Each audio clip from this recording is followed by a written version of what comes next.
Mushoku Tensei Audiobook, Volume 22. Chapter 1, Coming Home and Making Reports. I was at a house on the outskirts of the magic city of Sharia. The room stretching out before me was outfitted worthy of an evil demon king's castle. It was furnished with a luxuriant Asuran carpet and chairs crafted from mahogany and red dragon leather, overstuffed with Millis wool. The desk was lightwood to match the chairs, and the ornaments, all painstakingly created by the artisans of Sharia, would have impressed anyone. The fireplace glowed, its flames faintly crackling in a cozy way that, despite myself, put my heart at ease. You're probably wondering what part of that sounds like an evil demon king's castle. That was all in the unsettling aura that radiated off the glowering man glaring daggers at me from his seat. His presence made everywhere he went feel like an evil demon king's castle or a secret society. The atmosphere of a place is all about the people in it. The furnishings or whatever are just a footnote. It's always all about the people. That's all I have to report for this time, I said, wrapping up my report on events in the holy country of Millis. My speaking venue held the kind of homey atmosphere you might find in the house of a family pretending just a little too hard that a divorce wasn't incoming. Orsted always looked like he was on the verge of going ballistic. Maybe that was why Eris, standing behind me off to one side, was so on edge. Actually, the expression he wore now wasn't his going ballistic face at all. I see. Lately, I'd gotten the hang of reading Orsted's expressions, so I knew what this face meant. Right, so, it was about 70% doubt, and maybe 30% lack of interest. Not especially angry. So you can settle down, Eris. So, about this misstep, I promise I'll clean up the mess I made here. Leave it to Kaijin Quagman to put down Cayman Rider Geese. Oh, yes, obviously, you will be addressing that. The thing is, from Orsted's tone, I guessed these words were coming from the 70% doubt part. Something troubles you, sir. You told me all that via the contact tablet, he explained. Why did you travel all the way here to say it again? I'm obligated to make my reports. Also, it looks like my plans will have to change from here out, so I thought a meeting was necessary. I see, Orsted said with a sigh. He sat back down. Well? What are you planning? I'll keep it brief, I said, clearing my throat. As I mentioned over the contact tablet, Geese told me he's gathering forces so that he can kill me in a head-on battle. I don't know if he was telling the truth or not, but I plan to counter him by gathering powerful allies of my own. Did he really have to look at me like he was grumbling, exactly what you told me over the contact tablet, then? I thought that talking in person might lead to some new developments or something, so Sumi, also, checking in is important. It'd be no good if we were each looking at the situation in different ways. First I want to claim the Death God and the King Dragon Realm, then Atofe, then after that I'll go to the North God. Oh, do you know where the North God is? After Atofe, I wanted to go chat with the 7 great powers, starting with the strongest of them, number 5, the Death God. Number 6, the Sword God. Number 7, the North God. In a past meeting with Orsted, he'd told me that the North God was easier to talk to than the Sword God, so I planned to mix up the order a little and prioritize the North God. I know not. Every North God's been a wanderer. The slightest alteration in the course of history could make him appear on the far side of the world. After this much has changed, I cannot say. What about normally? The second North God was on the Begarit continent, while the third was in the warring region of the central continent, I believe. Both of those were far away, and naming entire continents hardly narrowed it down. Understood. Next is the Sword God, I guess. So the order was now the Death God, Atofe, then the Sword God. Honestly, I wanted to talk to a whole lot more people. The top great powers, in order, went Technique God, Dragon God, Fighting God, and Demon God. Apart from the Dragon God, they're all sealed away or missing, right? Wait, hold on, speaking of, I said, do you think the Technique God would ally with me? I remember you saying that he split off from the Demon God, which means he should be willing to help me fight the Man God. right? You have better uses for your time. Yeah, his memories got a bit muddled, right? Okay, so what if we, merged him back with the demon god Laplace to return him to his true form? Ah, wait. I guess that would make Sir Perugius mad, huh? Could you maybe, talk to him? Enough, Orsted growled, and I shut up. I will not ally myself with them. Them. Now I got what he was saying. Orsted saw Laplace and Perugius as cut from the same cloth. The same probably went for all 5 dragon generals. But, don't you think if Perugius knew something about Laplace he'd speak up? If he becomes my enemy, I will end him. Understood. I could guess why he was being so obstinate. Perugius was unaffected by Orsted's curse. Yet Orsted made no effort to get close to him, and now this stubborn refusal. But we didn't have a lot of options here. Still, for some reason, I hesitated to ask. I couldn't get the question out. It felt like this wasn't the right time. If I asked him, are the secret treasures that lead to the man-god the lives of the 5 dragon generals? I suspected I'd end up with either Perugius or Orsted as an enemy. I owed a lot to them both, and I didn't want to end up in the middle of their spat. Right now, the smart move was to pretend I was still in the dark. Got it, I said. Let's go on to the next thing. Proceed. I changed the subject. Nothing good could come from pushing a plan Orsted had already rejected. I followed Orsted, which meant he had final say on our course of action. While I tried pursuing various avenues in Millis, I got the impression that your, authority, or whatever you want to call it, was a bit lacking. That is because I have none, Orsted replied. Don't be silly, of course you do. I wanted to reply, but thinking about it, the 7 great powers were essentially athletes who'd won Olympic medals. Maybe they didn't have any formal authority. On the other hand, the 7 great powers were big names in this world. Though ordinary society tended to forget about them, people with enough status at least knew them by reputation.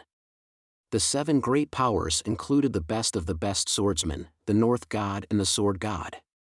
Their disciples were employed as martial instructors and guards the world over.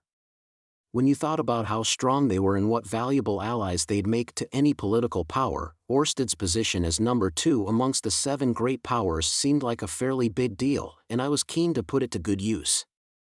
Well, about that, I have a proposition, I said. What is it? The thing was that while Orsted was a virtual nobody, Perugius was a household name. It should be easy to impress people if they thought I was in the same class as him, even if only by title. I've settled into introducing myself as the right arm of the dragon god, but it's still a bit, how should I put this? It doesn't rattle people. Not many people are awed by the dragon god, you know? Or it doesn't feel that way, anyway.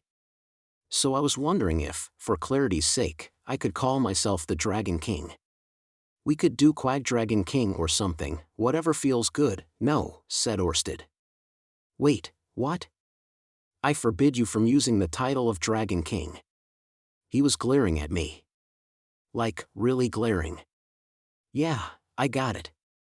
I could read his face, even when it wore an expression I'd never seen before. This was probably his angry face. He's seriously hacked off. What the hell? Man, I'm trembling.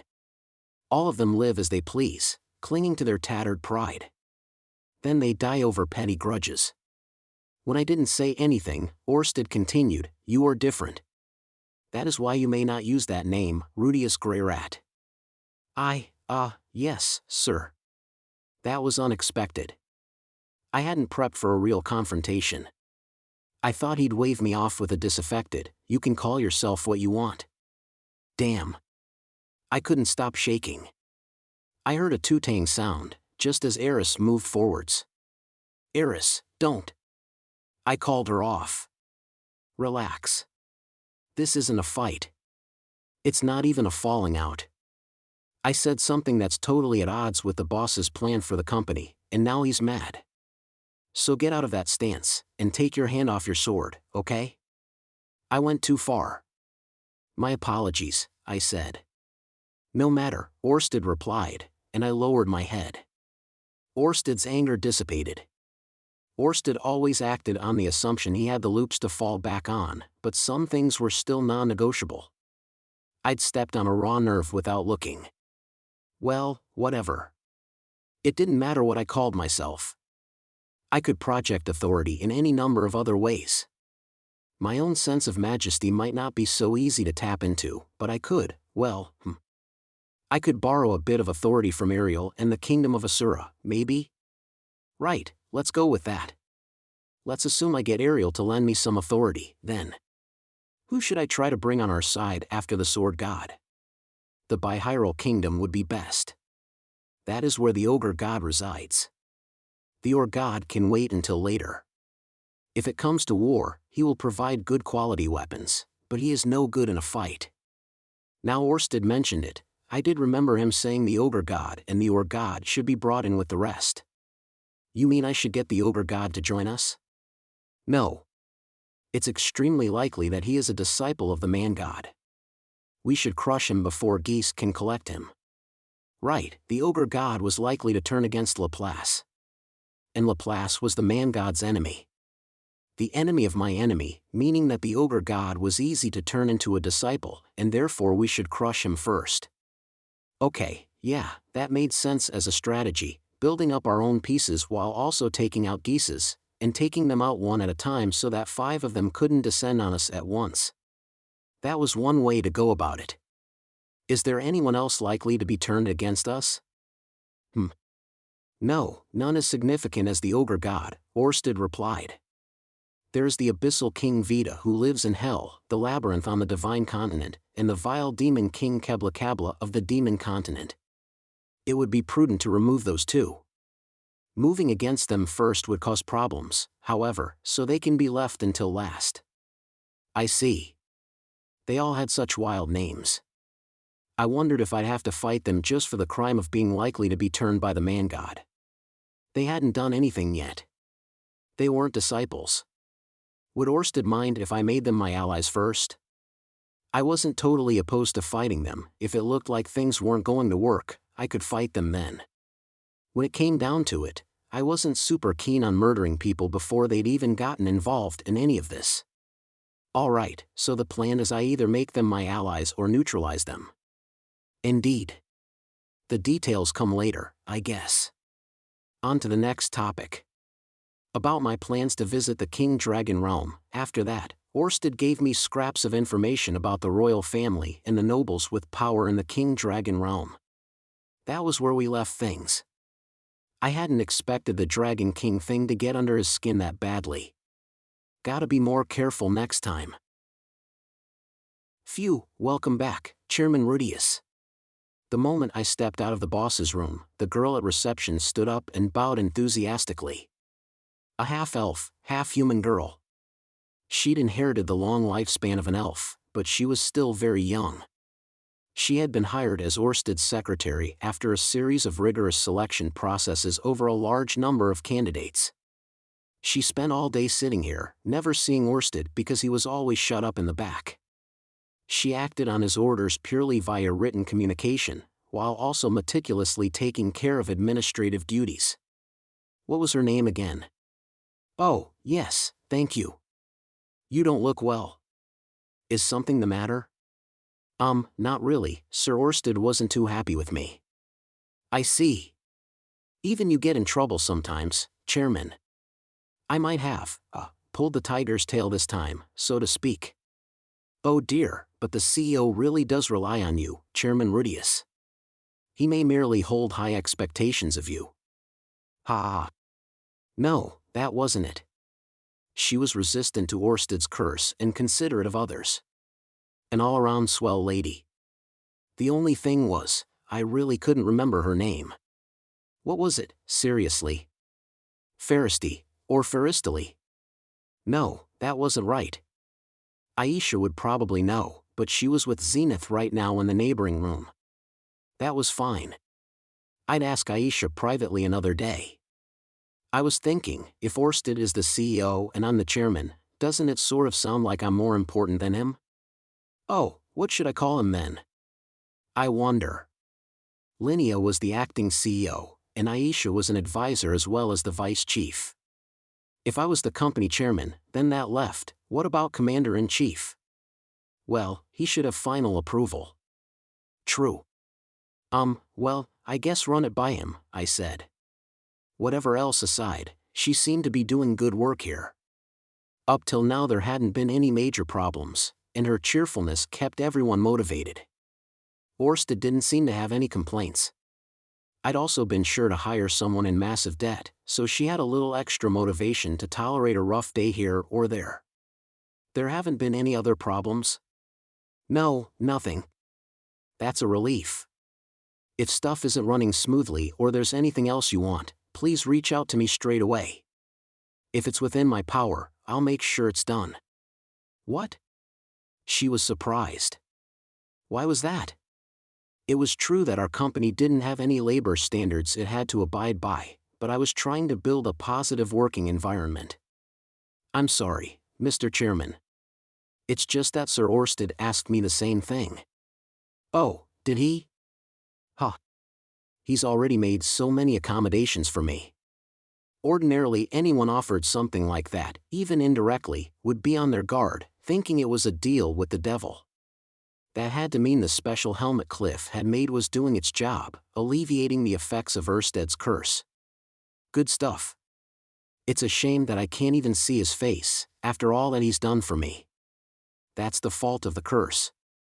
The moment you saw his face, all of the gratitude you feel now would turn to hatred and distrust. It's horrible, isn't it? It is. And that's why when Sir Orsted is working in the back there, you are never to sneak a peek through the sliding panels. Wah, what sliding panels? She repeated, confused. I coughed. Actually, so long as he was wearing the helmet, a glance or two probably wouldn't hurt. But knowing Orsted, he didn't wear the helmet all day every day. We couldn't be too careful. Doesn't matter. I'll leave things to you then. Understood, Mr. Chairman.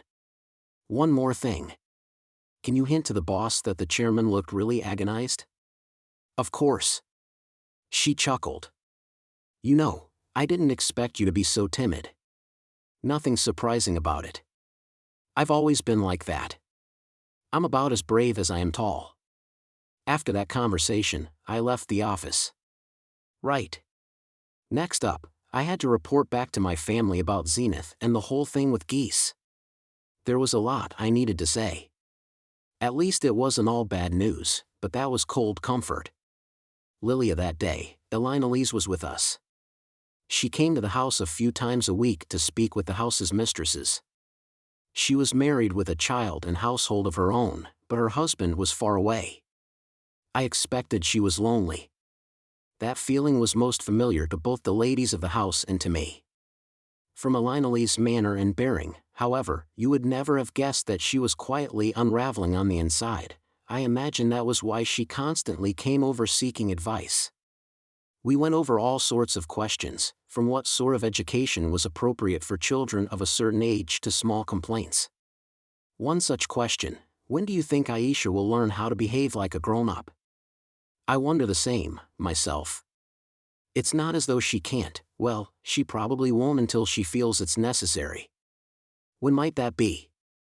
Say she found a boy she liked, for example. I suppose Master Rudeus won't do. You know as well as I do that the reason Aisha keeps acting like a child is entirely because she's stunted in her role as Rudeus's little sister. She's not his lover or wife. Now that we're discussing it, I suppose I did know that.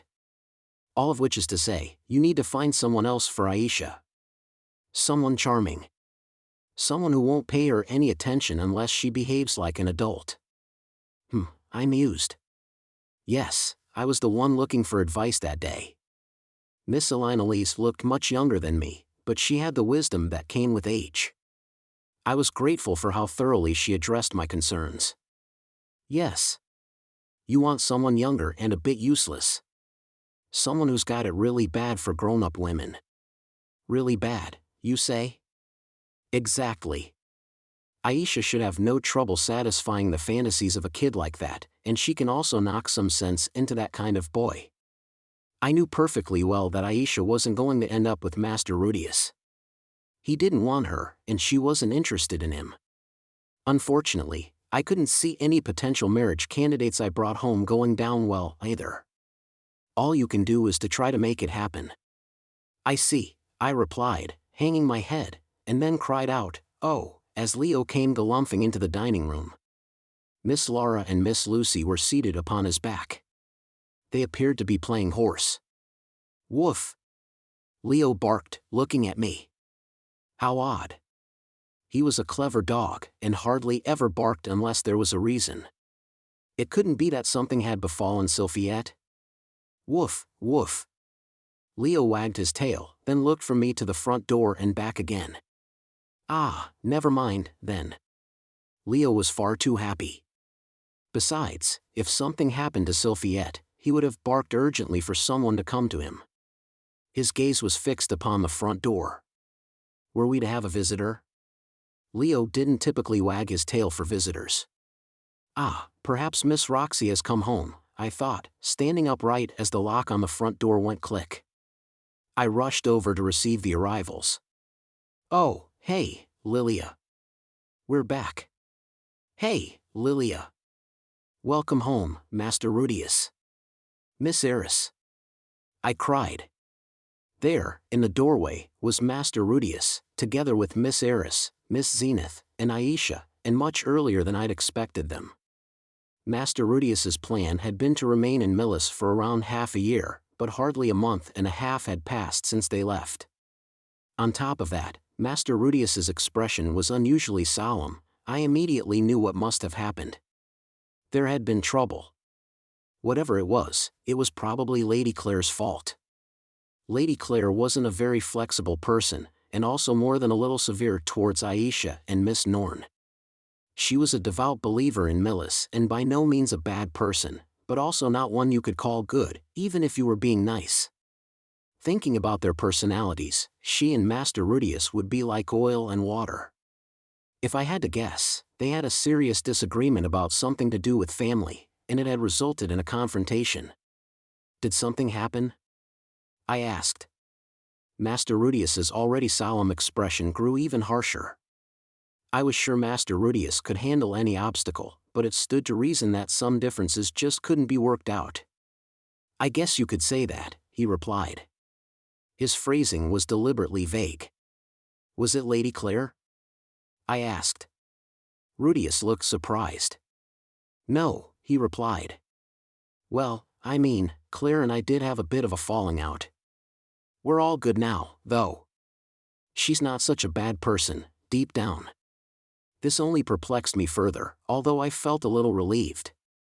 For the past month and a half, I'd been beset with anxiety over not going with them. I thought I ought to accompany them to mediate. My worries were unfounded, according to Rudeus's explanation. What had gone wrong? Then, I began, but Master Rudeus looked away with a troubled expression on his face. Beside him, Aisha looked uncomfortable. Something else must have transpired. Looking at Aisha, she may have been the subject of the conflict. Did Aisha make a nuisance of herself? As I'd just been saying to Elise, Aisha, despite being already 15 years old, adamantly refused to behave like an adult.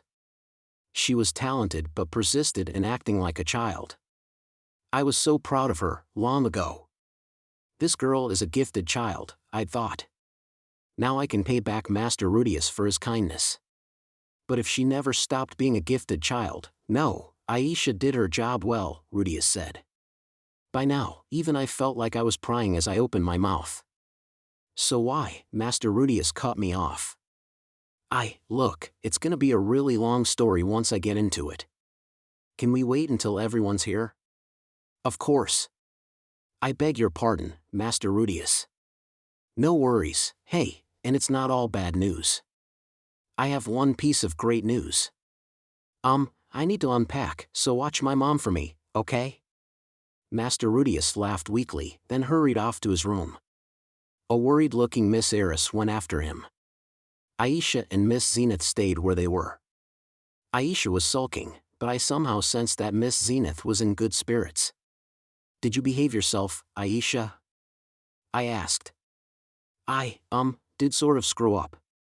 Ah, so not sulking. She was depressed. That's not like you, I thought. Ever since she was a child, Aisha hardly made any mistakes, and on the rare occasions that she did, she rarely owned them. Yet now here she was, admitting one without hesitation. She might have matured a little more than I'd thought. Was it something very bad? No, Rudeus fixed it straight away. I fell silent. What could it have been? With that look on Master Rudeus's face, but never mind. He said he'd talk about it later, so I would wait. I suddenly realized Zenith was looking at me. She reached out, looking extremely sunny, so I took her hand and led her to her room. Later that evening, the whole family gathered. Everyone was there on Master Rudeus's orders. Elinalise had been here already, so she was of course present, as well as Miss Norn and Miss Roxy just home from school.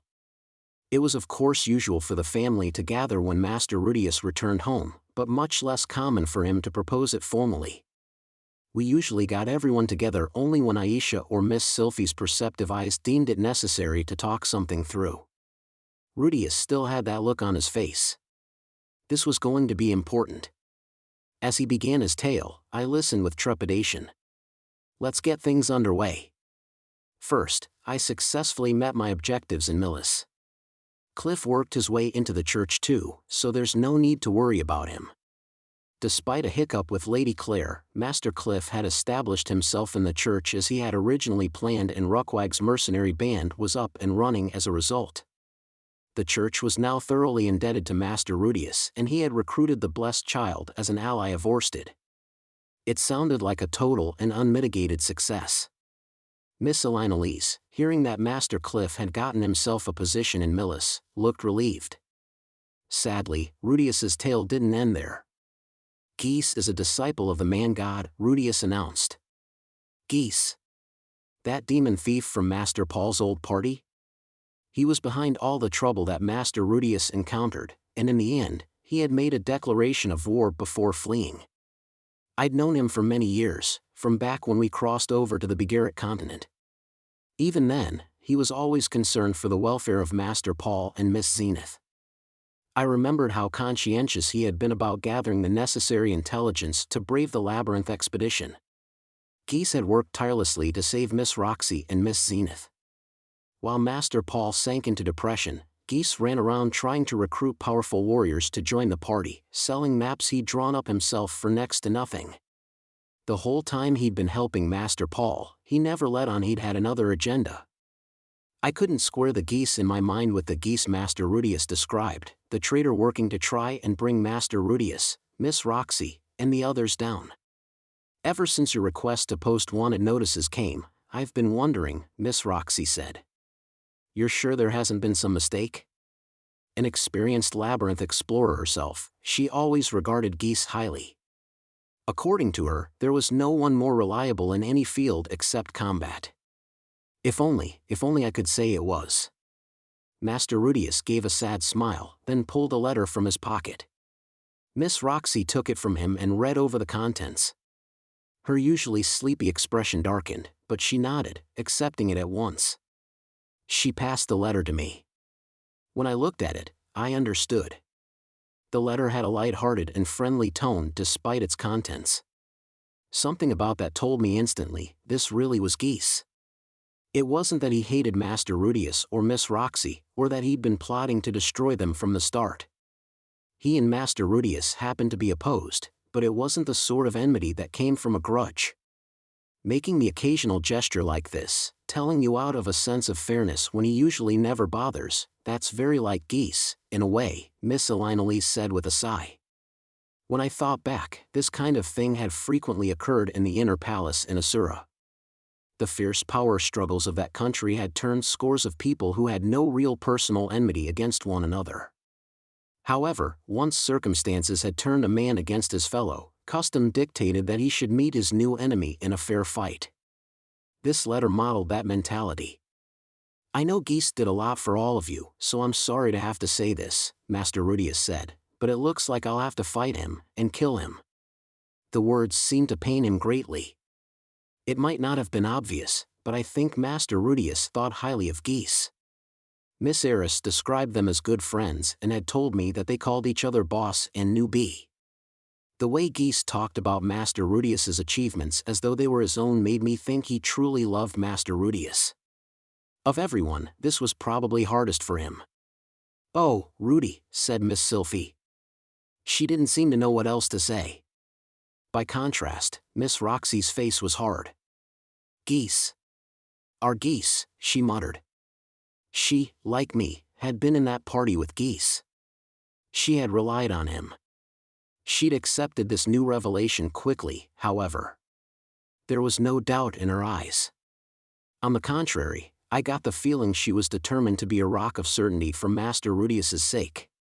"Anyway," Master Rudeus went on, "it looks like I'll be away for a long time again. You have Leo here to protect you, but there's no telling what Geese might do. I want you all to be careful and stay out of harm's way, okay? I wasn't going to allow any of us here to become a liability to Master Rudeus. I would work together with the rest of the family to ensure that the whole household was kept safe so that Master Rudeus could fight without worrying about us." He was always fretting, always looking back over his shoulder. He couldn't see how committed we were. It was a good quality to be sure, but when he failed to rely on us it made him feel remote. Though I suppose, from the perspective of someone like Master Rudeus, we must have seemed terribly fragile. "I'll make sure of it," Roxy replied. "Rudy, if Geese is moving against you, this isn't plain old work for me anymore. Whatever you need, tell me." "The same goes for me," Sylphie added. "I can't do anything right now, but I'm here for you, Rudy." They were playing to their personalities as always. "Yeah, no question." Miss Eris added, right as Aisha said, "You got it." They both spoke like there was no other possible response. "I understand the situation," said Miss Norn. She looked unsure, but her nod was determined. "I approve too, of course." "I cannot be of much aid," I said, "but I will ensure I do not become a hindrance to you. If not for the old injury to my knee, perhaps I could have spoken more confidently." The answer I gave was as much as my strength would allow. "Thank you," Master Rudeus said. "As I said, I likely won't be home for a while. I think for now, though, we can call this family meeting to a close." "Wait, big brother," Aisha cut in. "You need to tell them about Zenith." "Oh, yeah. Miss Zenith." I felt my body stiffen. I remembered then that the mistake Aisha hadn't wanted to talk about was also yet to come up and grew even more nervous. But Master Rudeus was smiling. "So actually, I found out all about the curse on Mom," he said. This had to be the good news he'd mentioned then, not Aisha's mistake. "She has a curse on her that allows her to read minds. Not that she can see everything, but it looks like she understands all of us really well." Master Rudeus relayed all that the blessed child had told him and then described how Miss Zenith saw the world around her. Tears ran down my cheeks as a great wave of memories washed over me. There had been plenty of signs, now that I knew to look for them. Miss Zenith had always been one step ahead on tending to the garden, and when Miss Lucy was still small, Miss Zenith seemed to know when she would cry before it happened. Then there was, well, I wasn't sure how to describe it. Miss Zenith knew about Paul. We all assumed she didn't realize he'd died. We thought that, if her memories ever returned, she would be distraught. But she knew everything. Not only that, but she had accepted it and had started moving on. When that sank in, I couldn't stop crying. "Lilia," Master Rudeus said. "I'm so sorry." "Master Rudeus," there wasn't a dry eye in the room, but I was the only one who buried my face in my hands and sobbed. I'd done nothing but cry recently. When I was young, I hardly ever shed tears. I didn't think my emotions had such a hold on me. It could be another sign I was getting older. Aisha stroked my back as I wept, then when my tears finally subsided, Miss Zenith came and laid a hand on my head and set the sobs in motion once more. "Rudeus, my report back to the family was done." They all gave their usual encouraging responses, words that made me feel like I could rely on them. I knew Lilia and Roxy in particular had complicated feelings about Geese, but they both agreed to the necessity of taking him down without any complaints or misgivings. Next up was Zenoba.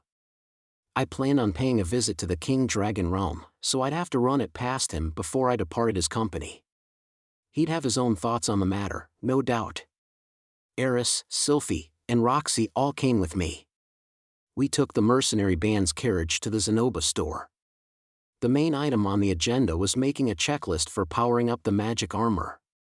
"All right, let's go with that, then," I said when he laid out his ideas. It was time to resume development on the version 3. Beyond that, I'd need another trick to keep up my sleeve. Geese already saw the magic armor, so he'd figure out some way to counter it. I wanted another secret weapon. When I explained all that, Zenoba replied confidently, "I'm only too happy to help." "As am I," Roxy cut in. "My knowledge of magic circles has grown substantially over the past few years. I believe I can be of some assistance." "Assistance, you say?" "I mean, I'm grateful, I'm just not sure that's a good idea." The fact was, the magic armor was now so complex even I couldn't do much more than assemble it and power it on. "Are you sure?" I said. "It's not the kind of thing you can go into lightly." Roxy pouted. "Rudy, dear, you do know who you're talking to, right?" Forgive me." I stuttered. I went a bit crazy for a second there. I ought to know there's nothing Miss Roxy can't do. I don't know what I was thinking. I'm a buffoon. A total lost cause. I should die right here. I did all that study for you, Rudy. I went over all of Zenoba and Cliff's research notes so I could help with maintenance and upgrades. Roxy. That's right, back in Chiron she could draw Fire Saint Tier magic circles. It occurred to me that maybe she hadn't always been able to do that. Maybe she'd learned that when she researched magic circles after going back to the university. "Okay then," I agreed. "I'm putting the magic armor, and my life, in your hands, Master." "I accept it," she replied. I'd assumed that with Cliff gone, the magic armor research would stagnate, but I'd made a happy miscalculation. Any armor Roxy made for me would be worth an army by itself. She could have made something dangerous out of cardboard. If she had to, I'd still take on 3 Orsteds at once in it and wipe the floor with them. "I'm no Cliff, though, so don't raise your expectations too high," Roxy said. She looked proud of herself despite that, presumably due to confidence in her abilities. I wondered if she didn't already have some plans for improvements worked out. Ha ha. Now that the Master's master here, there'll be nothing left for me to do. Zenoba said, and we all laughed. "Right, Zenoba," I went on. "There's another reason I came here today." "Oh?" "Whatever it is, it sounds serious. Mayhap you caught wind of my acquisition of a fascinating new figurine the other day? My friend, it is quite the specimen. Crafted from a unique material. Its limbs are quite supple. I'm going to the King Dragon realm," I said, shutting Zenoba up mid-sentence, "to see Randolph." "You're coming, right?" Zenoba took my hand, squeezing it tightly. Thanks to the Zalif prosthesis it was cold, but the strength of his grasp was precisely calibrated to not crush my hand. "Thank you, Master," he said. Yeah, enough with the thanks. Are you coming or not?" "I'll pack my things at once." "That means you're coming, yeah?" "Alrighty, then." Zenoba had been begging to know when I would expand into the King Dragon realm since forever ago. It made perfect sense for him to come along. He'd spent the entire time worried sick about the child Pax left behind. "Hold your horses," I said. "It's not like I'm leaving right this second." "Oh, right. I beg your pardon, then I'll find someone to take over the shop first. Though I hardly have any work right now." Zenoba cackled. The Zenoba store was growing every day. The number of shop fronts and employees had increased, and these days almost everything was handled by on-site workers. As the head of the organization, Zenoba's job was now making final decisions on major projects, interviewing for executive positions, and doing quality assurance checks on products from each location. Given that the Zenoba store itself was a bit like a subsidiary of our Orsted Corporation, and that he didn't have to be involved in any decision-making. Well, there wasn't much for him to do here, if I was brutally honest. "All right, just make sure you're quick." "Understood," he replied, and with that, I went on my way. We weren't going to the King Dragon realm because something had happened. I didn't expect anything would happen. But given my track record, the chances of us getting mixed up in something were high. We might run into geese trying to recruit Randolph, for example. Okay, that was unlikely, but I wanted to go in with appropriate caution even so. One person stayed uncharacteristically quiet on the way home. Eris stared out of the window of the carriage, apparently deep in thought. Maybe she was thinking about geese. Whatever she might say now, Eris had taken a liking to geese back when she met him in the great forest. I remembered her telling me she'd get him to teach her to cook. She didn't gel with a lot of people, but geese was different. Sylphie suddenly squeezed my hand. I looked up. "Everything okay, Rudy?" she asked. "Huh? Oh, yeah, it's fine." I didn't know what it was or how it was fine, but I said it anyway. The whole geese situation was a big shock, but there were plenty of other things that were fine. Sylphie's belly had gotten bigger since I left to take Zenith home to the holy country of Millis. The pregnancy had been detected about 3 months in, and since then another month and a half had passed, so rounding up she was about 5 months along or so. "How about you, Sylphie?" I asked. "I was never close to geese like the rest of you." "Oh, right. That wasn't what I meant." Hey, though, if she wasn't bringing up the pregnancy, I could assume it was going well. This was her second child, after all. Made sense for her to be a seasoned pro by now. Still, I couldn't get complacent. The man god had said something, long ago, about how people's destinies get ambiguous when they're pregnant, and that makes them easier to kill. Because the man god gave that ominous warning, I'd summoned a guardian beast on Orsted's suggestion. I was pretty sure Sylphie would be fine, but I couldn't shake all my anxiety. I was sure I'd done everything I could, but even so, unable to believe my own words as I spoke, I announced, "Until I deal with geese, I'm giving up sex." Sylphie stared. Roxy gaped. Eris narrowed her eyes at me. Okay. "If that's what you want, Rudy," Sylphie said. "I don't mind, I just, I don't mind either," Roxy said dubiously. "Although, is this some kind of religious gesture?" "I told you, right? The man god said it's easier to target you when you're with child. Geese might try and use that as well, so I think we should stop for now." They all looked at me like this was the first they were hearing of it. Maybe I hadn't told them. Or maybe I'd told them and they forgot. People's memories often go hazy. "Guess we have no choice," Eris said tersely, turning to look out the window again. She didn't sound happy, but she didn't argue. "Hard to imagine you sticking to a vow like that though, Rudeus." Harsh. Apparently my nether regions were untrustworthy. I didn't trust them either. They were behaving themselves for now, but when you're holding a loaded gun, your trigger finger gets itchy. That's just what men are like. Once it's cocked, it won't be long till it fires. "No way Sylphie can go cold turkey either," Eris added. I'll stick to it if that's what Rudy wants." As if.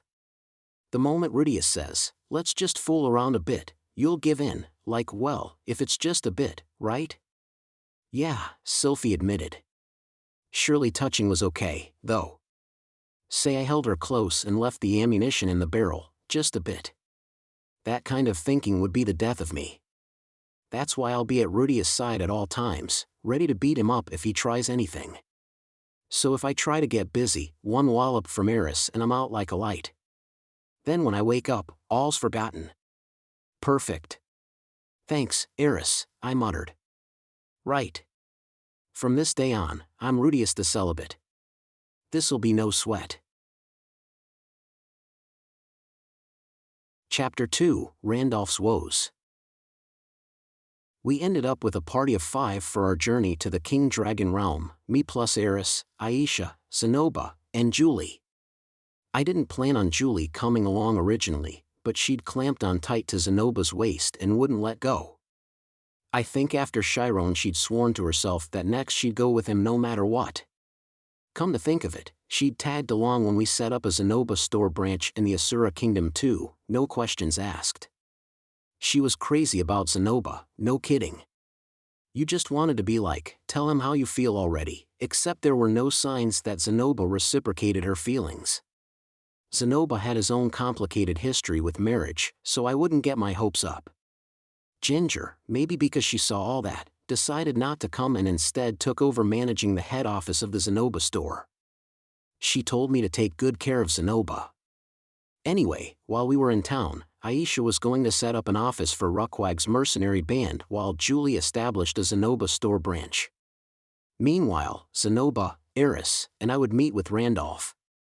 With that, we made our way to the King Dragon realm. As usual, we traveled by teleportation circle to a nearby location, then walked the rest of the way to the capital city. Wyvern. How long had it been? Seeing the city again after such a long time, it struck me as messy. The buildings were all different heights, and the people were equally disparate. The town had sprung up without any plan, so you ended up with a layout where an inn for adventurers stood right next to a noble's mansion. Across from the Sword God-style training hall there was a North God-style training hall, then a Water God-style training hall right behind that. The city was a cacophonous mess, but it was brimming with life. Despite its history, there were no divisions of class here. It was a nation built on meritocracy and imperialism. It wasn't a bad place, in my opinion. But as with all nations, it certainly had a dark side. When I arrived, I took a day to recover at the inn, then went straight to the royal palace. I hadn't forgotten to make an appointment with Randolph and Benedict together the day before. My impression was that Benedict didn't strike quite as lofty a figure while we were in the King Dragon realm, but royalty was royalty. If I snubbed her, that could be taken as an insult by the whole royal family. I mean, even if none of them took it personally, there was my reputation to consider. Nations are like the Yakuza. They're always looking for an excuse to start a fight. That in mind, I arranged a carriage with a white horse, rustled up some fine clothes suited for the occasion, then headed to the King Dragon Realm Palace. It wasn't as vast as the one in Asura, nor as refined as the one in Milis. The word that sprang to mind was bizarre. After numerous extensions, it now sprawled both up and out. It was crude and slapdash, as though someone had tacked on piece after piece as each became necessary. Something about it was intimidating in a way I couldn't describe. That vibe would probably make me think twice if I were thinking about attacking it. I wasn't planning to attack it this time, though, so its oppressive aura fell flat. My appointment got us into the palace without a hitch. We were shown to Benedict's quarters. "People are staring," Eris remarked as we followed our palace servant guide. I guess we did stand out. All the knights and nobles in their finery turned to gawk at us. "Act like you're supposed to be here," I said. This time I was here as a friend of Randolph's. I had no reason to feel ashamed. Okay, I had one. Orsted was guilty of killing their king. I didn't think that was common knowledge, though, if we get busted, I'll get Ariel to help us out, I thought, right as we arrived at Benedict's chambers. Great. Eris, Zenoba, you're both ready? I said. Yeah. Of course. If it turns out the Death God is our enemy, the two of you hold him at bay while I prep the magic circle for the version 1. Then I end things here. Okay? You got it. Eris replied. Indeed, though I do hope it doesn't come to that. Eris and I were a formidable combo in battle. I could count on her to have my back if the Death God turned out to be our enemy. Zenoba was a reliable tank so long as our opponent didn't have any magicians.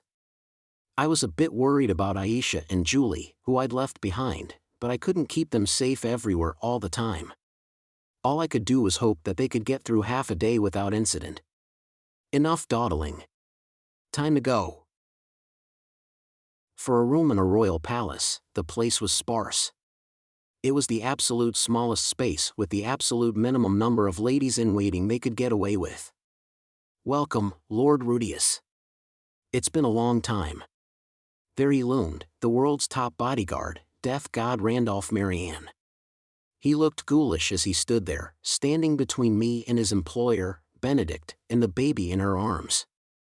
Benedict didn't speak, but when she looked at me her mouth tightened and she clutched the baby to her. She looked to be on the verge of tears. First things first. I decided to greet her before Randolph. That seemed like good manners. Queen Benedict. I hope I find you well, I said. She didn't grace me with a reply, but I guess I couldn't blame her. She must have heard the story of what happened that day by now.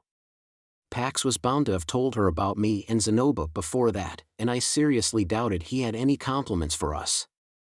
Here Zenobia stepped forwards. It's been too long, he said.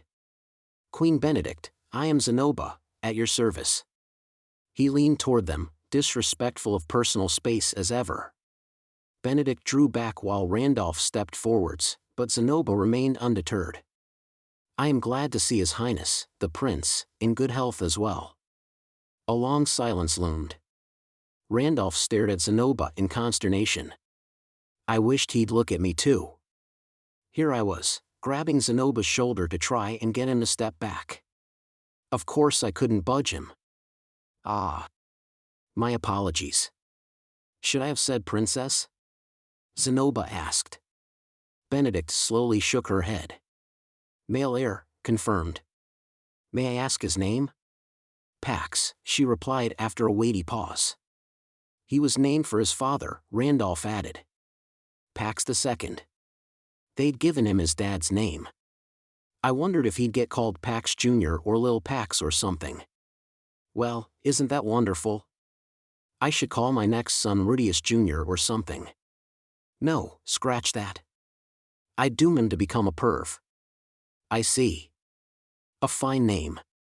May he grow up strong and hearty like his father. Zenobia was cheerful, but he faltered at the terror in Benedict's face. Ah, it appears I have frightened you, Your Majesty. I apologize. I have always had that effect upon people. Please rest assured I do not mean you any ill. He stepped back, but the vibe of the room stayed awkward. Oh. I began. Oh, I know. Allow me to introduce my wife. Eris stepped forwards. I'm, Rudeus Greyrat, Your Majesty, she stammered. Nothing from those etiquette lessons had stuck. I'd chosen the wrong party for this mission. I should have brought Aisha. She knew how to be charming and friendly. But then I'd be in big trouble if Randolph went on the offensive. Benedict didn't reply to Eris. She sat looking at Randolph with a nervous expression. Thus, Randolph was the one who answered. I remembered your wife as being demon folk, Sir Rudeus. He talked without looping the queen in on the conversation, but then, with her being so tight-lipped, it'd be ruder for him to defer to her and say nothing at all. I have 3 wives, I explained. Roxy is one of them. Oh? That can't go over well with the Millis Church. One of my friends is a priest and he lectures me every chance he gets. I faced Randolph properly. It's good to see you, Randolph.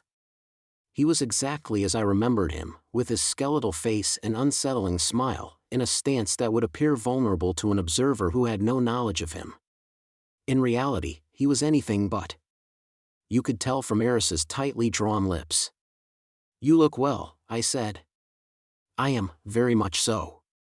I always am. I cannot say the same for you, Lord Rudeus. A friend of mine turned out to be an enemy. I know the feeling well. As a youngster, I was forced to kill a friend. It was a deeply troubling experience, Randolph said. His attention kept flicking to Eris as he spoke. He nodded, simultaneously shifting and adjusting his position almost imperceptibly to put himself between her and Benedict. Eris, I said, could you stand a couple of steps further back? What? Why? Randolph seems uncomfortable, I explained. Eris already had him well within range of her blade. On top of that, she was adjusting her position so that I wouldn't be caught in between them. The two were shuffling around like warriors sizing each other up, escalating to increasingly dangerous stances. If I let this continue, I could well have a fight on my hands. He might be our enemy, Eris protested. If he was, he wouldn't have let you in here with a sword in your hand. He surely wouldn't have allowed Benedict to be in the room either. Randolph wouldn't fight a sword king and a magician with his dear charges behind him. He'd lie in wait for us alone, or with a group of allies. I'd dismissed Randolph as an enemy from the moment I saw Benedict. It was possible Benedict was secretly a warrior, I suppose, but I wanted to believe Randolph would do a far better job of setting a trap than this. He could be playing a really long game and maintaining his cover for now, but if I started thinking like that, there'd be no end to it. This meeting here and now wasn't a trap. For now, I was going to trust him. Fine, Eris said at last. She slunk back close to the entrance. Her hand kept a tight grip on her sword. My apologies, Lord Rudeus, Randolph said. Not at all, I'm the one who should apologize, I replied.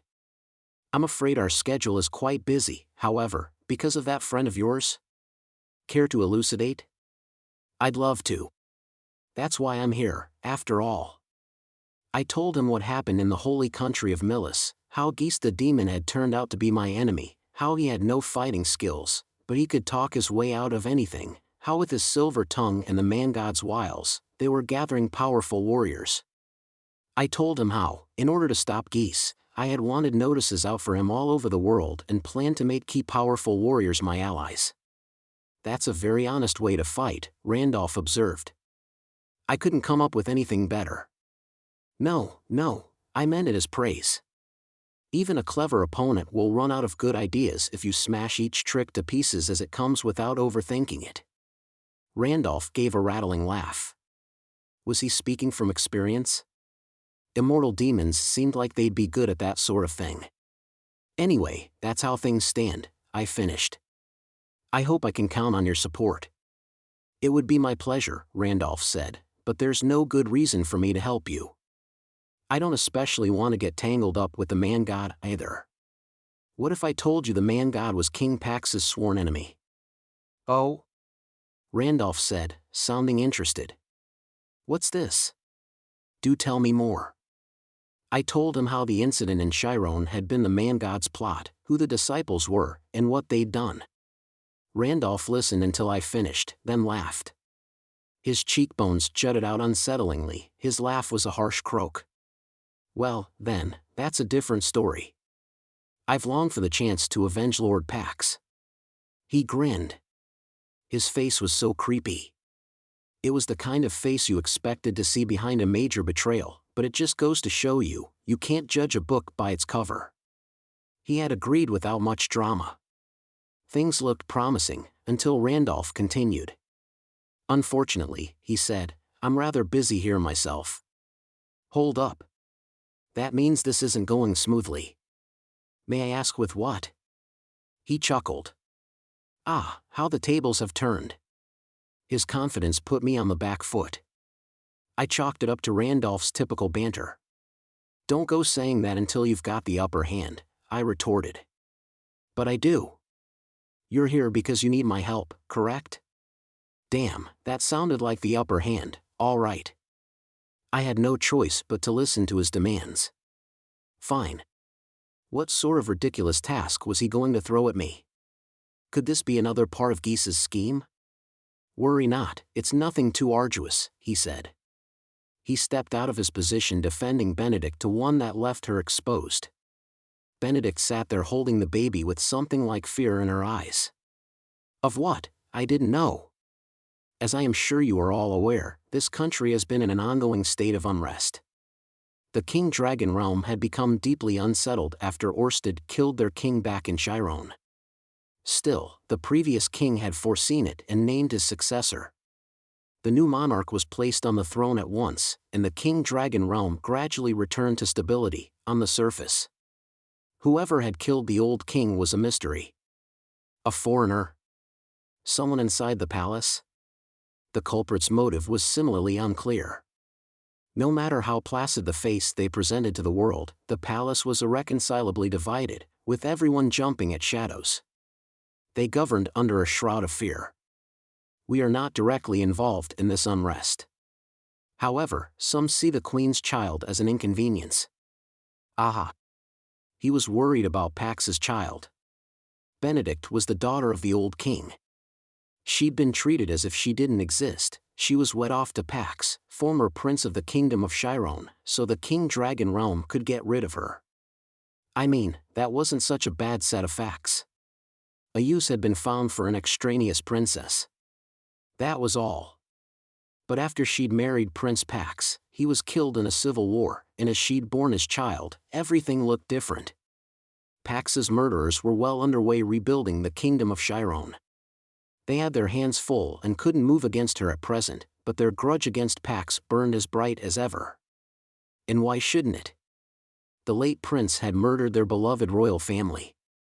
Personally, I think they'll be swallowed by the Northern Empire long before they're done rebuilding, but many still have concerns. Royal bloodlines were such a pain. In a country like Chiron, only a legitimate descendant of the previous monarch could ascend the throne. Thus, the current rulers of Chiron wouldn't be happy that Pax's son had survived.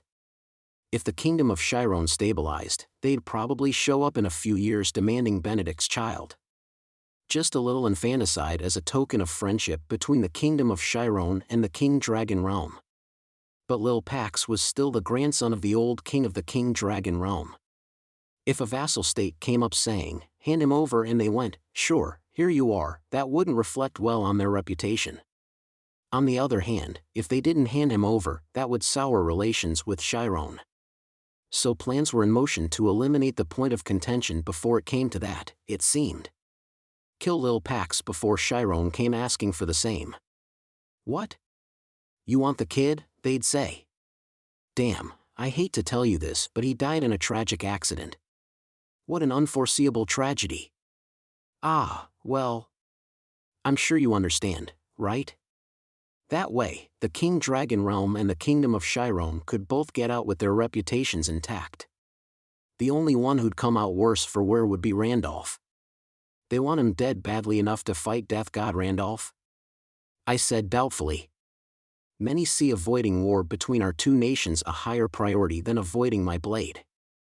I believe various other fears are at play, besides, but then, I understand little of politics, and lately I've had my hands full guarding Queen Benedict. I don't know any more than that.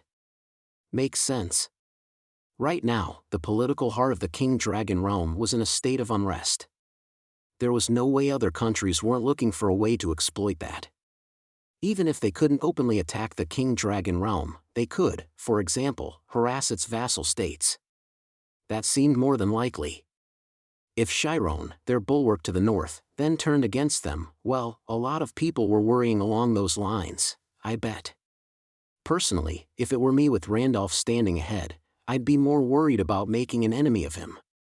There's no point sending assassins and their ilk so long as I'm here, of course. Many fail to realize that, assassins? Indeed.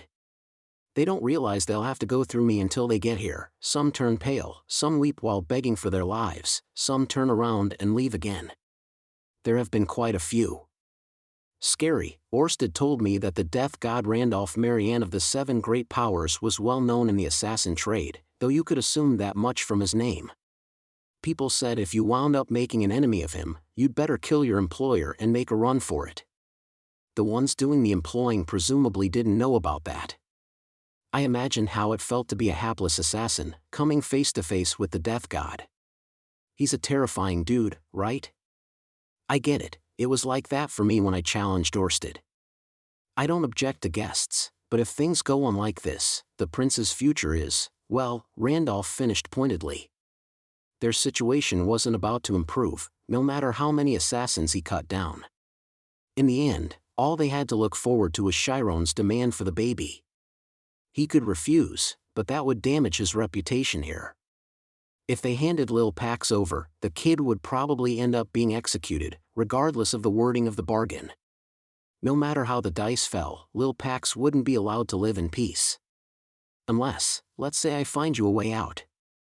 Would I still have no chance of convincing you to join the battle against Geese? No chance at all, Randolph replied. But you need allies in the King Dragon realm, do you not? I didn't reply, but Randolph continued anyway. It would be a great reassurance to have me as your ally.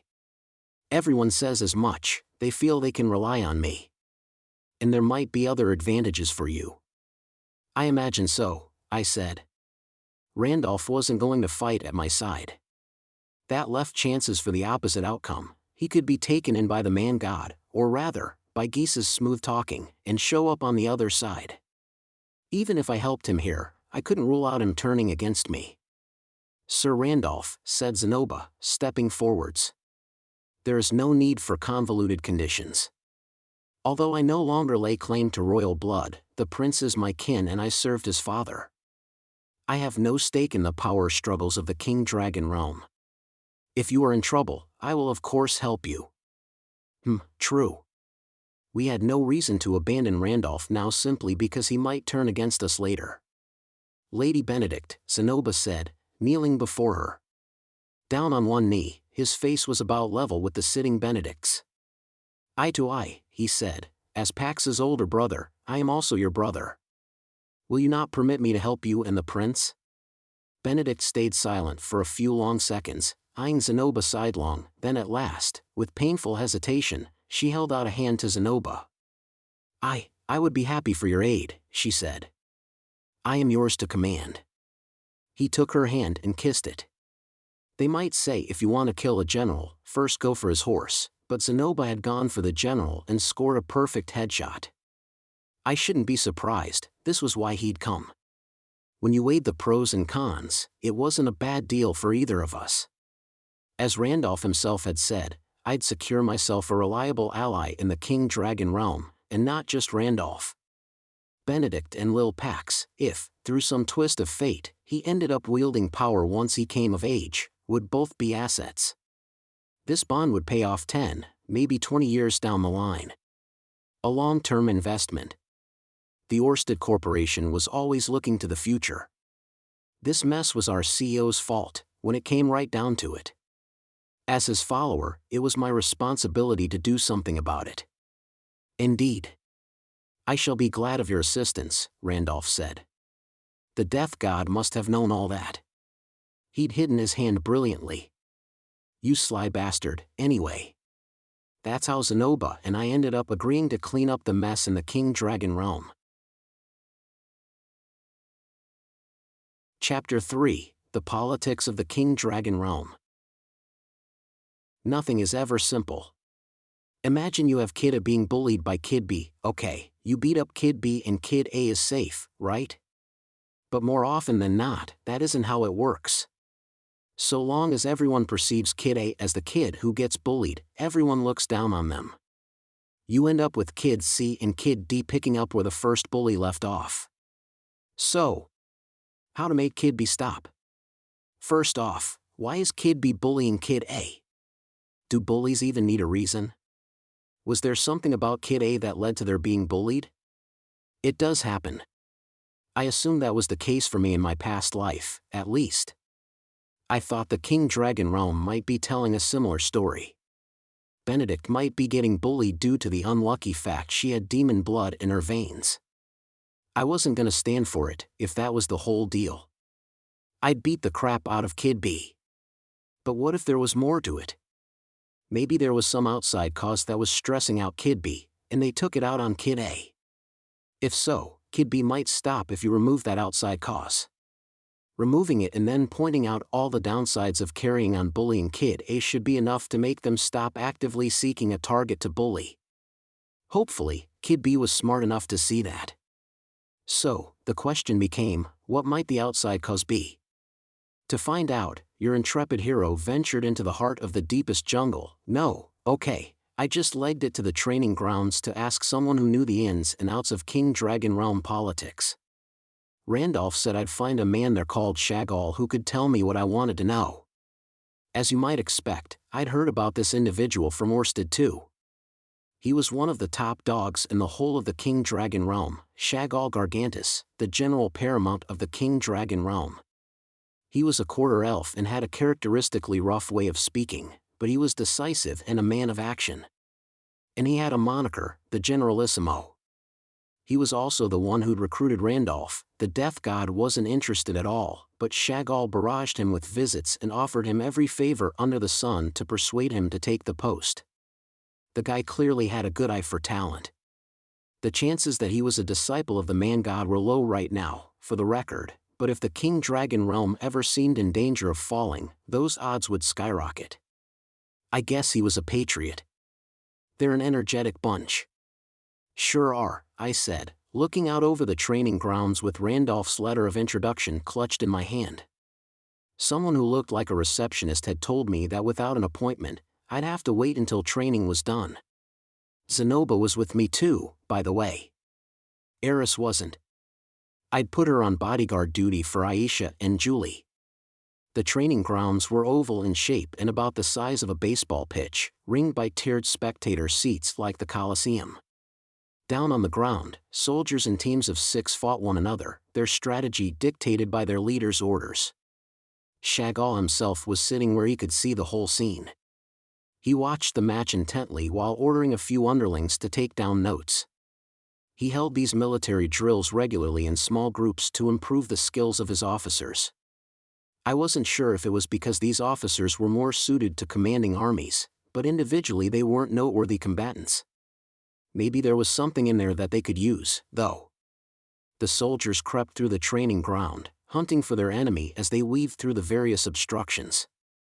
They used hand signals to communicate with their allies, then surrounded the enemy, staged a fake attack while pinning them down, then obliterated them. "Ah, they're reenacting the Battle of Zakaria," said Zenoba. "You can tell?" I asked. "I've studied it. That man there, he's the right flank." That was an army of water magicians who, unbeknownst to the enemy, were swapped out for fire magicians. All the enemy's counter spells went awry and they won a crushing victory. A classic bait-and-switch strategy. Wow. Now that Zenoba had pointed it out, I had seen the right flank guy switch places with the rear guard guy outside of the enemy's sight lines, then move to the left flank. The rear guard guy then met the enemy soldiers who pursued the right flank with magic, only for the enemy to easily counter him with a spell. The subsequent attack sent him down. They were fighting with real magic and swords, but they apparently had a similar setup of magic circles to the ones we used at University of Magic because his wounds healed right away. There must have been a rule where you were out if you were taken out, since he left right after that. After him another guy went down, then another, until in the end the general, surrounded by 3 enemies, surrendered. "Guess they're done," I said. The team who'd taken down the general raised a victory cheer, and I heaved myself up, ready to go find Shagall. "I believe there's more to come," Zenoba said. As I started walking, another team entered the ring. I looked over at Shagall, who showed no sign of moving, then down at the new lineup. They appeared to be working in several teams. There was no tournament bracket listed anywhere, so I couldn't guess how many more rounds were coming. They might keep going all day. It looked likely at this point. What to do? The idea of waiting around wasn't unpleasant, but I'd rather not waste time. Was there no way to wrangle myself an appointment? Randolph's letter of introduction hadn't gotten me any closer than if I'd shown up empty-handed. I wasn't even sure if I was allowed to watch their drills. They could easily be a national secret or something. No one showed up to chase me out, so I assumed it was fine. But still. "Hey, this seat taken," said someone beside me. I looked around to find a man in his early 40s with dark blonde hair and patchy stubble. He had the air of someone who'd been a bit of a fop back in the day but was making an effort to show he'd pulled himself together. He seemed familiar, but I couldn't place from where. Orstopedia was packed with information, but it didn't have any pictures. I needed names to work out who anyone was. This guy was in the palace of the King Dragon realm, so off the bat, I knew he was nobility or royalty, at minimum a knight. There was no way the royal family went roaming about without bodyguards, even within the palace, so, noble or knight. No sword, so probably a noble. No guards or attendants either, which meant he wasn't a very important one. "Be my guest," I replied. "I don't own it." I decided to try talking to him for a bit rather than ask his name right away. If he was an important noble, he might get offended by my lack of recognition. "I'll join you, then," said the man. He sat down, then looked out over the training grounds. "It's a good exercise, right?" "Indeed. I admit I don't understand it very well. That's the King Dragon Realm's signature training methodology. Surely all countries use mock battles," I pointed out. Not to rain on his parade, but they had a similar routine in the Asura kingdom. Theirs was a bit larger in scale and slightly more complex, but the commanding officers drilled the soldiers hard with chessboard-style setups. "You think so?" the man said. "What, is there something you do differently to everyone else?" "There is. Take that man who's playing the general of the Western Army, for example. He's the eldest son of a provincial noble. Under ordinary circumstances, a man of his rank couldn't dream of rising to such a station, and if he did, it'd only be to defend his own lands with his own soldiers. Huh. Yet here he's playing the general. They have all the officers try each assignment, taking turns. A player rotation, got it. It was the same philosophy as putting players into positions they didn't normally play. That way they could get the hang of the fundamentals while also learning how to play the position efficiently. Made sense to me. Understanding how a position works in theory was pretty different from doing it for real. I see. That must allow for everyone to find out what role they're best suited to. Precisely, he agreed. And not just that, I went on, you can use it to uncover talent, like him. The Western Army was dominating the Eastern Army before our eyes. This eldest son of a provincial noble was a damn good commander. This was hardly my area of expertise, but I could tell his orders were precise and he left no slack. His fighting style was steadfast and methodical, no surprise attacks or convoluted maneuvers. In fact, in this country, assignments aren't based on social rank. Oh? Even provincial nobles had a shot at becoming a general for real? Going to the trouble of searching out great talent then not using it was a colossal waste of time, to be fair. It was common sense to use that talent. Unfortunately, a lot of feudal societies were lacking in that regard.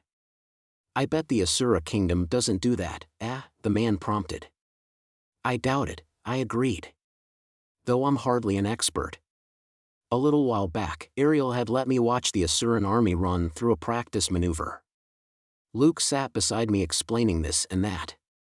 It turned out that in the Asura kingdom all assignments were determined by your rank in the nobility. A Rudeus Greyrat, for example, would be placed in the front right of the commander's division.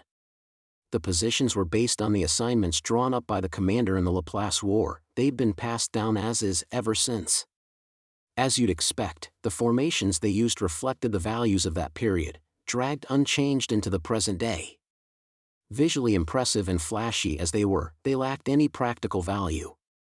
This sad state of affairs had come about, Luke lamented, because the kingdom of Asura hadn't participated in any major clashes since the Laplace War.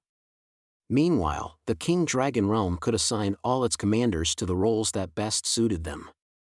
Some commanders were best employed on the right wing, some charging the enemy flank. Other commanders fared best in a head-on confrontation, while others still knew how to use magicians to deploy magical attacks with pinpoint timing. They understood where their strengths lay, which allowed them to feel satisfied in their roles. It was true. That wouldn't fly back in the Asuran kingdom. Luke told me that he wanted to improve things, but old traditions like that take a long time to change. No matter how old and unwieldy they might be, people will always push back with, if it ain't broke, don't fix it. Are you here to study our training methodology? The man asked. There was a sharp gleam in his eyes. Like he was searching for something. Was that what this was about? Did he suspect me of being a spy? It was glaringly obvious that I wasn't from the King Dragon Realm, so I couldn't blame him. Plus I'd made a bunch of comparisons with Asura without thinking. No, my friend's nephew is from here, I replied, indicating Zenoba, who inclined his head. My name is Zenoba, he said. Oh ho, I should have said earlier, the man exclaimed. I am Vio Pompadour. A Pompadour, huh? I've heard that name from Orsted. the Pompadours were one of the noble houses of the King Dragon realm, a distinguished line of warriors who even appeared in the Epic of the North God. They were also closely related to the royal family, if memory served. I was pretty sure the king's grandmother had been a Pompadour. Phew, close one. He's basically royalty. Good thing I didn't say anything rude.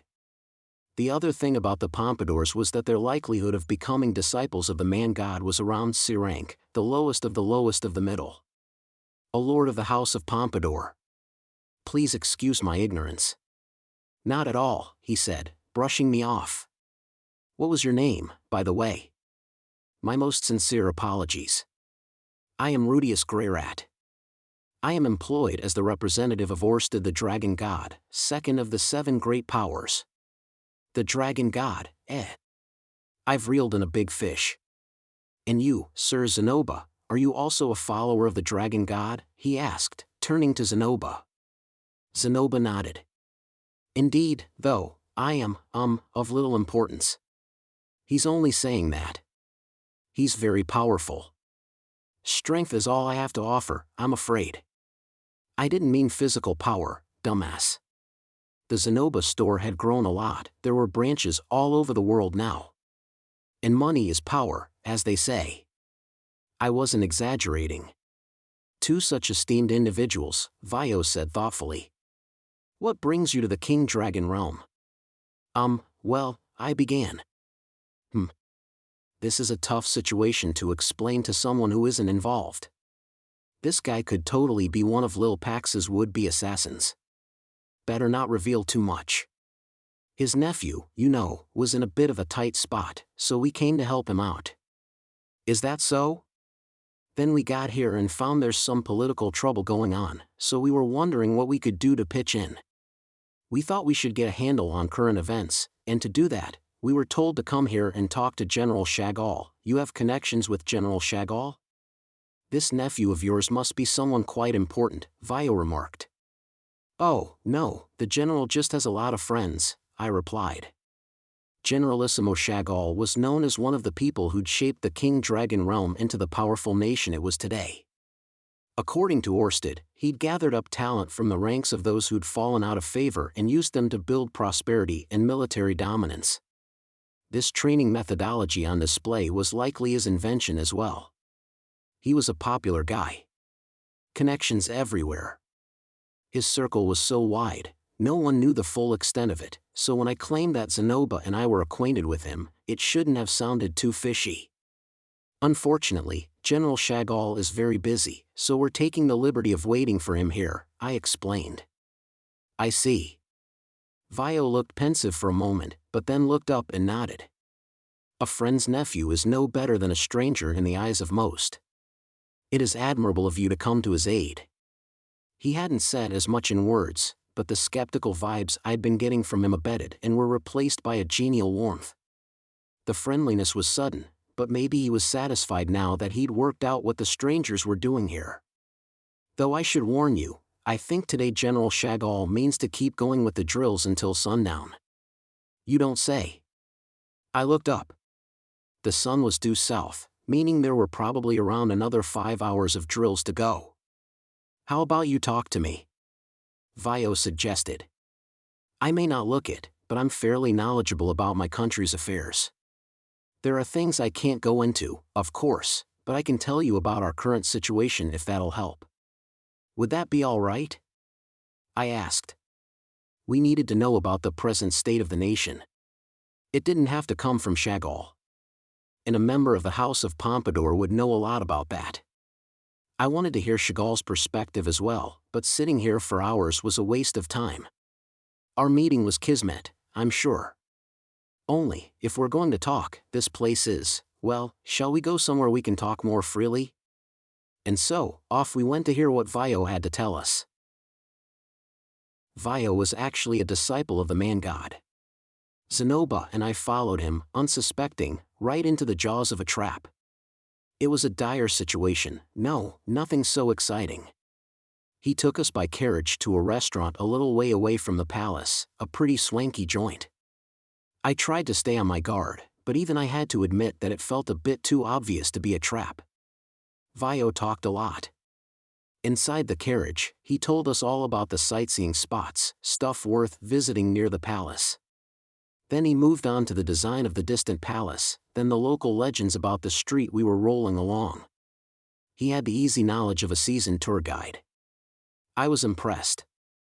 This continued through our meal as he showcased his exhaustive knowledge of the cuisine. The restaurant we were at served traditional King Dragon Realm cooking, as prepared by an incredible chef. The recent fad in the King Dragon Realm was for cutting-edge culinary innovation, so he hadn't secured a job as a palace cook, but he was the best option around if you wanted a traditional meal. The first dish is this, the second is that, blah blah. Honestly, I wasn't enough of a gourmand to follow a lot of Vio's patter. Even so, his pride and love for every topic shone. I could see the intensity of his love for his country, his patriotism. Wasn't that great? Nothing in his extended monologue related to what I needed. Alas, how did you find the King Dragon Realm's famed cooking? He asked. It was very good. I didn't give it credit till now, I admit. Last time I came here, I wasn't too blown away by what I ate. He laughed. Not all chefs are of equal ability. You're always going to strike out sometimes. This place, though? This place rocked. The King Dragon Realm's cuisine revolved around fruit and vegetables.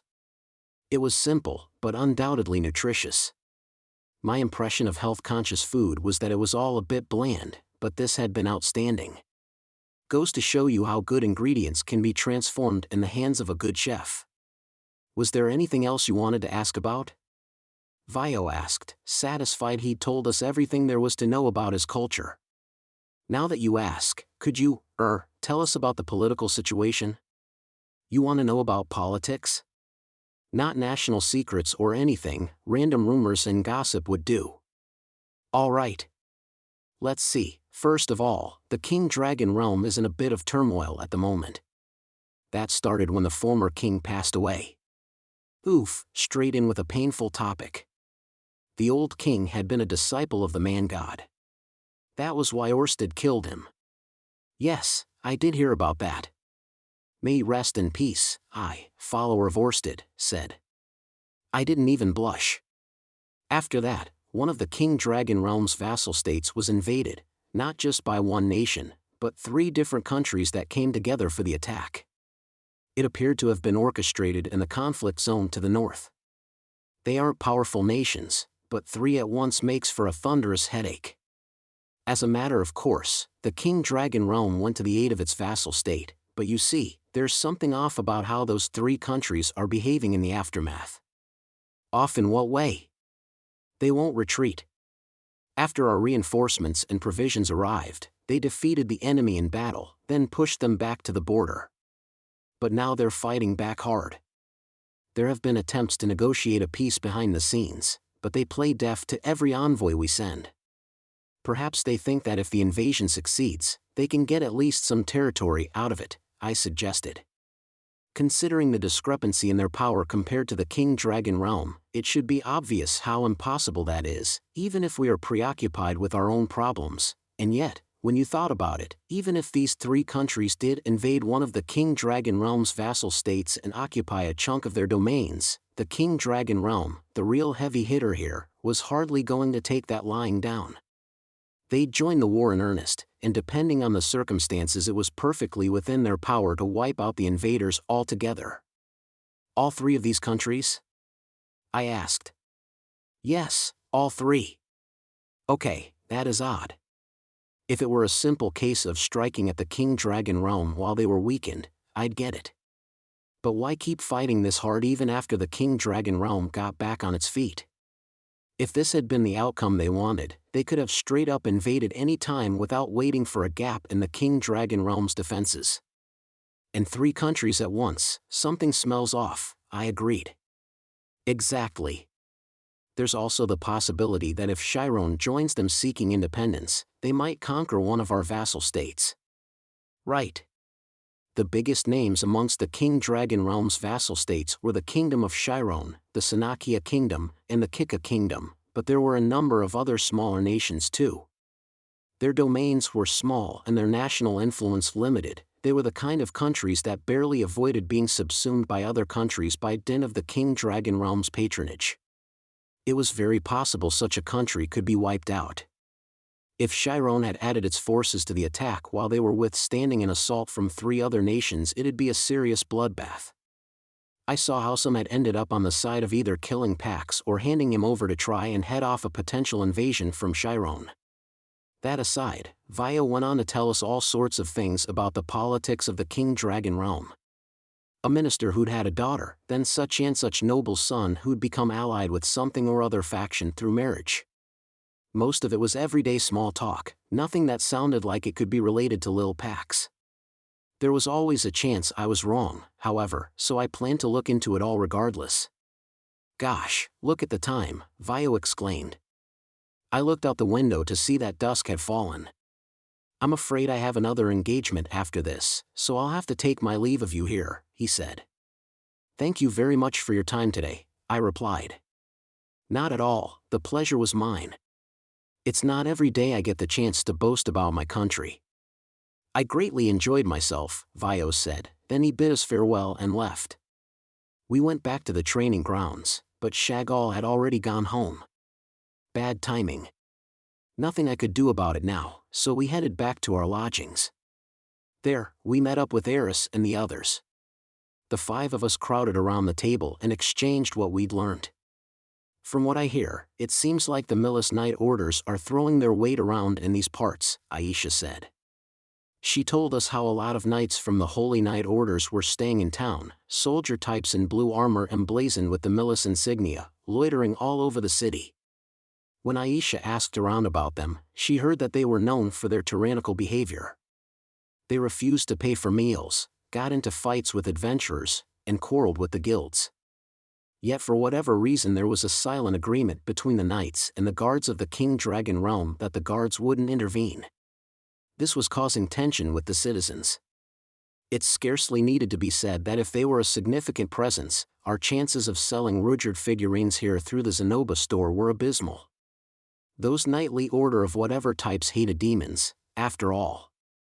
People were similarly dissatisfied about the rising prices of imported goods and increasing taxes. I found a building I think might work as a base of operations for the mercenary company, Aisha went on. What do you think? Am I good to go ahead with refurbishing it as an office? For now, let's get the teleportation circle and contact tablets set up. Standard procedure. I had a better picture of the problems plaguing the King Dragon Realm. Next, I'd report back to Orsted, then do some digging into what was behind it all. It didn't sound like a man-god plot, and this was a future that had been altered by my involvement, so I couldn't rely on Orsted knowing anything about it, but hey, gotta keep the boss in the loop. How do you wish to proceed, Master? Zenoba asked. Should it come to it, I would happily take Lady Benedict and the little prince and flee with them from this land. No, I think we can probably work something out, I said. I could handle the Knights of Millis. And I had a little theory about what was going on with the 3 invading countries. You do? I submit to your judgment. Probably is the operative word, though, okay?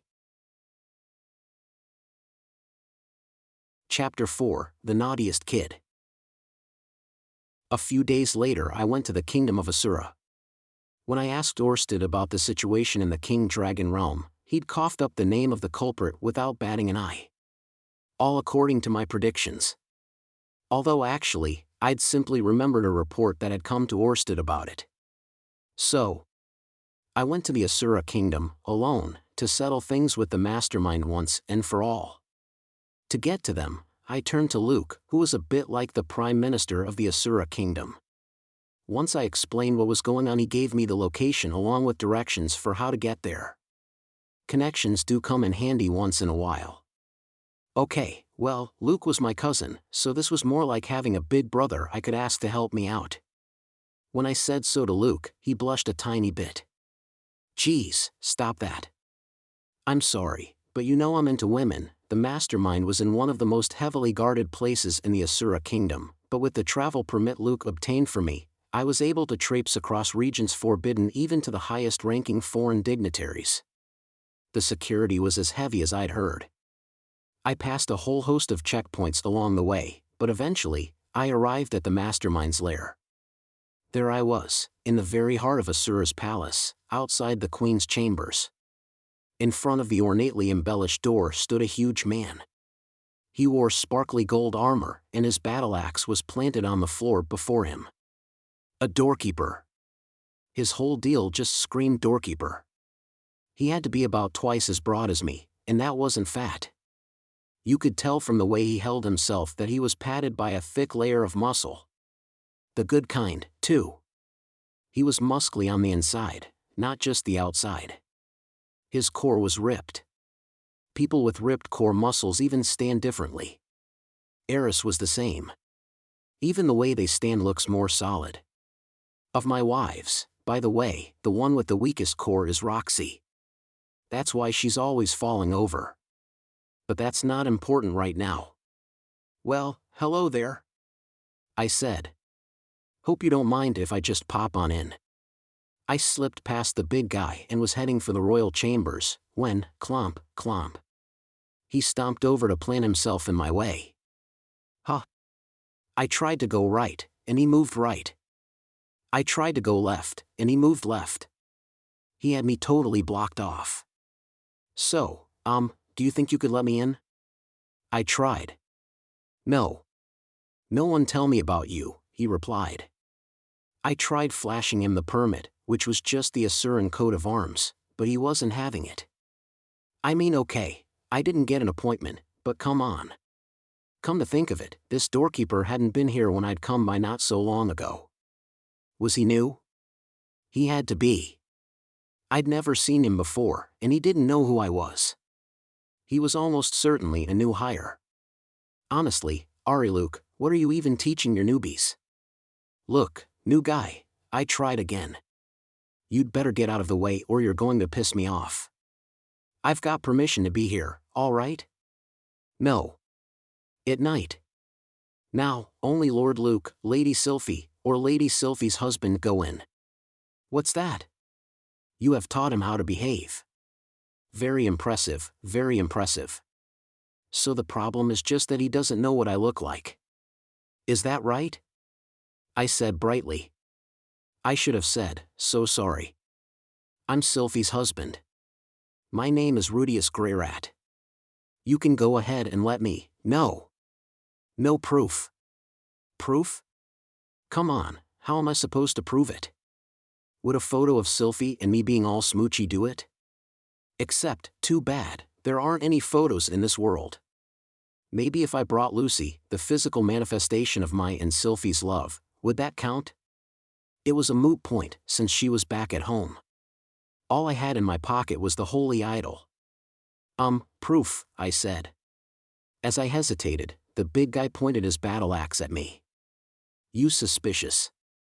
Whoa, hold up, I babbled. I'm sorry, okay, so just hold on for 5 seconds and let's stay calm and talk about this like gentlemen. Hell, the blade on the thing was as big as my head. It looked like it weighed 50 kilos. He could just drop it, let gravity do the work, and squish me flat. Well, right now, I had the magic armor on. I was fairly sure I wouldn't insta-die. Still, I didn't want to get in a fight if I could help it. I'm Ariel's boss, and you're her lackey. There's no need for us to fight. Love and peace, man. I am doorkeeper. You do not pass. What was I supposed to do now? This guy's total lack of flexibility was getting to be a problem. If I went back to Luke's office and dragged him up here, he'd sort it out in a flash, but he'd looked really busy. I casually attempted to evade Mr. Doorman, first left, then right, but he intercepted me easily. I could really feel his determination to bar my passage under absolutely any circumstances. Can I do whatever else I want so long as I don't go past you? Mr. Doorkeeper looked a bit confused, but grunted in assent and said, yes. Sorry, dude, I'm actually going in. Hey, Ariel. Come and play. I yelled. Maybe I couldn't get my body through, but my voice? I could squeeze that past him, no sweat. Did you ever see such ingenuity? You thought Odysseus was the trickster? Please. It's Rudeus you've got to look out for. Mr. Doorkeeper started, looking too confused to act. Not long after, the door opened. Out came a maid I knew well. Ariel's lady-in-waiting. What was she called again? I remembered hearing she'd started at the same time as Lilia. Lord Rudeus, whatever is the matter, she asked. I came to request an audience with Her Majesty Queen Ariel, but this gentleman is reluctant to let me in. The maid's eyes narrowed in anger. My apologies, she stuttered, then turned to the doorkeeper. Doga! This gentleman is permitted. Let him through at once. But the door guard shook his head. No. No one tell me. He has weapons. At night. Can't do it. Doga, this is Sir Rudeus, she tried again. Come now, I know you were told you can let him through at any time. No. No proof. I'm telling you, she said, exasperated, but I guess he didn't trust the maid either yet. This new guy, Doga was his name, apparently, was a tough nut to crack. A kid like this was probably well suited to guarding the queen's room, though. He didn't seem like the type to be turned by gold or anything. Doga, came a refined voice from behind the door. The kind of voice that charmed everyone who heard it. Doga visibly jumped. That gentleman is Sylphie's husband. You are to let him pass at any time. Ariel sounded a little ticked off, which made Mr. Doorkeeper twitch again. He hurried away from the door, then went down on one knee, grunting deferentially. Can I go through now? I'm going, okay? We good? Stepping gingerly on my tiptoes, never taking my eyes off the battle axe, I crept into Ariel's chambers. Ariel looked like she'd just gotten out of the bath. She'd changed into something casual, and a lady-in-waiting was combing her hair. Welcome, Lord Rudeus. I must say, it's rather indelicate to impose yourself upon an unmarried woman in the middle of the night like this, don't you think? True. Sorry about that. It was kind of urgent. Well, this is a matter between you and me, after all, don't worry, I'll be sure to keep what commences between us a secret from Sylphie. Hey. There's no need for secrets, nothing's going to happen. And besides, I'm the one who reports back to Sylphie. Really? How disappointing, Ariel said. She came back to this joke from time to time. It was to check whether I'd cheat. Whether I'd betray Sylphie. And what are you gonna do if I actually give in to the temptation, huh? Speaking of temptation, maybe because she was just out of the bath, she smelled really good. I'd never felt that way about Ariel before. She always presented herself so flawlessly, but something about her now seemed more human, that must have been it. Ack, don't even think about it. Damn it, goddess, give me strength. I took a big whiff of the idol to try and clear my head. Apparently, my vow of chastity had left me with some pent-up energy. I see you are a man of taste, Sir Rudeus, Ariel remarked. This isn't taste, it's my faith. Now, could we maybe clear the others out of here? Not that I'm going to do anything. I just don't want people to see. Ariel didn't respond. She merely clapped her hands and said, You may go, dismissing the maid. It felt a bit like I'd pushed away the ladder to safety. But now we could talk, at least. Okay. So, Ariel, yes. The one behind it all is you. Right? Yes. That's correct, though, you'll have to be more specific. You could be talking about a lot of things. Well, okay. I guess Ariel is queen. Working for the good of your country probably meant getting your hands dirty. Do you happen to have proof that I am guilty of whatever it is you claim? Ariel inquired. There's no point playing dumb. I've already got all the evidence I need. I cried, getting into character. Right away, the door banged open. I whirled around and saw Doga standing there, battle axe in hand. He walked into the room then made a beeline for me, raising his axe. Whoa, just hold up a second. Stand down, please, Doga, Ariel said. But your majesty. He threatened you. No one is threatening me. It was a joke. Doga gave a reluctant grunt. Don't come in again unless you hear me scream, Ariel finished. Doga grunted again, then trudged back to the entrance. He looked downtrodden after being told off. It was kind of cute. My apologies, Ariel said when he was gone. He's very rigid. I got a little carried away with the bit. Personally, I like it when you joke around. The palace doesn't keep a fool. Har har. Alrighty, I'll train up a clown and bring them along next time. Someone who's good for protection, not just laughs. The kind of guy who'll drag your enemies into the sewers and dispose of them. What were you talking about? Ariel asked, sitting up straight.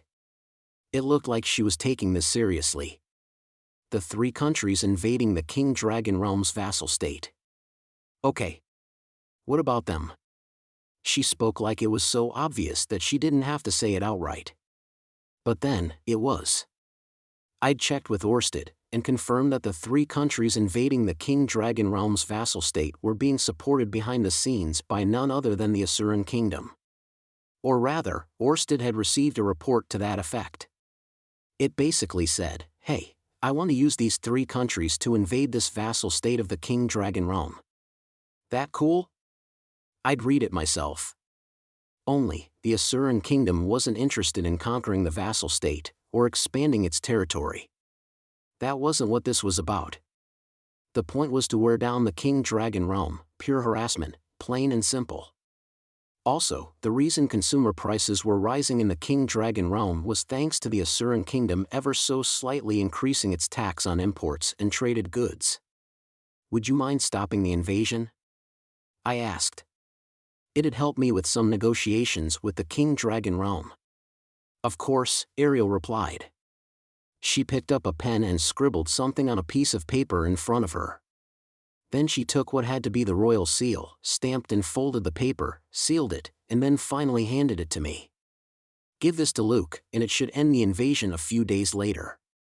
Use it whenever you feel like it. Ha ha. I crowed, taking it with gratitude. I had a bargaining chip now. Friendship is important, but so is power. Oh, right. The other thing was, I wondered if you'd let me use the Asuran embassy in the King Dragon Realm. Predictably, it turns out people don't respect the right hand of the dragon god. Permission granted. I'll see that it's arranged, Ariel said. She clapped her hands again and the lady in waiting from earlier came in. Ariel whispered something, and the other woman nodded before leaving again. The embassy has everything on hand, but please let the ambassador know if you need anything. Thank you for all of this.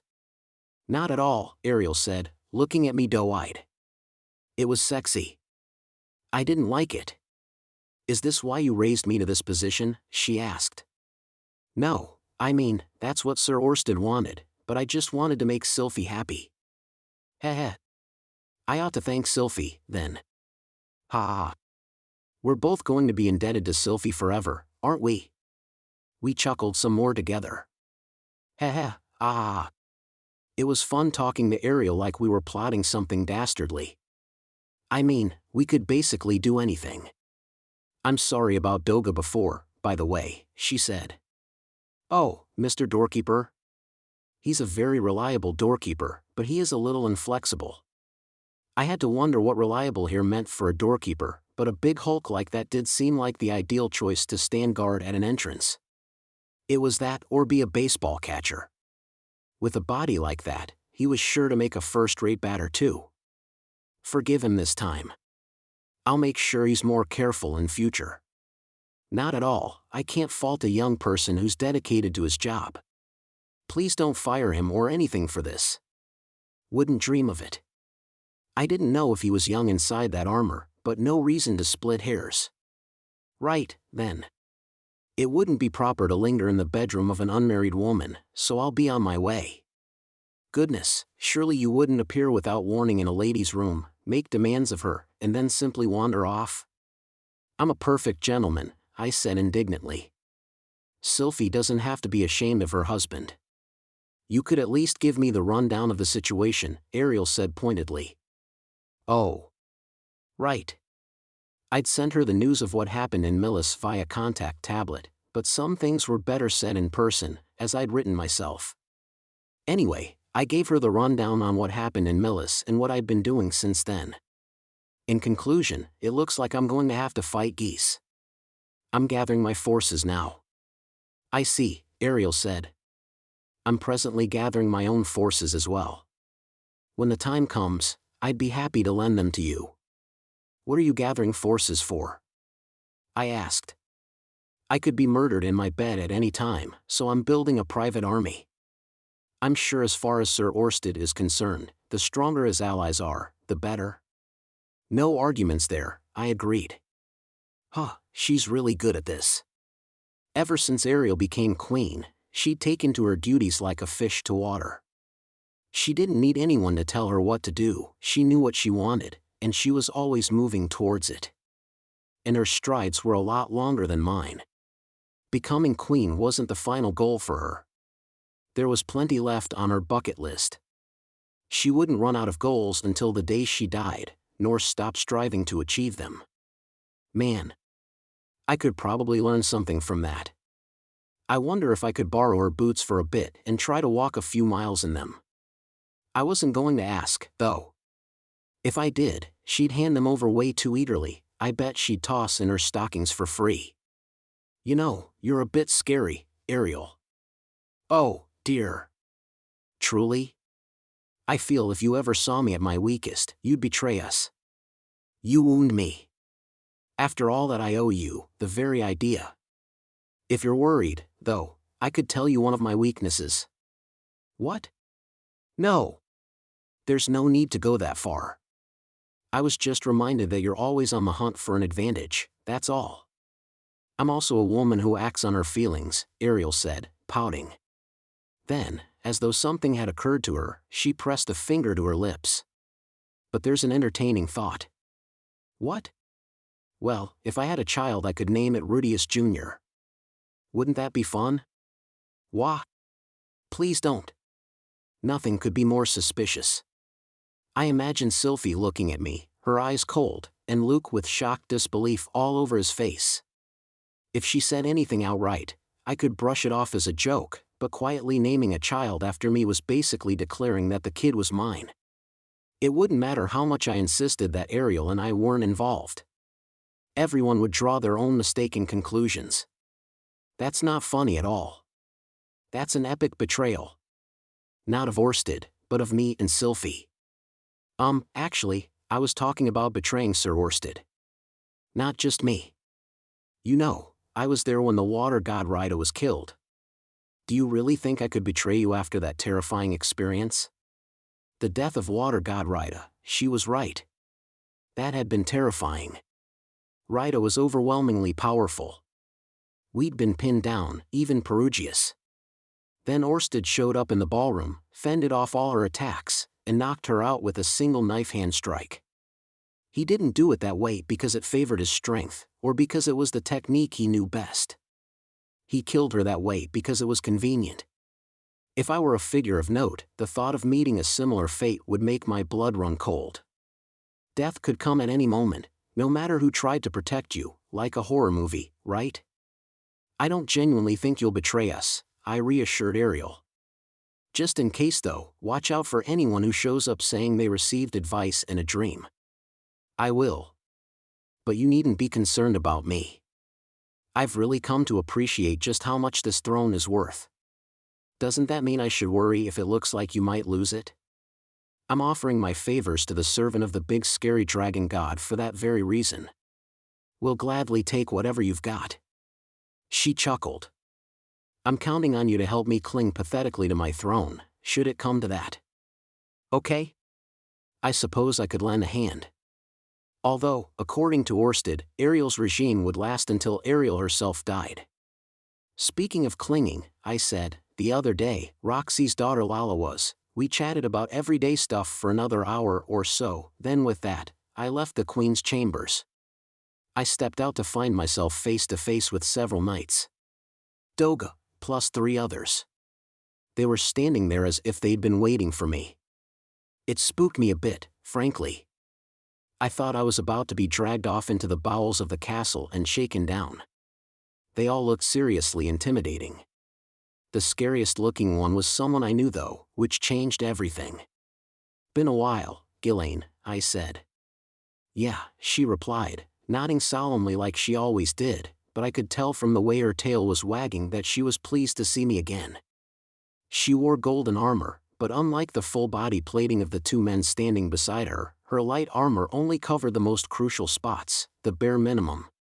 Let me be honest here, it looked badass. The gold of the armor complemented her brown skin beautifully, and she looked tough as hell. She was giving major S-tier character vibes. Bet Paul would have laughed his head off at how dumb she looks, though. "Sorry, guess I kept you waiting. I'll be on my way." I tried to leave, but she grabbed my hair. "Wait. Was there something you needed? Is Eris well? Can you imagine her otherwise?" "No." "Yes, she's doing great. Same as always." "Good, we had lots to catch up on, but Ghislaine was on duty right now. I mean, she was here outside the Queen's chambers in the middle of the night, all decked out in that sparkly armor. It had to be some emergency. Better not to get in their way. As much as I'd like to catch up, I gotta get going." "I'm sure you're busy too." "No, wait," she mumbled. "What's that?" Mind speaking a bit clearer? "Luke told me that you'd be here." "Oh, you've got business with me? What is it?" "You know I'll do anything you ask, Ghislaine."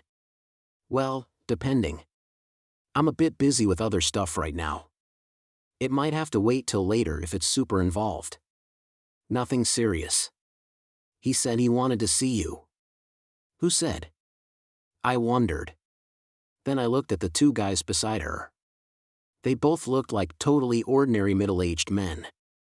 One was on the short side, his blonde hair flecked with white. The other, unusually, had black hair. I placed both of them somewhere in their late 40s, perhaps as old as 50, and they carried themselves with the dignified air of seasoned warriors. The blonde one stepped forward. "'Tis an honor to meet you. My name is Sylvester Ifrit. I defend this castle as captain of the palace guard, and I place myself at your service. I'm Rudeus Greyrat, a friend of the Queen, through Her Majesty's beneficence. It's a pleasure to make your acquaintance." If he was captain of the palace guard, that made him the most important knight in the whole of the kingdom of Asura. That explained the shiny gold armor. Except, wait, everyone here was wearing the same armor.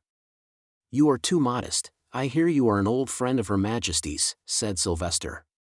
"In truth, it's my wife who's the old friend. Lady Sylphiette, I believe. Such ethereal and delicate beauty, combined with unyielding strength." "Just so. You know her well." A plus description, no notes. "Anyway, it's all thanks to my wife that I'm able to impose upon Her Majesty. You may claim as much, but I am told you played a leading role in deciding the struggle for the throne. That made it sound like there'd been a fair fight between all the different castles and we'd come out on top." "Ah, I was only acting on my boss's orders. The one who really ought to get the credit is my master, the dragon god Orsted. I see you are loyal as well. Can you call this loyalty?" "Doubt it, to be honest." "Whatever.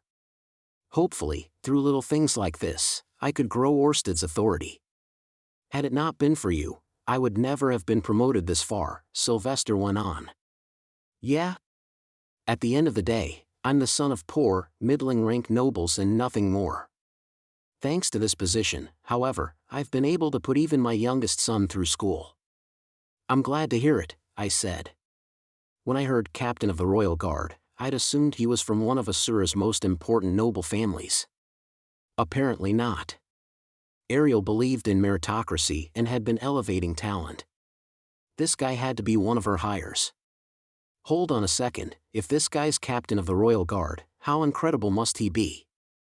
He might be a useful friend to make. Feel free to call me if you need any advice with your son," I said. "Sorry," he said, confused, but then brightened. "Oh. Ha. You're just as funny as they said. No fear there. My boy's talented, just like his father.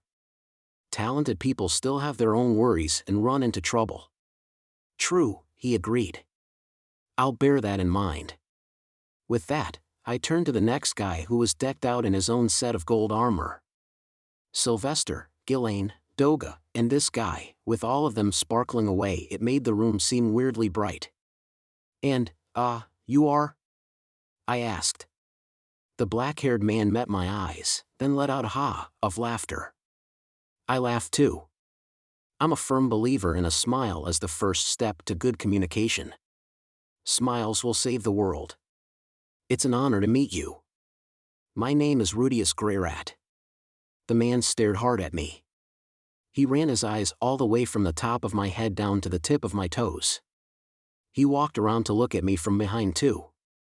He had the air of someone sizing up a rare animal. It felt startlingly familiar.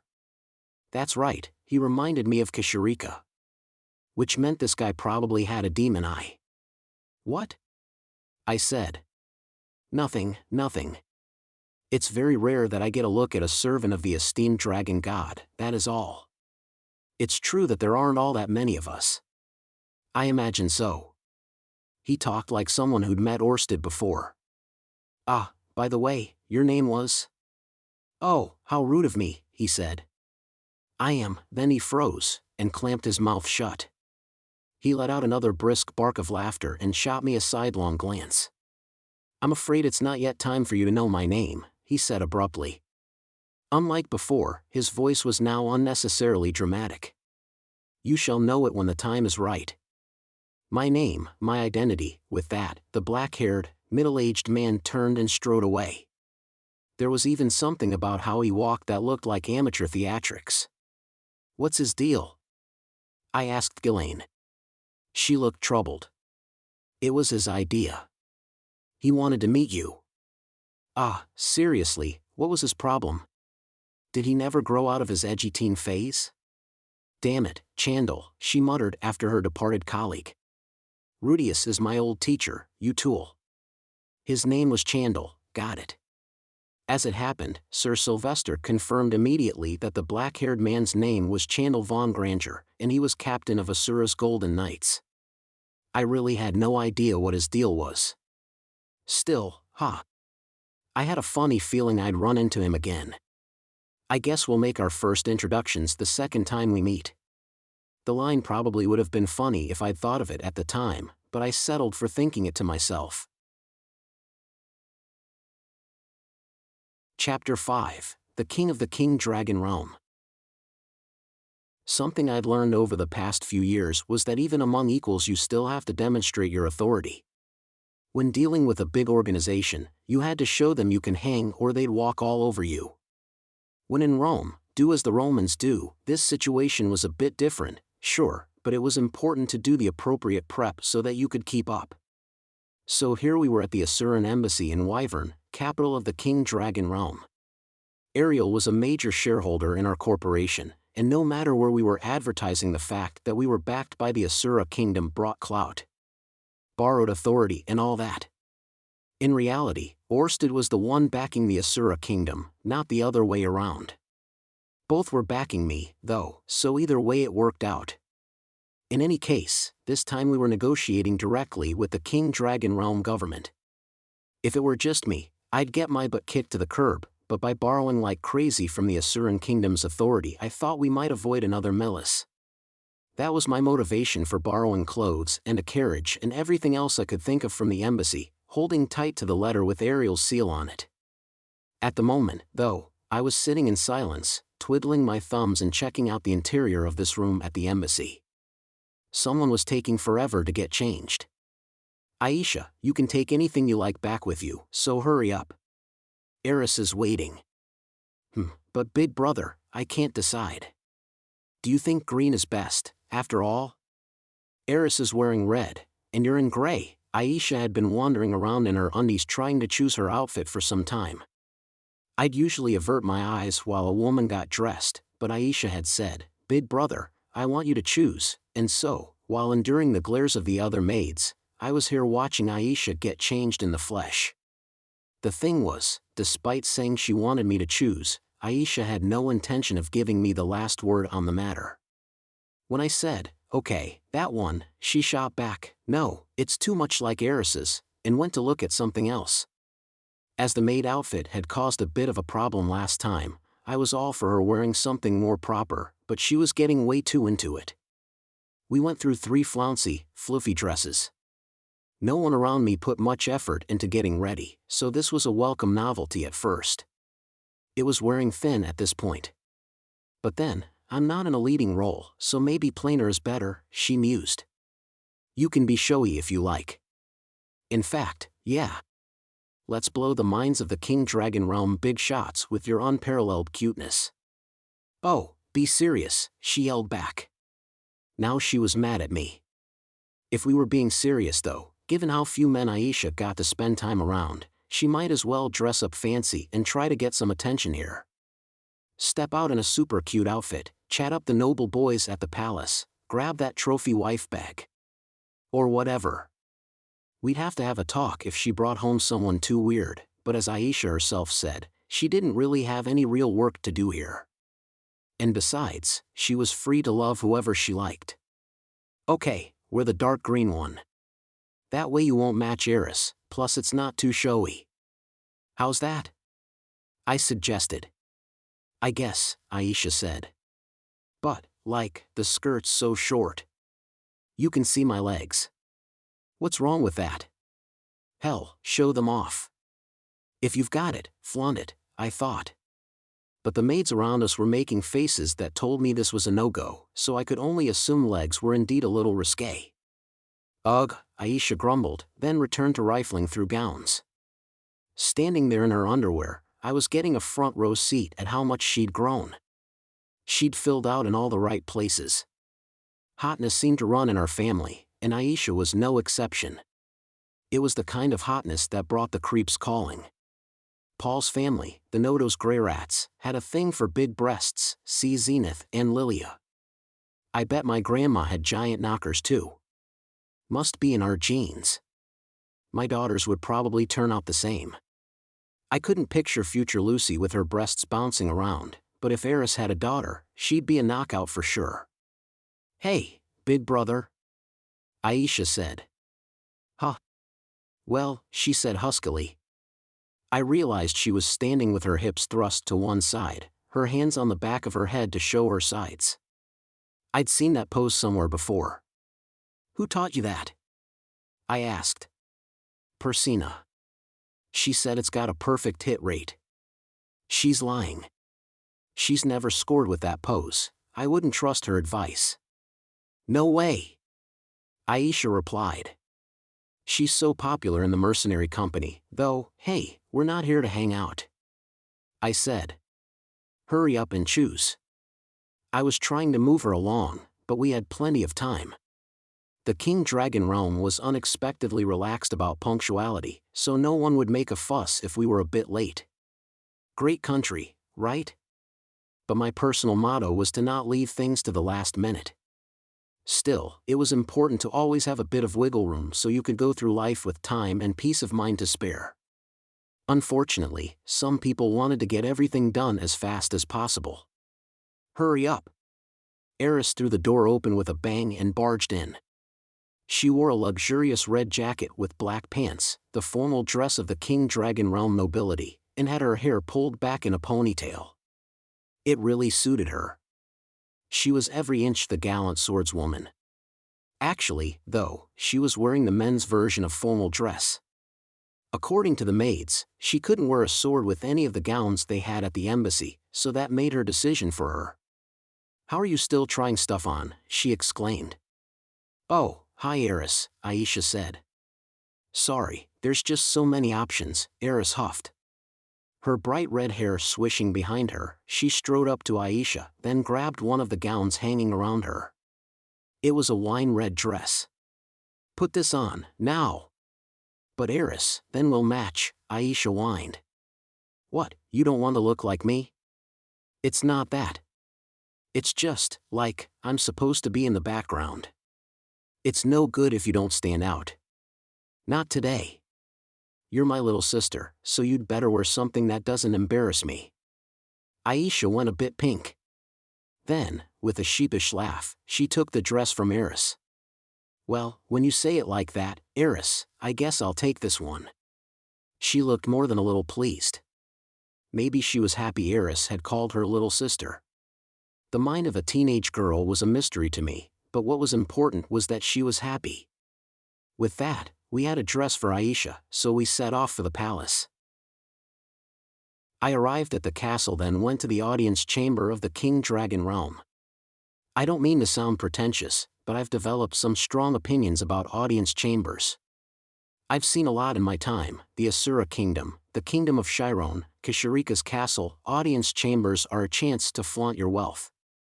A wide-open room, gorgeously furnished, sometimes with a guard dressed up in swanky armor. It's a great way to show off to any outsiders who step foot inside just how powerful you are, how amazing your country is, how important your king is. That's what audience chambers are about. The Kingdom of Asura did a spectacular job on size and luxuriance. Its audience chamber was spacious and full of people. Simply dazzling. When I first checked it out, it was decked out more heavily than usual for Ariel's coronation, but everything, the scale, the staff, the expense, the throne, the beauty of the one sitting on it, was top class. But let me be blunt about it. The Asuran audience chamber was amazing, no doubt about it. But it came in hot at a global number 2. The audience chamber I ranked as number 1 didn't stop at the audience chamber itself, but extended its grandeur to the route you took to get there. Starting outside the castle, visitors were charmed by elegant gardens and well-curated artworks. As you approached the chamber, you never ran into anyone else. As you passed down that corridor, soaking up the majesty around you, you couldn't help but feel your nerves jangle. Then, when you finally reached the towering door to the audience chamber, the anticipation was overwhelming. Your imagination ran wild with expectation for what could possibly be behind those doors. Then, they opened. You couldn't call the room that came into view luxurious, even if you were trying to be nice. The furnishings were all stripped-down simplicity. 12 knights were lined up in front of the throne, all of them wearing masks that lent them an air of mystery and intimidation. Even they seemed somehow unremarkable. There was a reason for this. The layout was designed to further focus attention on the throne. On the throne there sat a man, the only one not wearing a mask. All who made it there were rendered speechless by his breathtaking delicacy, refinement, and sheer presence. They praised his magnificence to the heavens. Where was this audience chamber, then? It was no secret, that was the audience chamber of Chaos Breaker, the floating fortress. The abode of armored dragon King Perugius. The opinion crept up on me, but I'm not exaggerating when I say that Perugius has the best taste in the world.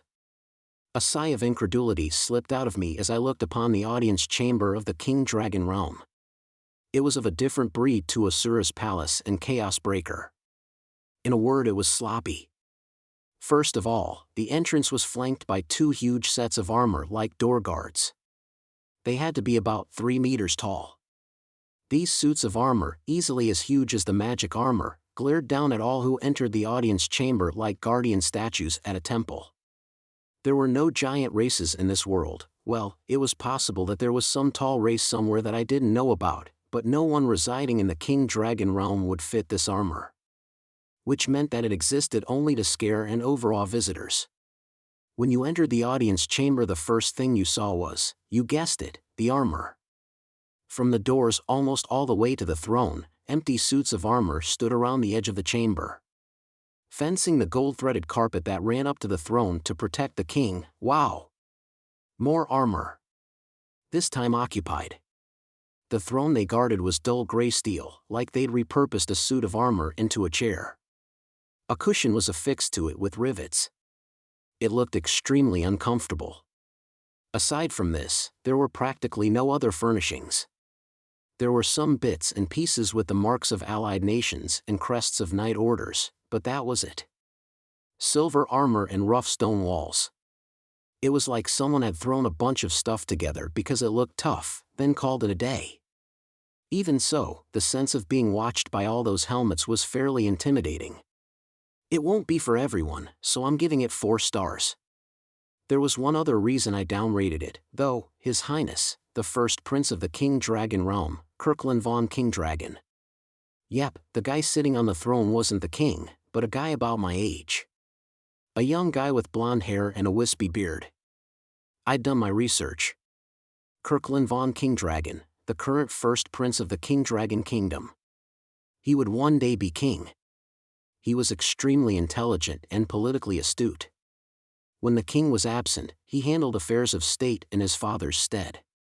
Still, when I dropped the name of the Asuran kingdom, I'd requested an audience with the actual king. It was possible they didn't respect me enough. They may have dismissed me as an interloper. Just an unaligned nobody, so they could get away without sending the king himself. I knelt, then kept my head down and waited for what he'd say next. "Rise, and state your name," he said. "It is an honor to meet you, Your Highness. I am Rudeus Greyrat, follower of the dragon god Orsted. I trust one find you well." "Oh ho." He sounded interested. "Were you not the one who vanquished the water god Rida, then alone turned back the hordes that threatened Chiron, Rudeus Greyrat?"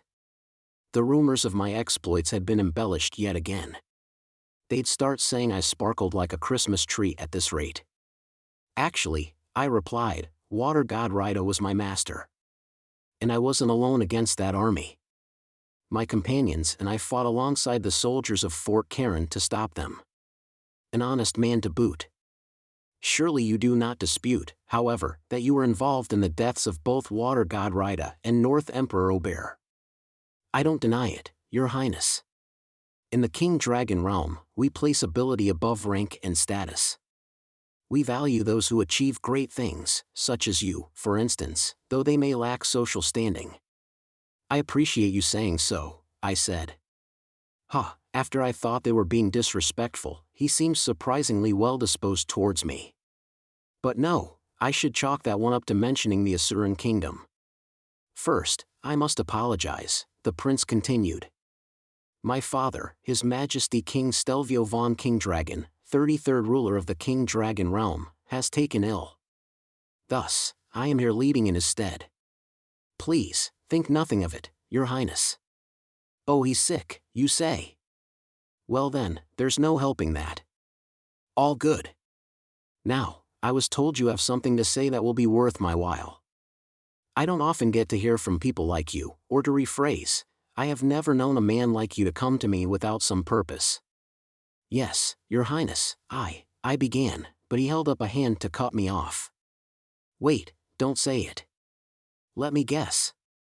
He stroked his chin, regarding me with genuine interest. He came across as a cerebral fellow with self-confidence to spare. Like a man assured of his own considerable ability and that he could see it in others too. Well, he wasn't wrong. Over the next few decades, he would build up the King Dragon realm into a nation to match and even rival the Asura kingdom. His political acumen outmatched even Ariel's, to be blunt. He, along with the retainers he surrounded himself with, were all exceptional. Unfortunately, there was also sadness waiting in his future, the sadness of a broken heart. Kirkland von King Dragon was in love. When he attended the coronation in the Asura kingdom as ambassador, he'd been smitten with Ariel at first sight. He would have many more chances to visit the kingdom, but at the age of about 25 he would confess his love and she'd flat out reject him. He hadn't been turned down yet, however. So as of now, he'd be advocating for friendship with the Asura kingdom. For sure. You're not looking for an appointment, that much is for sure. I believe you're close to Queen Ariel of Asura, so if that was what you wanted you'd be better served going there. She would be amenable to giving more than a mere government appointment.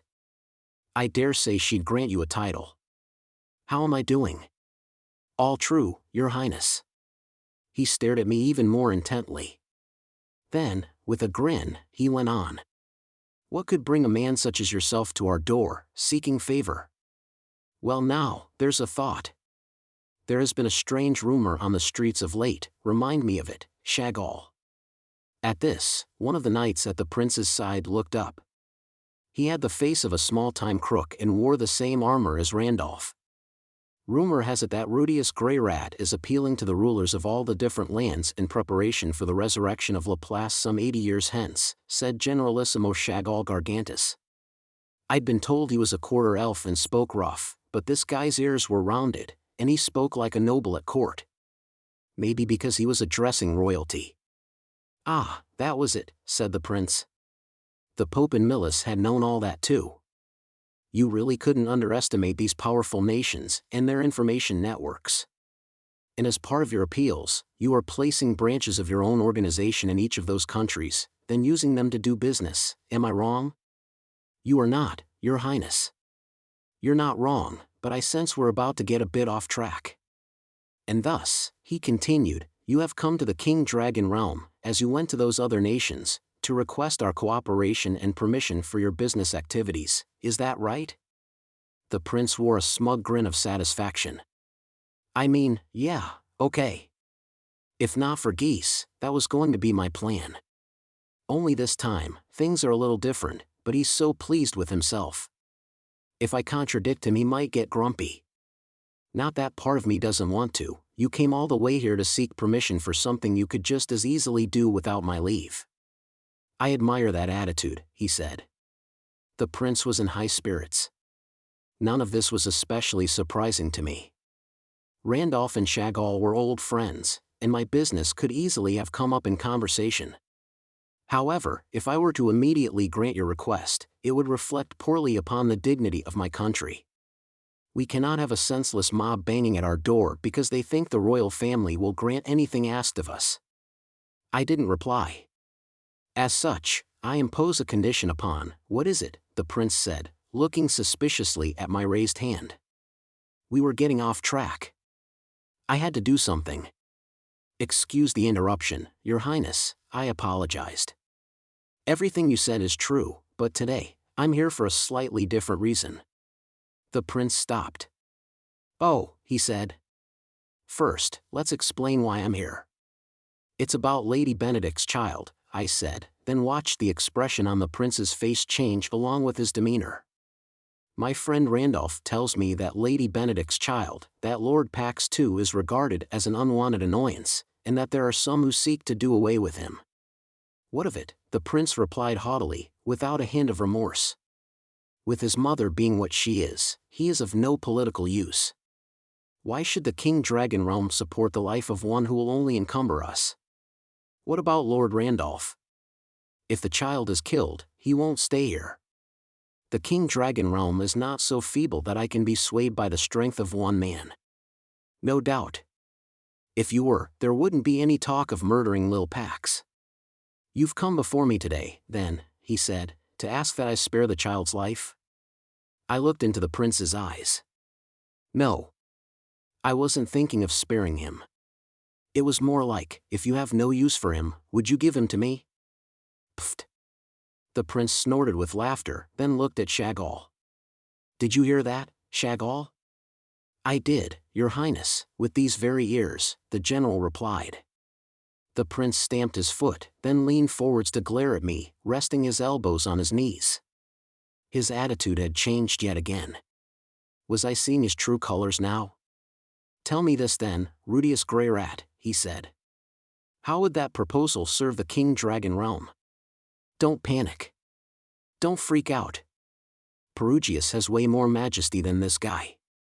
Allow me to explain, I began.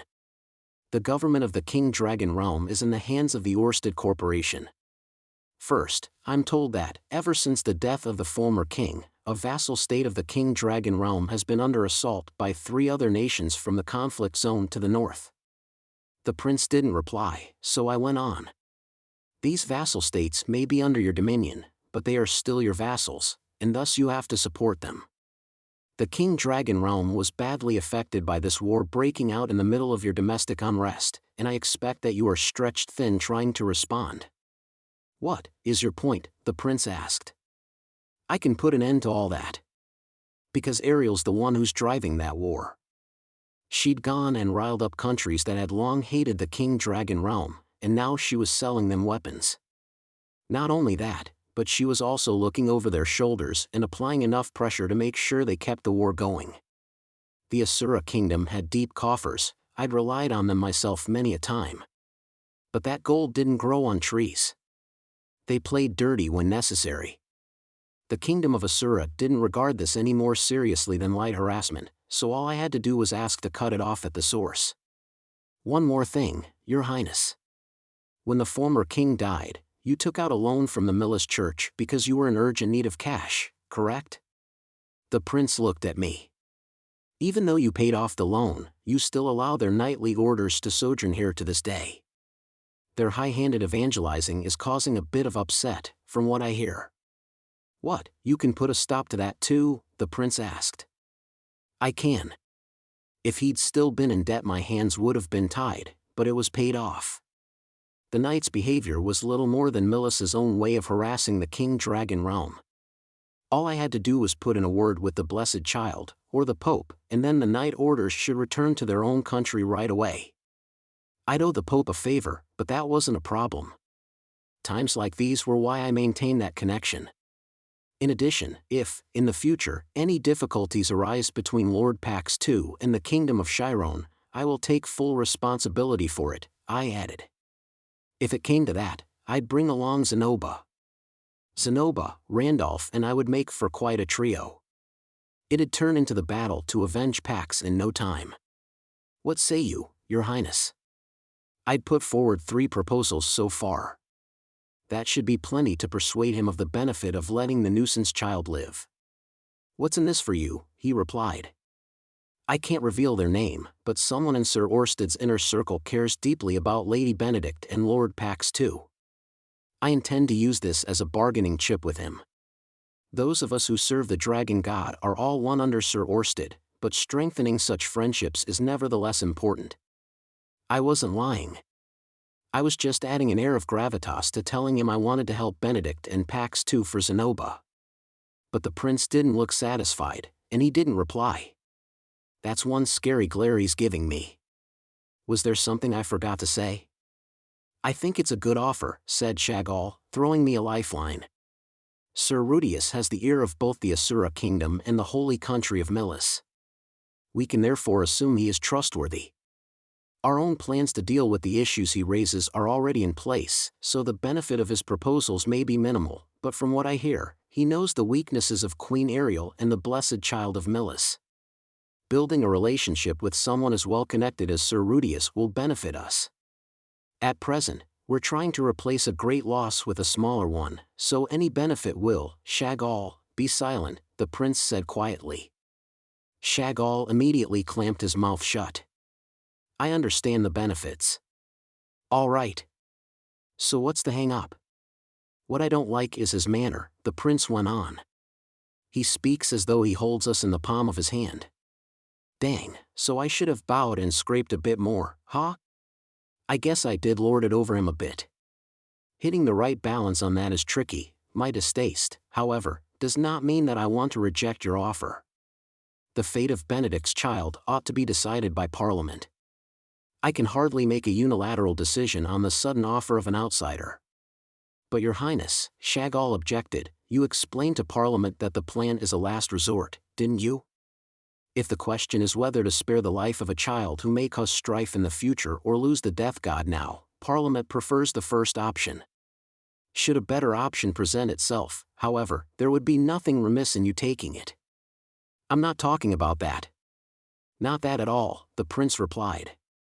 My concern here is for safeguarding the position and dignity of the King Dragon realm. If other nations see my father's rule as indecisive, or if it should appear thus to the people, it may even call into question the loyalty of our retainers. The prince was concerned about his father's, no, his country's prestige. Admirable, in someone so young. Only, it sure seemed improper having this conversation right in front of me. Shagal seemed to be on my side.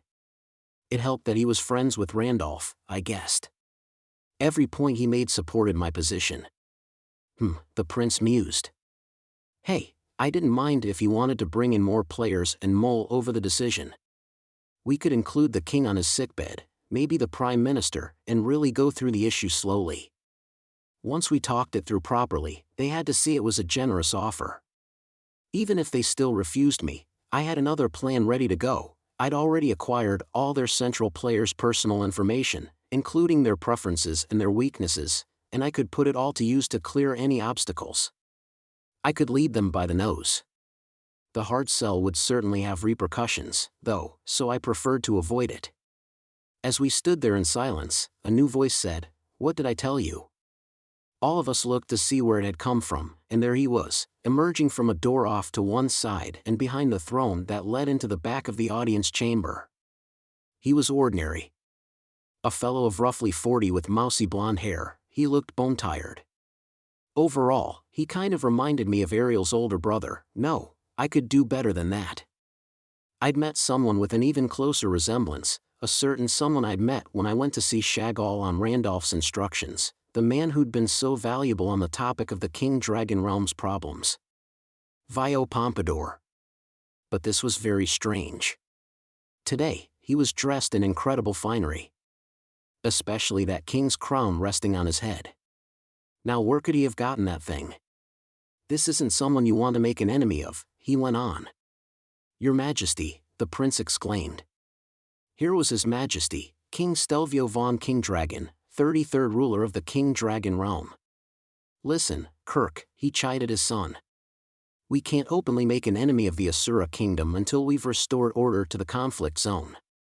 It's public knowledge that Sir Rudeus is friendly with Queen Ariel. If we accept his proposal and enter into a collaborative relationship with the dragon god Orsted, the Asura kingdom will be hard-pressed to pull this kind of trick again. This is all for the sake of our country." Stelvio, walked over to the throne as he spoke, then changed places with the prince. Despite that decisive speech, he didn't exactly radiate competence. If anything, he was the picture of mediocrity. "All right," he said, then addressed me. "Sir Rudeus." "Your Majesty," I replied. "We accept your offer," said the king, just like that. He must have already deliberated to be so decisive. He'd probably pondered it while he sat there telling me all about this rumor and that cuisine in the King Dragon Realm. Maybe before that, maybe it was a factor in his decision to conceal his true identity to get close to me when he heard I was in town. It just happened that there'd been someone else who remained unconvinced. Maybe this whole scene had been set up in order to convince him. "Thank you, Your Majesty," I replied. In accordance with etiquette, I bowed, but right away, a voice from directly above me said, "That's enough. Rise." I rose obediently and the king shot me a wry smile. There was no majesty there. Just a tired man and his crooked smile. "This is all that remains of the King Dragon Realm," he said. "We are locked into unending unrest thanks to a wavering and undignified king. I know you have your battle coming 80 years hence, and I regret that we may offer but little assistance." "Not at all," I said. "Would you mind if I asked you something, though?" "What is it?" "What was with that act?" I asked. The king gave that same tired smile. "I merely wish to learn more about you." "Me?" "What you would say and do when we sat beside one another as equals, rather than me up here and you down there. I wanted to know whether you were someone worthy of trust. I don't know of a better test." "Oh, okay. Okay, this is who the king really is," I realized. Now I remembered what Orsted had told me. King Stelvio's reign was not a long one. In less than a decade, he would fall gravely ill and abdicate the throne to his son. After Kirkland became king, the King Dragon Realm would make staggeringly rapid progress. That would be the true beginning for the King Dragon Realm. Stelvio was a pit stop on the way to that worthwhile destination. That was why he hadn't stuck in my memory. Funny, though. Right now, I was more interested in the king than in Shagall and Kirkland, the important players.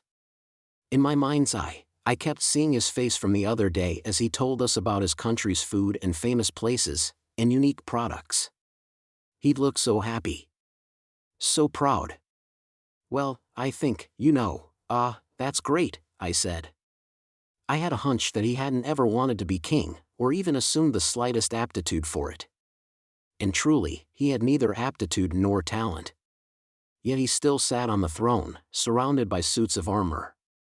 And when he sat there, he had to play his part. As long as he lived, he put everything he had into being the king. He never lost his principles, and always did what he could while those around him lent him their support. That is to say, he would, future tense. He'd act the part of king. For the sake of his beloved country, he'd do his best. Ha ha. Great, is it? You're a little overfamiliar, Rudeus Greyrat. My apologies, Your Majesty, I said. He was the kind of person who wouldn't leave any mark on the world. Continuing to associate with him wouldn't reap me any great benefits. Stelvio then said, and given that your etiquette could use a little help, let me give you a friendly word of advice. And pass it on to the former Prince Sonoba, your friend who is so concerned about Lord Pax too. Yes? I replied, waiting. Before you seek an audience with the rulers of a country, learn their faces. Even if they're not much to look at. I'll do my best. Still, I thought, even as I grimaced in embarrassment at his advice, I'd like us to be friends while he's still alive. Lil Pax's safety was secured. As Benedict was still part of the royal family, the King Dragon Realm took it upon itself to guarantee their safety. Benedict was temporarily freed from the fear that dogged her, and Randolph looked like the cat that got the cream. The threat to the King Dragon Realm had also been subdued for the time being, and they'd kept Randolph, so there was plenty to celebrate. I also managed to slip in my primary reason for coming, putting out wanted notices for geese, so that was a load off. Setting up the mercenary company was going to have to wait for another day, but I was reassured that the current king would allow it. It looked like I'd established good relations with the King Dragon Realm. If only it hadn't been another arsonist putting out his own fire type situation, it would have been perfect, but I'd never be satisfied if I let every little quibble like that bother me. I now owed favors to both Ariel and the Pope, but I'd pay them back eventually. I assumed more trouble would crop up for Lil Pax in another few years, but when it happened, Sonoba and I would sort things out again. You really did help me out, Randolph said when I went to bid him farewell. I thought I was going to have to burn the King Dragon Realm to the ground and leave with the Queen. He gave his usual rattling laugh. He didn't have the power to do that, Orsted had told me as much, but I guess that didn't mean he wasn't willing to try. The King Dragon Realm would have had to choose whether to send soldiers for Randolph to slaughter, or a scuffle with the Kingdom of Chiron further down the road. If it's the good graces of His Majesty you're after, I'm afraid I won't be of any use to you. A shame. I so wanted to be your go-to fellow in the King Dragon Realm, Randolph said wistfully. This is no good. How am I supposed to repay my debt to you now? Now that the threat to Pax is gone, I'd be happy to have you fight by my side. Just because no one's targeting him, we can't say for sure he's in no danger, Randolph pointed out. You're one to talk, after starting me on that goose chase. I had a hunch that it was Randolph who'd told Stelvio I was in the King Dragon Realm. He might even have informed him if he just gave me a few hints about the problems in the King Dragon Realm, things would more or less head in the right direction. Okay, no, that sounded a bit paranoid. I couldn't help suspecting him a bit even so, this was Death God Randolph we were talking about. Whatever can you mean? Randolph said. The look on his face was as good as a full confession. I certainly cannot predict how His Majesty will act. Anyway. Randolph had no plans to leave Benedict, so I couldn't rely on his strength for the fight against geese, but that wasn't the end of the world. Sonoba cut in. Yes, Sir Randolph's place is without a doubt here with Lady Benedict and the little prince. Sonoba had waited here with Randolph and Benedict, just in case the negotiations went south, set to spring into action if things got severely out of hand and the king ordered Lil Pax's summary execution or whatever.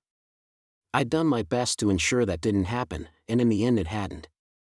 Their presence was an insurance policy, nothing more. Thank you. And so I will remain, Randolph replied with a grin that as good as said, all according to plan. Having said that, you must allow me to express my gratitude, even if it is only a gesture. My too cool for gratitude reputation shall follow me into the next life at this rate. I doubt it. you're going to be remembered as more of a con man. No matter what you do. On which note, Sir Rudeus, I think you're acquainted with the demon world's great emperor, Kashirika Kashirasu. That's right. I've run into her a couple of times. If you're hunting for someone, I'd suggest hunting her down first. Oh yeah, Kashirika is around. Randolph had a point. Kashirika had a demon eye similar to the Eye of Distant Sight. Roxy said she'd used her powers to search for Zenith. If I asked her, she might tell me Geese's whereabouts just like that, or, if not just like that, she could narrow down the options a lot. Why hadn't I thought of her before? Wait, that's it. I wasn't 100% sure I could trust her. She may demand some recompense, but show her this ring and say that Randolph asks it of her. Then she should hear you out, even if your request is a little unreasonable. Ooh. You mean I don't even have to wine and dine her? Sounds good. I accept, I said. Randolph passed me a white ring. It was a creepy little thing, presumably crafted from some sort of bone. It looked cursed, but I put it on anyway. After Randolph's letter of introduction had proved pretty useless, I wasn't sure how effective this ring would be. But Randolph, whatever else he was, took his obligations seriously. I decided that this would do for now. I'm just happy that Pax is safe, Sonoba said, peering at Benedict. Now Lady Benedict can give all her attention to raising her child. Ah, his name is Lil Pax, I thought. Get it right. Benedict didn't reply. Was she still scared of him? But then she met Zenoba's eyes, her lips pursed. The sound that came out of her was almost too small to hear, and as her voice persisted she stammered over the unfamiliar words. Thank you. I am very grateful for your assistance. She spoke from the heart, even with all the stuttering. I could tell. Zenoba smiled, then clapped his hands together like he'd just remembered something. Ah, yes. I almost forgot, he said, then called, Julie. Standing behind him, she nodded, then lowered her pack and pulled out a box. The box was painted white and decorated like a fanciful building. Hold on, I've seen that somewhere before, I thought. Aha. It looks like the royal palace in Chiron. Julie opened the box. The inside was decorated like a canopied bed, and in the bed lay a figurine. Oh, Benedict said softly. I had it made for this day. I hope you will accept it, Sonoba said. Benedict slowly reached to pick up the figurine from the bed and gazed at it, wide-eyed. It was short and blonde, a bit on the plump side. A glance was enough to see that it was him. It was a figurine of Pax. As his reign was short, I believe there are no portraits. I made it from memory. Julie here did the actual crafting. Benedict began to cry, fat tears running down her cheeks.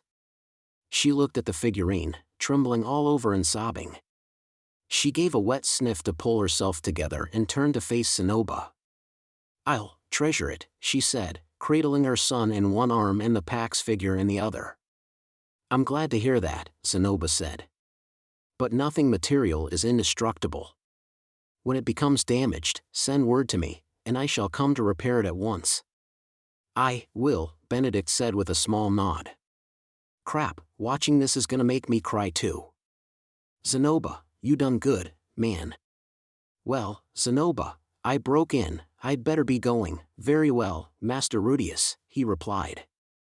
The rest is safe in my hands. I decided to have Aisha, Zenoba, and Julie stay in the King Dragon realm for a little longer to mediate things between Asura and Milis. I'm counting on you, I replied. Obviously I was busy, but Zenoba had plenty to do as well.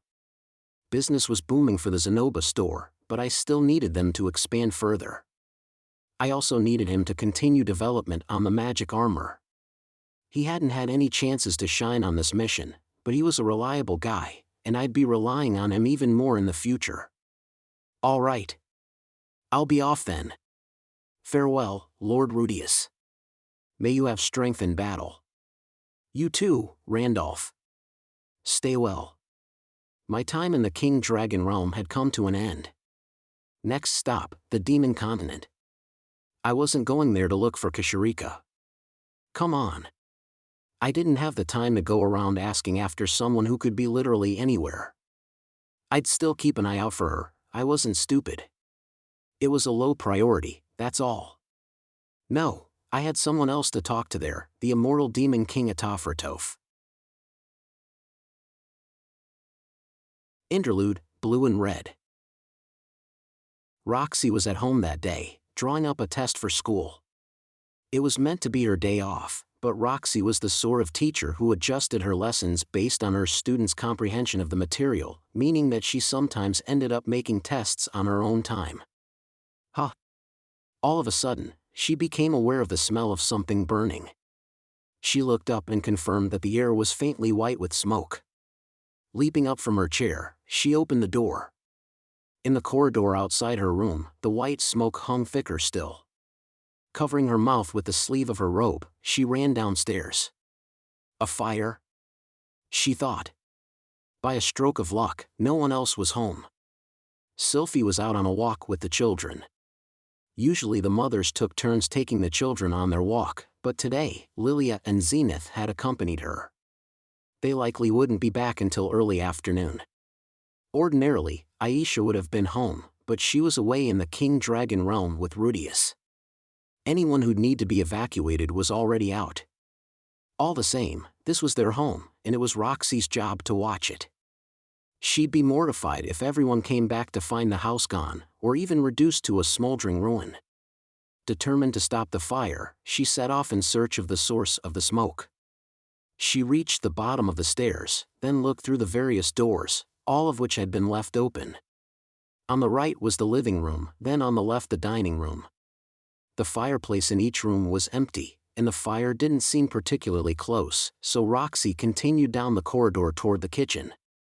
There, she found the source of the fire. Technically, there were no flames. An unexpected figure loomed over the stove. She was a tall woman with long red hair twisted into a bun, and she wore black undergarments that clung to the curves of her body. It was Eris. It wasn't unexpected for Eris to be in the house. The real surprise was finding her in the kitchen. As a rule, she never came in here. Yet today, in a shocking turn of events, here she was. Her arms were folded like always as she glared at something on the stove that was belching up billows of thick smoke.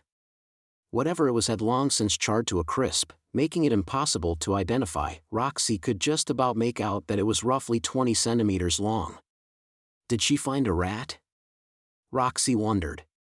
Rats were persona non grata in the Greyrat household. The family rule was that, if you found a rat, you killed it on sight, burned the carcass while wearing gloves and a mask, then went out beyond the town limits to dispose of its ashes. Rudeus himself had established this rule. There had been something written about rats in the diary his future self had given him. He was particularly insistent that Roxy watch out for rats. Well, it wasn't as if she were a toddler shoving everything in arm's reach into her mouth, but these were the orders they had, and so she too kept an eye out. Especially while she was pregnant. But vows made in a storm are soon forgotten, as they say. She'd been less vigilant lately. But surely Eris wouldn't burn a rat in their home kitchen. Surely. Eek! Eris jumped slightly as she noticed Roxy. It was exactly as though she'd been caught doing something she shouldn't. Sneaking a bite to eat? Roxy inquired. No sooner had Eris spoken than her stomach grumbled loudly. That was when it clicked for Roxy. With no one home today, no one had been around to make lunch. Eris was supposed to go to the University of Magic that afternoon to teach swordcraft to the students, and usually she ate at the school cafeteria on those days. The kitchens at the university were open even on holidays. Why didn't you go to the school cafeteria? Roxy asked. They're closed. The cook collapsed or something. Oh dear. As it happened, Roxy had plans of her own to stop off at the cafeteria after work, so this was unwelcome news. Now, what happened here? Thought Roxy. She pointed at the smoking lump and asked, "What's that?" "It's a roast. I think it's a touch overcooked." "It's been a while since I cooked," Eris replied cagily. It's a total loss, Roxy observed, then immediately used water magic to put out the fire under the stove. Oh, Eris started to protest, but then she saw the charred lump emerge from the smoke and halted. The corners of her mouth turned down. Roxy rushed to open the back door, then used wind magic to air out the room. You can't eat this. I know, Eris replied, scowling at Roxy. She thought she was going to get in trouble. Roxy wasn't angry. There was no need to be angry when she understood perfectly what had happened. Eris hadn't started a fire either, so no damage was done. Why don't I make us something, she offered. You can cook? Humph. You know I was an adventurer, right? I can manage basic cooking, Roxy declared, puffing out her skinny chest. Huh. Okay, thanks, Eris said, stepping back from the stove. It'll be really basic, though, Roxy added. The kitchen was Sylphie, Lilia, and Aisha's temple. There was no rule against anyone else using it, but those three didn't look kindly on anyone who messed it up by, say, snacking on ingredients meant for that night's dinner. Not all the stores were off limits, however. If you got hungry, it was fine to nibble at preserved foods like dried fish, meat, and vegetables. Roxy decided to pull from those supplies to make a soup. She used water magic to fill a pot, then lit a fire under the stove, cut up the ingredients, and threw them in. It was a bit rough to really be called cooking, but Roxy was an ex-adventurer. She wouldn't turn her nose up at raw monster meat so long as it was edible. She also found a loaf of bread, likely baked that morning. Everyone in the Greyrat household but Rudeus were avid bread eaters. Eris stood in a corner of the kitchen, watching Roxy work in silence. I didn't think you knew how to do this stuff, she said after a lengthy pause. Everyone thinks that for some reason. It's quite hurtful, really, Roxy replied. Neither can you, right, Eris? Eris pouted. I know how to start a fire and roast meat at least, I just messed it up this time. I see. But that's the same as most people, isn't it? There wasn't any great difference between Eris and the majority of adventurers. However, in each party, there was usually one person who was best at frying up dried food and making soup. Roxy was by no means a natural, but she had traveled a lot by herself and picked it up as a necessity. I was going to learn. Ages ago. Oh? From whom? Geese. Ah, Geese would make a great teacher. He was a better cook than most, Roxy said. She deliberately didn't change the subject. Geese might be their enemy, but that wasn't relevant at the moment. What did you learn from him? He wouldn't teach me, Eris muttered. Why not? Roxy inquired. Eris's face turned pink and she averted her eyes. He said he couldn't teach a woman to cook. Ah. A jinx, was it? Yeah, a jinx. Their eyes met, and they giggled. Roxy's soup wasn't anything special, but it wasn't horrible either. It just wasn't good. She'd mismeasured her seasonings, so the broth was way too salty, and she made far too much of it. There was enough soup for 5 people. Eris seemed to enjoy it regardless. More, please, she said. She ate 3 extra helpings. She ate it more ravenously than their usual meals, if anything, but Roxy assumed she was just being polite, taking extra helpings not because it tasted good, but because it'd be rude to leave it. Eris's people skills were nowhere near that advanced. She was hungry right after exercising, and she'd been sweating so she was craving salt. Eris and I have hardly ever talked like this, just the two of us, Roxy thought. Years had flown by since Eris joined the Greyrat family. They had never grown close despite their mutual respect for each other's talents, perhaps because neither was especially good at expressing themselves in words. Hey, Roxy, Eris said, cutting through her thoughts. Do you want another helping? It's not that. I wanted to ask a favor. You do? A favor. That wasn't so unusual. Eris didn't mind asking for help. She knew her own shortcomings and didn't hesitate to leave those tasks to others. I'll help if I can. I want you to teach me the demon tongue. I thought you'd already learned it. I haven't spoken it for ages, so I'm worried I've lost it. I see. Rudeus was in the King Dragon realm now, but Roxy knew he would soon travel to see Demon King Atofe on the Demon Continent. When he did, Roxy and Eris would go with him. She doubted there would be much, if any, need for Eris to talk to anyone, but she imagined Eris didn't much like the idea of being left adrift, unable to follow a single conversation. She couldn't operate independently if she couldn't communicate. "How was the soup?"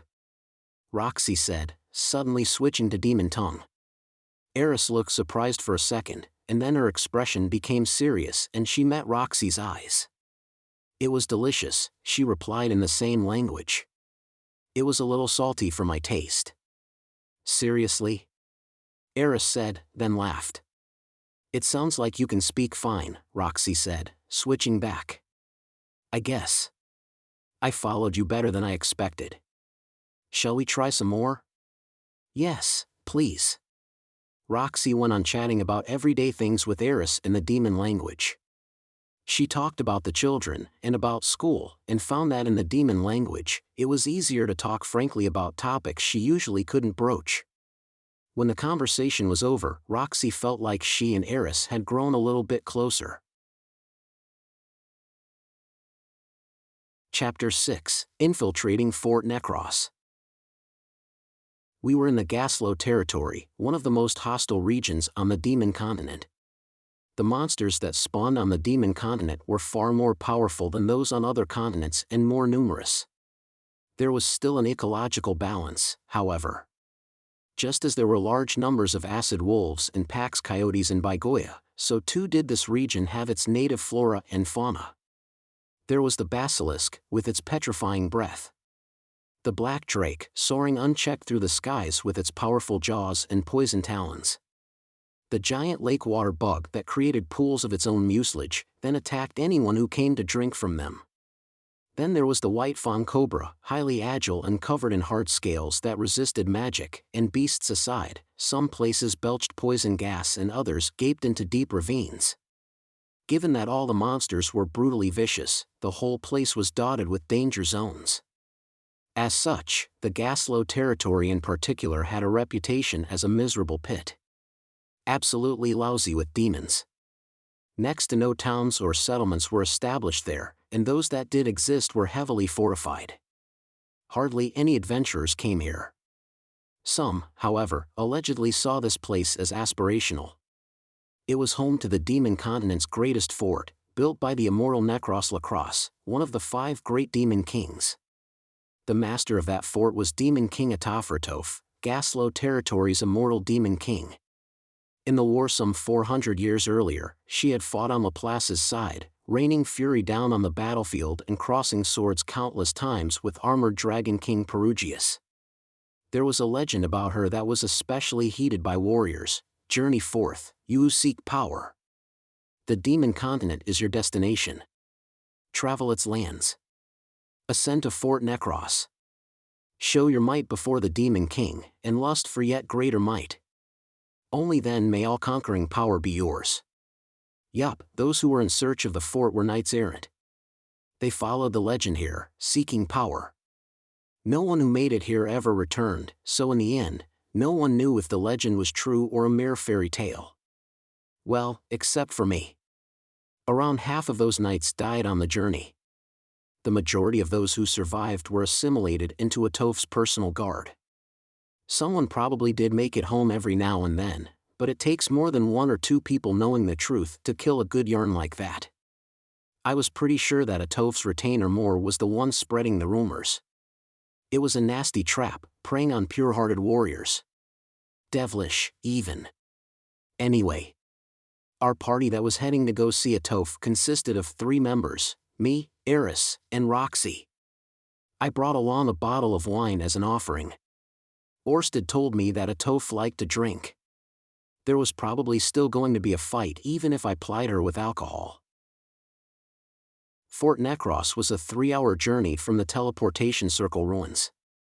It wasn't such a long way, but the ruins with the teleportation circle were deep in the mountains.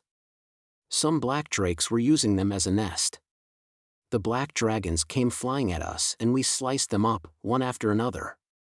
The dragons themselves, we barbecued, and then we turned the eggs we found into an omelet to keep our strength up as we pushed on. Droves of other monsters came swooping down from up high to attack us, so we trudged on, avoiding some and driving off others. By the time we got to the bottom of the mountain, a whole day had passed. I'd never seen a teleportation circle this close to a human settlement before. Come to think of it, I'd never seen a human settlement somewhere so thoroughly steeped in magic. That was no sweat, Eris said. She'd cheerfully cut through every monster that came at us, as if to sell us on the benefits of daily training. She had few opportunities besides her constant drills to slake her battle lust, rumors that she snuck out to hunt monsters outside of town aside. This is a harsh place.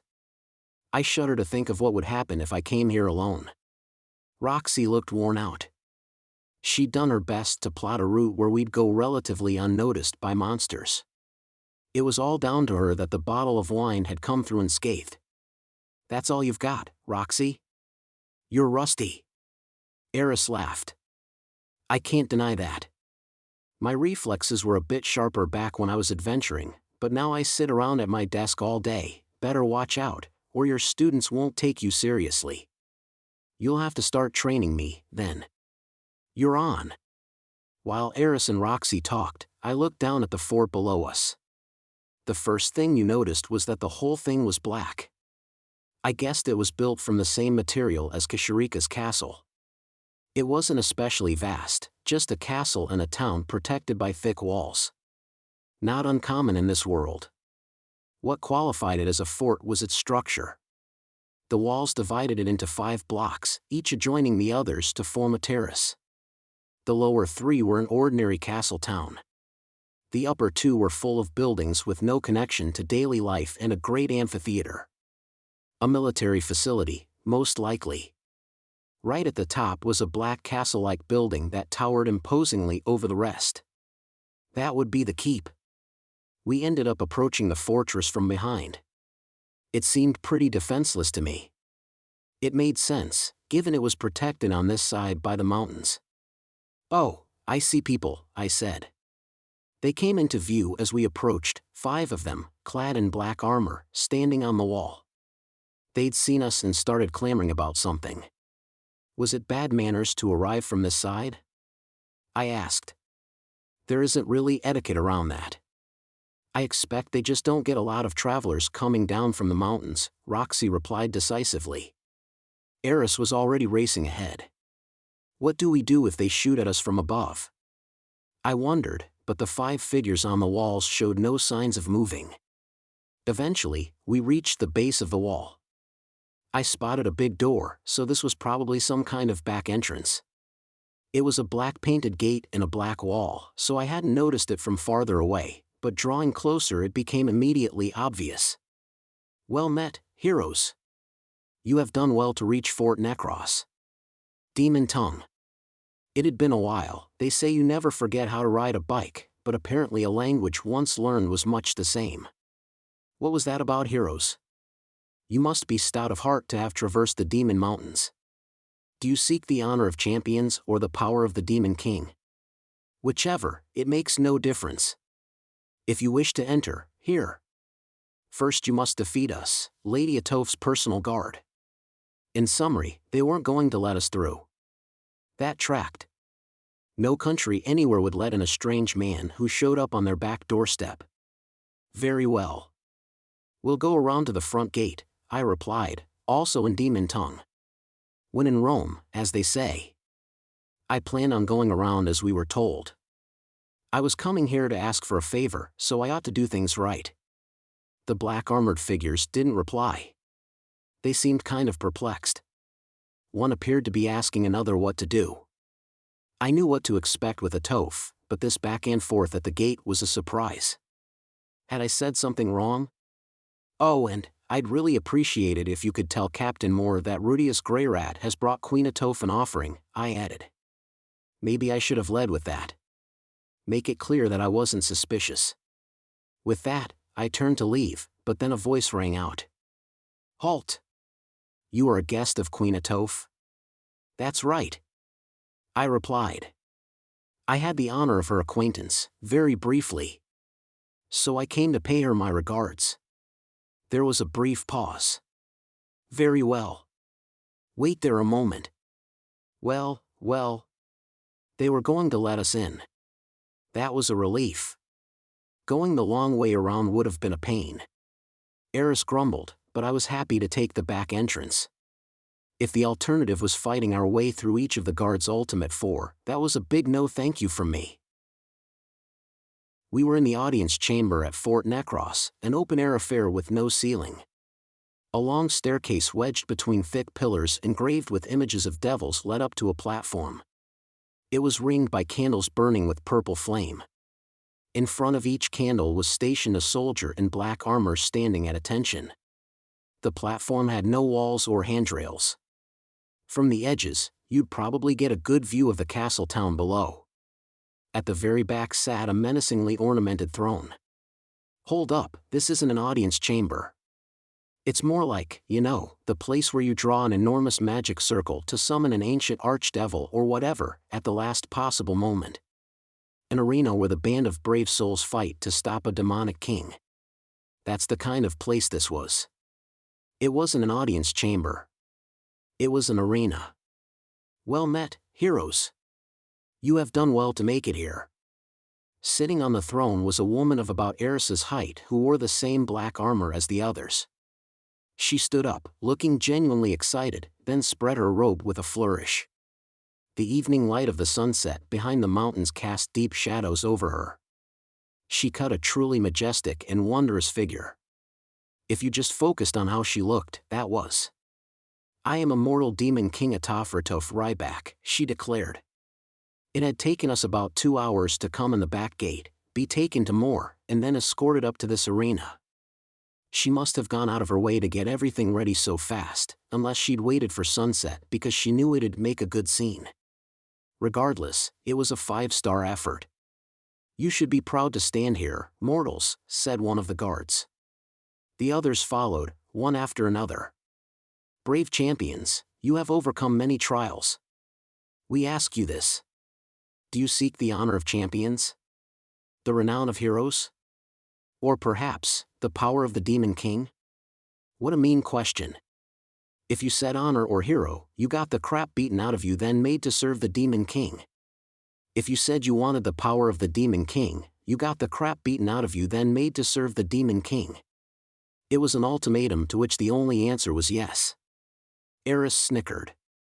Eris is smirking? Right, she's into this sort of thing.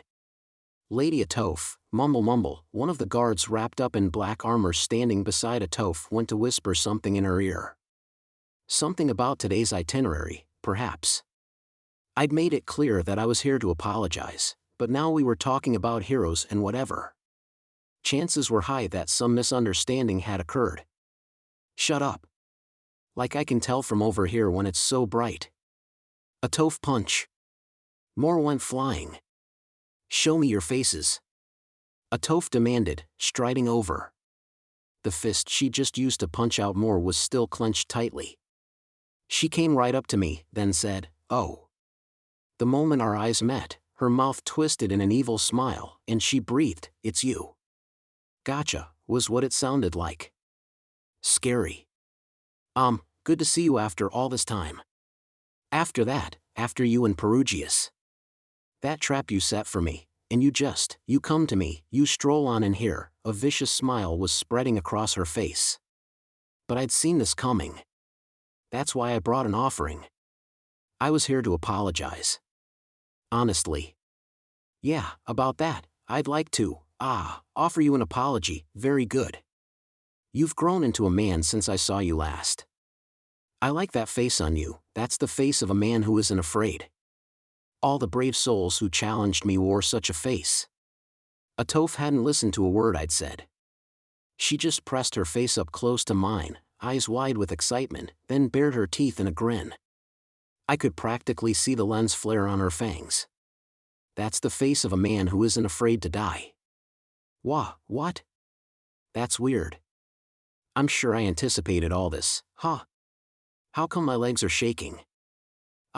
Crap. Not just my legs, I'm shaking all over, huh? Just then, something red filled my field of vision. Red hair.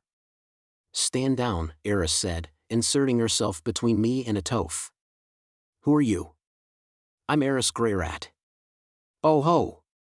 Atofe took a step back. That fearlessness. That burning rage. That sword of yours. And even now you're thinking about swinging it at me. She appraised Eris with a piercing gaze. Eris glared back with a feral gleam in her eyes. You could have cut the tension with a knife. Are you a champion? That's right, Eris retorted. You are not. What are you even doing? That woman beside you, she's sure appraising her surroundings. Is she a magician? I am, Roxy said hesitantly, tipping the brim of her hat. My name is Roxy Greyrat. It's an honor to make your acquaintance. I feel like you could have figured out she was a magician from the outfit. You look fearless as well. Are you going to fight me? If you are set on killing my apprentice, Great Demon King, I will do what little I can to stop you. Even level-headed Roxy was gearing up for a fight. I must have looked really scared if they were squaring up to protect me. Come on. Pull yourself together. So then, Atofe turned to look at me. I wasn't shaking anymore. I returned her stare with determination. What about you? What about me? What's that supposed to mean? I don't know how to answer that. I forced myself to calm down and think. Eris was a champion, Roxy was a magician. Sylphie wasn't here, but she'd probably be a magic knight or a thief. So I'd be the cleric. Wait, no. Cliff was way more of a cleric than I was. I obviously wasn't a warrior either. Which left? I'm a magician. I tried. Moron. As if you'd have two magicians. Getting called a moron by a moron, ouch, okay, I got the logic. One person per class. That was the rule. Wait. But if I wasn't the magician, what was I? In this party, what role fit me best? Hold on. Here we need to take a deep breath and look at the big picture. Eris was the champion. She'd literally strode up to shield me from Atofe as I stood here trembling. My role was to be rescued by her, meaning, I'm the princess? I tried again. Princess, you said? Crap, I confused Lady Atofe. There was doubt in that laugh. Atofe had been staring at me like a carnivore eyeing up its prey, but now she glanced around, looking a little lost. Roxy rolled her eyes. Don't be silly. Eris, taking her side, added, yeah, you know what you are. A sage or whatever. The thing is though, Eris, after becoming Rudeus the Celibate, I haven't been all that sage-like. I'm a fool. Ariel even suggested I become a jester, whatever, I don't care. I'm Rudeus Greyrat. I am who I am. And nothing more or less. That's funny. All three of you are Greyrats, I see, associates who just happen to have the same name banding together. That's hilarious. It was pretty funny when you interpreted it like that, but Eris and Roxy were both my wives. Good. I was regaining my composure. Lady Atofe. Before we fight, will you at least hear me out? I said. I made my quaking legs behave, then faced her. Why, she said. Because I came to talk to you. I hate talking. Nothing you humans say makes any sense. I think today it'll be quite straightforward, I said, then looked over at Roxy. She lowered her pack, then from it produced a wooden box. I took it, raised it up before me, then held it out to Atofe in tribute. First of all, I offer this. A gift to express my apologies for the past. What is it? Wine from the Asura kingdom. Booze. Atofe exclaimed, her attitude totally changed. It was exactly as I'd been told. According to Orsted, one of the champions who'd come to fight her had challenged her to a wine-tasting battle, then tried to beat her after getting her drunk off her face. The final result, by the way, was a loss for Atofe. At wine tasting, that is. She'd won the actual fight. The Nodos Greyrats gifted this wine to the Asura kingdom at the coronation. It is both rare and very expensive. Does it taste good? Very, I replied. I hadn't sampled it myself, so I had no idea if that was true or not. Ariel said it had been made 100 years ago. It was supposed to be so delicious that the winery that produced it and their vineyards had been made into a supplier exclusively for the use of the royal household. It would be a waste to simply down it all, so the wine was left to rest in the depths of the winery's cellar, only brought out on vanishingly rare occasions. 100 years had passed since then. Lately, the royal household had hosted a great number of important events, so the supply had been totally exhausted. But that was only the royal household supply. Some still remained in the vaults of the Nodos Greyrats who had produced it. They had given 10 bottles from that vault to Ariel at her coronation, Pylemon's attempt to suck up. Nowadays, one bottle was worth around 300 Asuran gold coins, or about 2 lineas. It ought to be good. I didn't pay for it. Are you kidding? I asked Ariel if she had any good alcohol, and she'd given it to me. I didn't learn how much it cost until much later. That was a bit of a shock. Between the pricey booze and how readily she had agreed when I came to her about the King Dragon realm, it really felt like Ariel was fishing for a favor lately. It made me a bit nervous. One day soon she might call it in. It's good, huh? Yes. So I hope you'll forgive me for the past. I will. I'm far more generous than Perugius could ever be, you know. I won't hold a grudge over something stupid like that. Thank you very much, I said. Now that debt was cancelled out, at least. I think. She might forget she'd forgiven me once she'd drunk the wine, though. But I won't forgive Perugius. One day I'm gonna kill him. That's between you two. I won't stand in your way. Perugius was hardly about to trek out here to kneel before her. Was that it? Atofe asked. No, there's one more thing. I reached into Roxy's pack and took out another bottle. This one was from Orsted. It didn't come with a wooden box, so I didn't know its maker or its price. There was some kind of writing engraved into the old bottle, and the liquid was cloudy. Orsted had said that Atofe would probably appreciate it, so I doubted it had gone bad. This is, whoa! Atofe exclaimed, snatching it from me. No way, this is, you gotta be kidding. Wah! The suits of black armor started muttering at her sudden outburst. Amidst the uncertainty, one sidled over to us. It was Moore, the guy who'd been lying in a pool of blood after having his face smashed in earlier. Look! Well? Atofe demanded. Moore took the bottle and scrutinized its surface. Then he noticed a marble-like object submerged in the liquid and made an exclamation of surprise. It's exactly the same as the last one, he said. Right, she agreed, then turned to me again.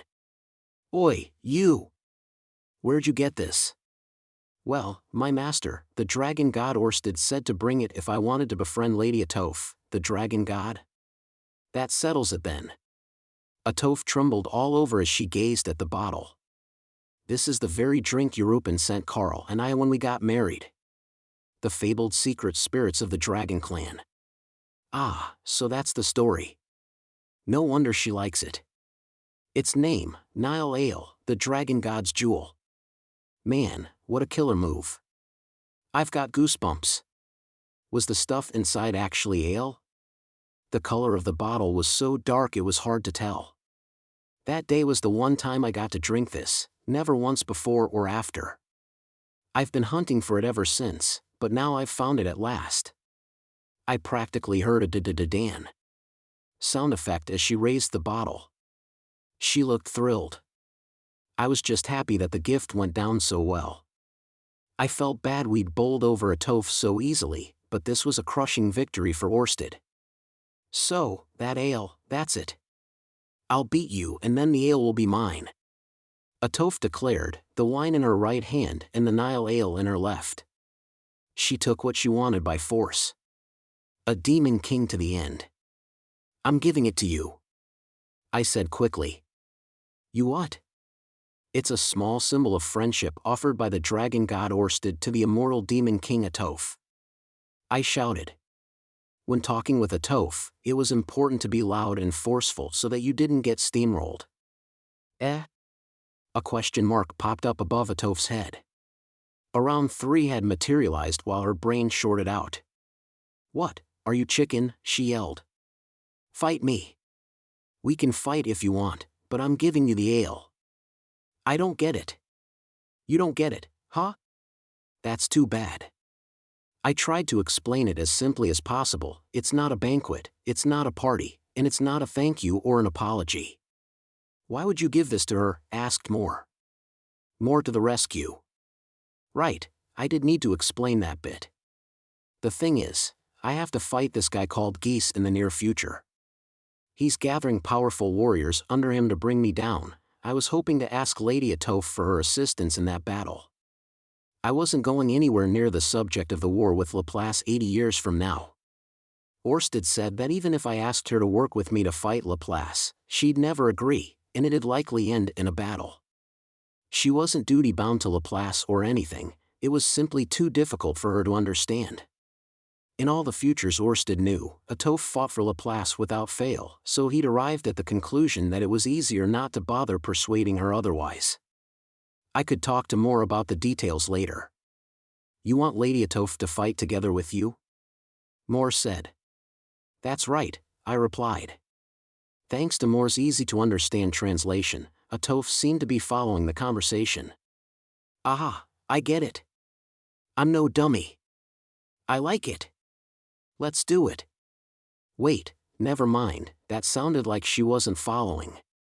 She was nodding like Eris did after saying okay, when she had no clue what was going on. At least this response meant Geese stood zero chance of smooth-talking her into anything. Is that all you have to say? She demanded. Yes. And thus, I won Atofe's allegiance. The Death God and the Immortal Demon King. By getting 2 people who'd beaten me before on my side, I felt like I'd gained a major advantage. Wherever Geese was, whatever he was doing, right now I felt like things were going smoothly on my end. At any rate, I'd come here prepared to have to fight. Avoiding that was a huge relief. Now, we duel. Atofe yelled. You said, before we fight before. You're done talking. It's time to duel. Did I say that? Wait, what? I gave her the wine, then she forgave me. Then she promised to join my side. There was no reason for us to fight. This wasn't right. Orsted hadn't said anything about this. I am Immortal Demon King Atofe Ryback. Come at me, all 3 of you heroes. Why, though? I was hesitating and there was a question mark hovering above Roxy's head. Atofe's personal guard didn't seem surprised, so this was probably Atofe's usual routine. There was a general sense of not again, among the audience. Moore seemed similarly resigned. Only one person stepped forward as though they'd been waiting for this. You'll fight me, said Eris.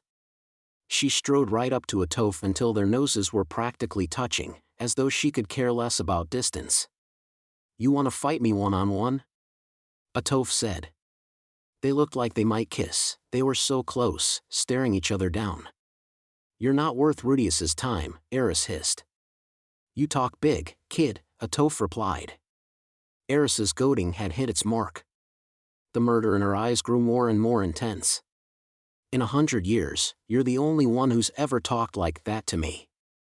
It would have sounded pretty badass if she hadn't been holding a bottle in each hand. She'd smash them for sure if she launched into a battle like that. Just then, Moore appeared at her side, saying, I'll look after those, and took them away. You'd do well as one of my guards. I'll smash you to a pulp, then add you to their ranks, Atofe said.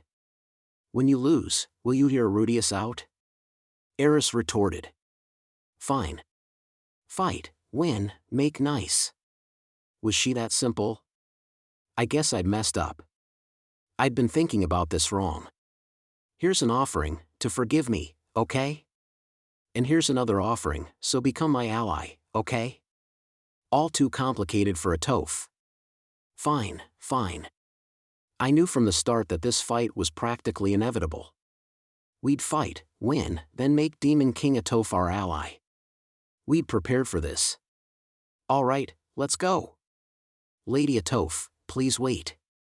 It was more. He ran over to Atofe, then whispered something in her ear. He was trying to convince her not to fight, I guessed.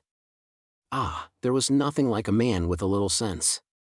There was no point in pointless fighting. Love and peace. Say what? Atofe didn't look pleased at whatever he was saying. Telling a battle-starved Demon King not to fight was insanity. See?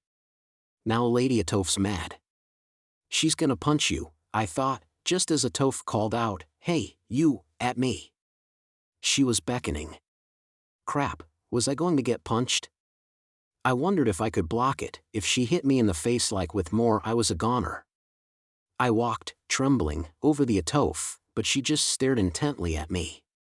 She didn't seem like she was winding up for a punch. "You're the princess," she said. Huh? Oh, I guess? I think so.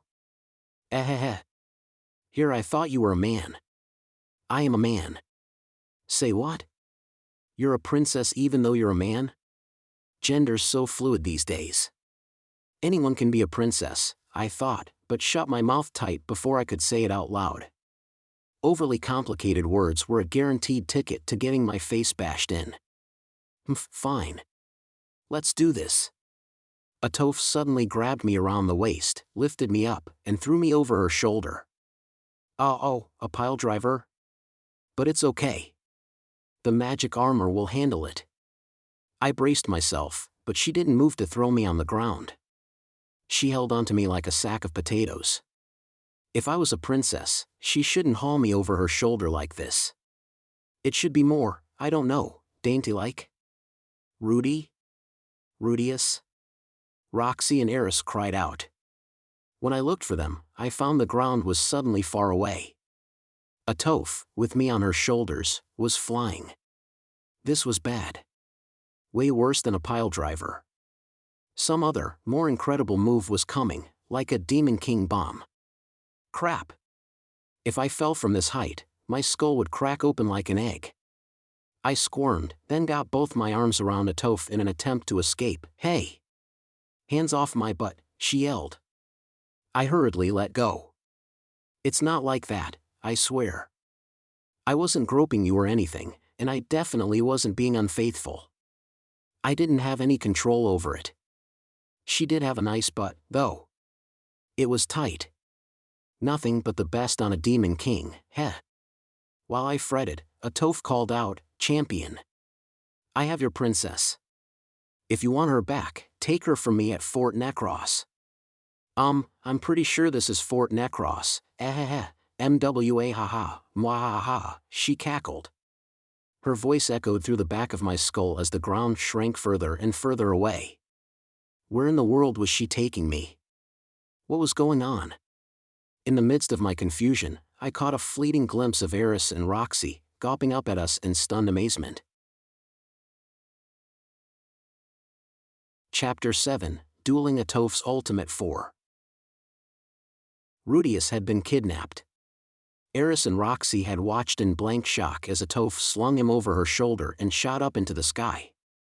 They were slow to react, both because it all happened so fast, and because it was so, blah. A real anticlimax. Atofe had picked Rudeus up like it was the typical next step in the process, and Rudeus had resigned himself to it. Maybe he knew, somehow, that this was all part of the routine from her perspective. "Rudeus!" Eris yelled. Once she'd processed that Rudeus had been kidnapped, she acted fast. With a mighty yell, she drew her sword and ran after Atofe. Atofe's personal guards stood in her way, so she attacked them.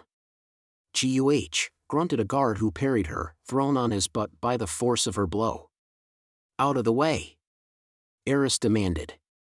"Stop, listen. Tell your Demon King that." The guy trailed off, at a loss for words. Had Rudeus been there, he might have raised an eyebrow at Eris talking like that. She wasn't as bad as Atofe, but Eris wasn't a listener by any means. "Please listen to me," the guard insisted. "I don't have anything to talk to you about. Give Rudeus back." "Fine, okay, here goes," he cleared his throat. "Steps there are that you must take if you want the princess back." "Wah! Are you screwing with me?" "Wah!"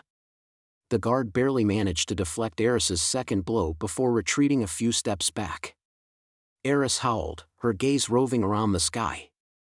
Above them, Atofe kept flying in circles. It was like she was antagonizing Eris personally, which only intensified Eris's frustration. But there was nothing she could do against an opponent who could fly. Then she saw Atofe alight upon a corner of the fort. Her eyes lit up. She dashed forward again. "Eris, stop," came a calm voice from behind her. Eris spun around. "How come?" she demanded. Holding on to the hem of Eris's shirt, calm and collected, was Roxy. "Did you not see? She kidnapped Rudeus. We've gotta save him." "The guard said there are steps we have to take if we want to do that," Roxy said patiently. "Why don't we hear what they are first?" "But, Roxy." "Eris, please calm down. Look at me. I'm calm." "So what if you are?" Eris might well have thought, but Roxy's words struck a chord with her. She recognized that she was, in fact, not thinking clearly, and even began to consider that maybe she should. If you lost your cool in battle, your rage rose to the surface. When that happened, your opponent could read your sword. And once they did, the battle was as good as lost. She knew that from a sold's training. That explained how the guards had parried her so easily. Eris lowered her sword from above her head to a neutral position, then took a deep breath. Her fear over Rudeus was making it impossible for her to stay still. She tried to contain it but couldn't. "I'm worried about Rudeus," she said. "I know," Roxy agreed. "But there's a legend about immortal demon king Atofe." "A legend?" "Yes. In the legend, our demon king kidnaps a princess as a prank." Eris relaxed. She'd heard that story herself. It was a common tale about Atofe, actually, about a few different demon kings. The sort of tale where a demon king kidnaps the princess, then the hero has to overcome their challenges to save her. When Eris was little, she'd heard stories like it time and time again and dreamed of one day being in a similar tale. At the same time, she realized that this princess thing all started because of what Rudeus had said. Her expression changed to indignation. One thing still didn't make sense to her. "What happens to the princess after the kidnapping?" she asked. When she was little, that question had never crossed her mind. "The demon king summons the hero." "Okay, then what?" "Then they fight, I believe." Question marks popped up over Eris's head. This wasn't adding up. Hadn't they been about to fight Atofe? It looked that way. A fight should have been the next logical step. So why? "I don't get it," Eris said. "Shall we ask them about it?" Roxy suggested. Eris hesitated, but then she nodded and said, "Fine." She didn't have the firmest grasp on how they had ended up here, but she knew from their everyday life that she could trust Roxy. The other woman might be a bit spacey, but she was brimming with know-how and she took good care of everyone. She also listened patiently to Eris's worries when they came up and explained anything she didn't understand. Once, out on a walk in Sharia, they were surrounded by a band of weirdo adventurers. It was a dicey situation. If Eris had been alone with Leo, she could have come out swinging, but Lara chose that day to cling desperately to Leo's back. Eris couldn't let things get violent. At the same time, the adventurers didn't look likely to stand down. How could she fight and keep Lara safe? While Eris stood there trying to work out this dilemma, Roxy took charge. She swiftly placed herself between Eris and the adventurers, then got them both talking and brought everyone onto the same page. The situation was resolved in mere moments. Roxy was reliable, especially at times like this, when Eris didn't know what was going on. "Okay, you take this one," Eris said. She returned her sword to its scabbard, then folded her arms. Everyone had their time to shine, and if now was the time for a discussion, it wasn't hers. Very well, Roxy said, stepping forwards to address the guards. I have some questions if that's all right. What are these steps? Her tone was cool and collected, but on the inside, Roxy was terrified. Atofe's personal guard was legendary on the Demon Continent. They were a top-level militant group with the gear and skills to match. Handpicked by Atofe, they had the lofty reputation as the toughest gang in the whole Demon Continent. Should they decide to attack while she was surrounded, Roxy doubted she'd get out with her life intact. Even Eris standing beside her did little to allay those fears. But this was the hand she'd been dealt. She was facing this with Rudeus. He always told her, "I'm counting on you." She was confident that she was not the hero for this crisis, but she wanted to live up to his expectations. Then there was what he'd said to her before they left for the Demon Continent. Rudeus told her that if something happened and he was separated from them, her job was to rein Eris in. Roxy hadn't expected that they would be separated through such bizarre circumstances, but she had to keep it together, nonetheless. Otherwise, there was no point in her coming along in the first place. The man Eris had attacked before grunted, then backed away. Another guard advanced. This one wore the same armor as the last. There was no way to tell them apart. Calmer now, Roxy noted that the guards weren't agitated either. Their shining black plate armor and great swords were intimidating, but she didn't sense any murderous intent in them, unlike Eris. Taking this into account, Roxy decided that here there was a chance for rational conversation. It was a nice change after their brain-melting chat with Atofe. The guard's representative cleared his throat, then proclaimed, "Heroes. You have done well to reach the heart of Fort Necross.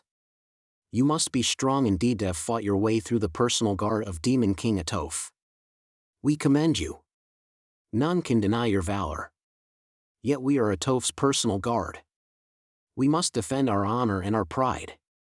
If you wish to try your might against the immortal Demon King Atofe and take back the beautiful princess, first you must defeat the pinnacle of Atofe's personal guards, the ultimate four." 4 figures stepped forward out of the ranks of the guards. They drew their swords, beat the pommels of their blades against their armor with a loud clang, then raised them high. Roxy didn't recall fighting her way through them at any point, but based on what they were saying, "So, if I've got this clear," she said, "all we have to do is beat you, then we get Rudeus back." I don't know about that," snickered the guard. "The princess's wishes might work miracles, but I wouldn't get your hopes up if I were you." "Look," Roxy said, "I know he called himself a princess, but out of all of us, Rudeus is the real champion. Or at least, he's the strongest fighter. Is that not a problem for Lady Atofe?" "Huh. Oh, with a small sigh, the guard speaking for the rest knelt before Roxy, then leaned in close and whispered, "You know how in the tale of Demon King Kesarapasara and the heroic steel-cutting Atmos, the princess stumbles across the eternal flame and burns through the harder-than-iron fur of the Demon King with it, leading the hero to victory?" This sudden change of subject threw Roxy for a loop. The spokesman sighed again, then whispered, "Look, I'm not supposed to say this, but the point is, the line about the princess working miracles means that Lady Atofe will let the princess join in the fight against her. So yes, it's fine for the princess to fight the Demon King too." "Oh, I see," Roxy replied. "I'm sorry, I don't know those sorts of stories very well." "Yeah, that's normal. Especially these days. For a few hundred years now, we haven't had any champions at all. Hardly anyone knows the stories." "Goodness, really?" "Yeah. This is my first time doing the champion confrontation, actually. Immortal Demon King Atofe was notorious. For the past few hundred years her notoriety held firm even though she hadn't lifted a finger to warrant it. Laplace's war ended, then North God Kalman bested her, and she hadn't left the Demon Continent to incite any wars since. She'd barely fought anyone at all. At most, she'd gone around pestering other demons of her rank. As a result, her current personal guard had never dealt with challengers before. There were plenty of random knights errant who dropped by the castle, however, so they knew how to treat visitors. "Are we meant to fight them?" Roxy asked. There are only 2 of us, so 2 on 4? Oh, no. They come out 1 at a time. So you'll do 2 on 1 4 times. Very well. With the administrative details taken care of, Roxy turned back to Eris. We've reached an understanding. Okay, so what's happening? He says if we beat them, we'll get Rudeus back, and then we can fight Atofe. Huh, that's pretty simple. If we lose though, we won't lose. You're right, Roxy agreed. Eris, she could see, had regained her clear focus. She tightened her grip on her staff. I am Kalina, King Tyr North God Knight and one of Lady Atofe's ultimate 4, Kalina of the Wind. The first guard to step forward was a woman. She immediately pulled off her helmet and chucked it off the platform. The other guards scrambled to catch it. Their gear was expensive and they'd be in trouble if they lost any of it. Champions. I have been waiting for you. The face of the woman beneath the helmet was reptilian. She had yellow scales, hair like a mass of needles, and a pointed nose. Her whole face was covered in scars that told of her long history as a warrior. I train in the special training hall here at Fort Necross. I have many students. Lady Atofe's grandchild is one such student. I train them hard. Have you got any students? You ought to get some. Students will respect you. You may wonder why I'm training in a place like this. It's also that one day, I can challenge Lady Atofe. For every hero and champion I defeat, I earn the right to challenge Lady Atofe. Now, champions, let us fight. Lose quickly so that I can use you to become stronger still. Kalina rambled on and on without any regard for who was listening. Meanwhile, Eris drew her sword without a word. She didn't care one damn what Kalina had to say. The person before her was her opponent. Opponents who talked that much pre-fight were North God style and Water God style users. Eris, a practitioner of the Sword God style, didn't speak. She'd never been great at speeches anyway. She raised her sword high. Oops, sorry. I'm talking too much, aren't I? Kalina said, catching herself.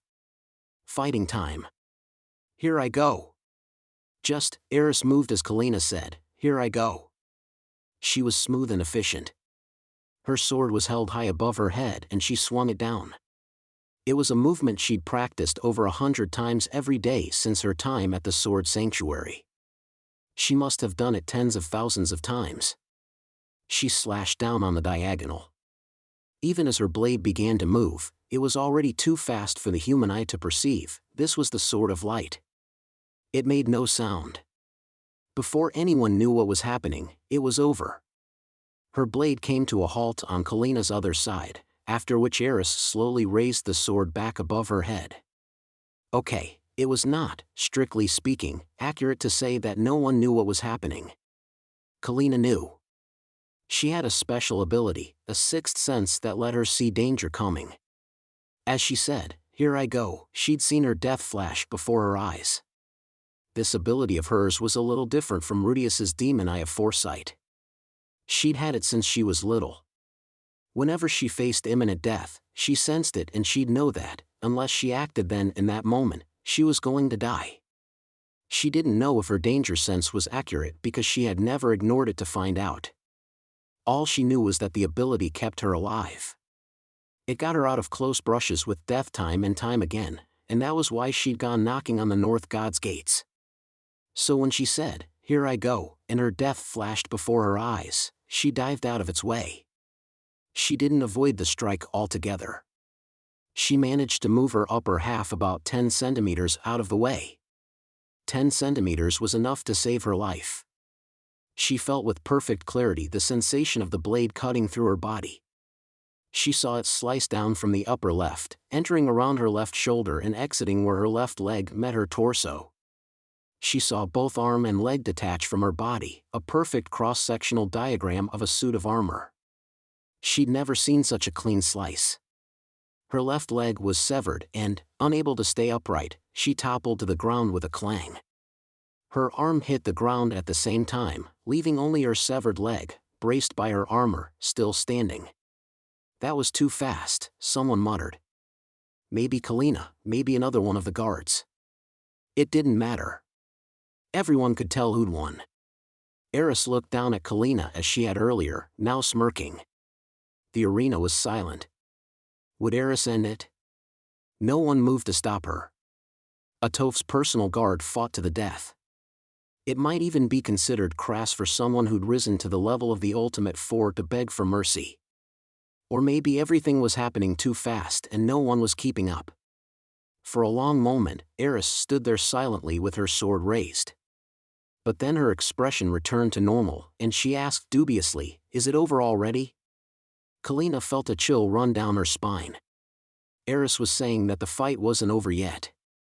She actually believed that her opponent, down an arm and a leg, hadn't given up, that the fight was still going.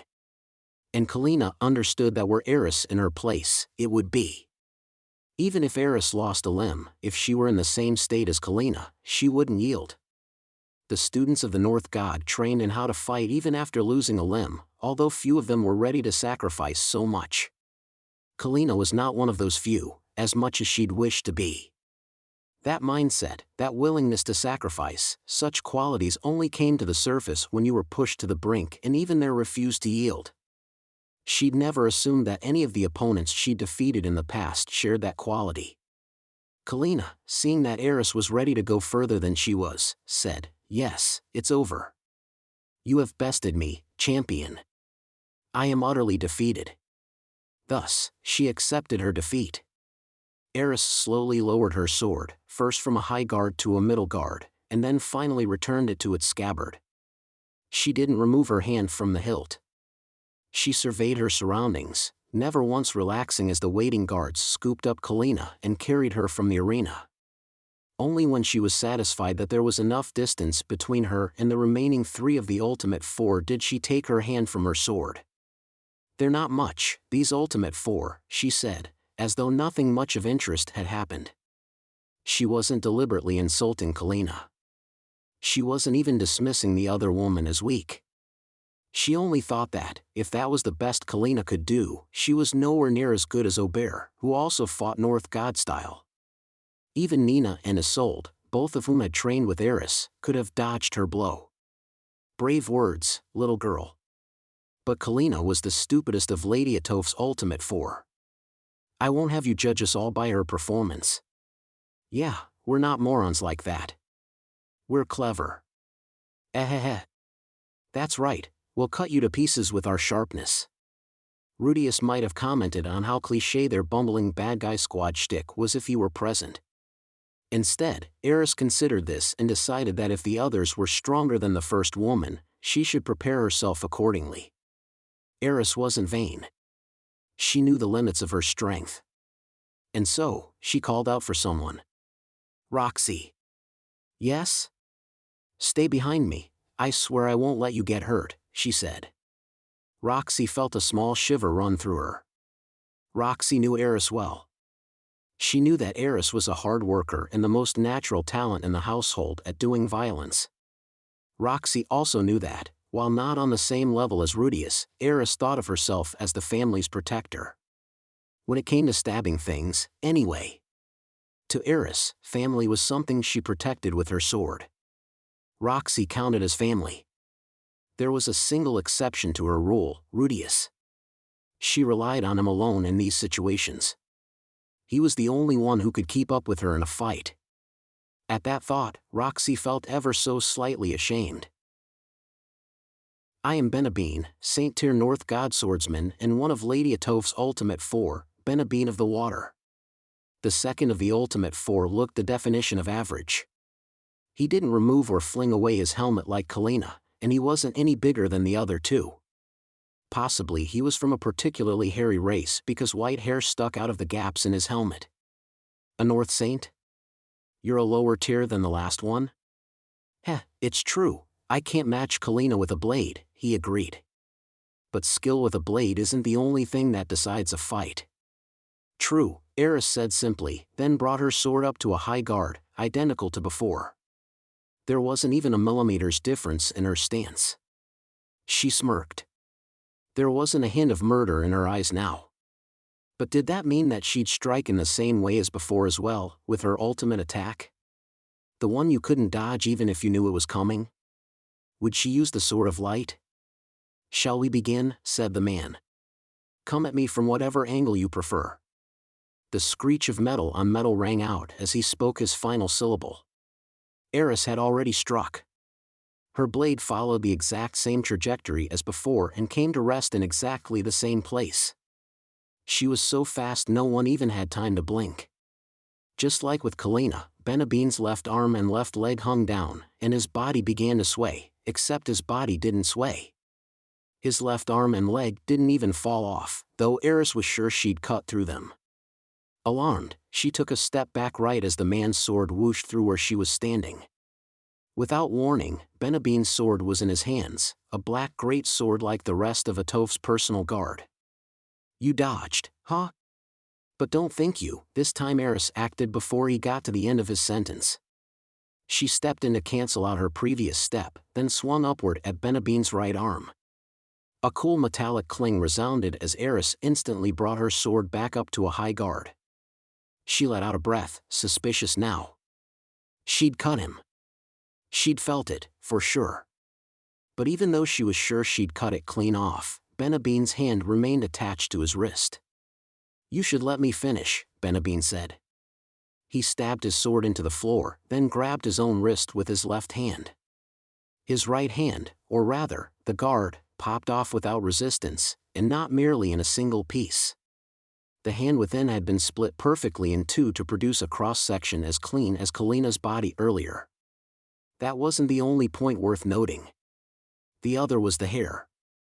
A huge mass of white hair clung to the inside of Benabine's armor. "I've got sticky clan and E-clan blood. Swords have never worked on me," Benabine said. Sticky tendrils of hair-like feelers twisted into the shape of a hand, which then gripped his sword. He held it up ready to strike, staring Eris dead in the eye.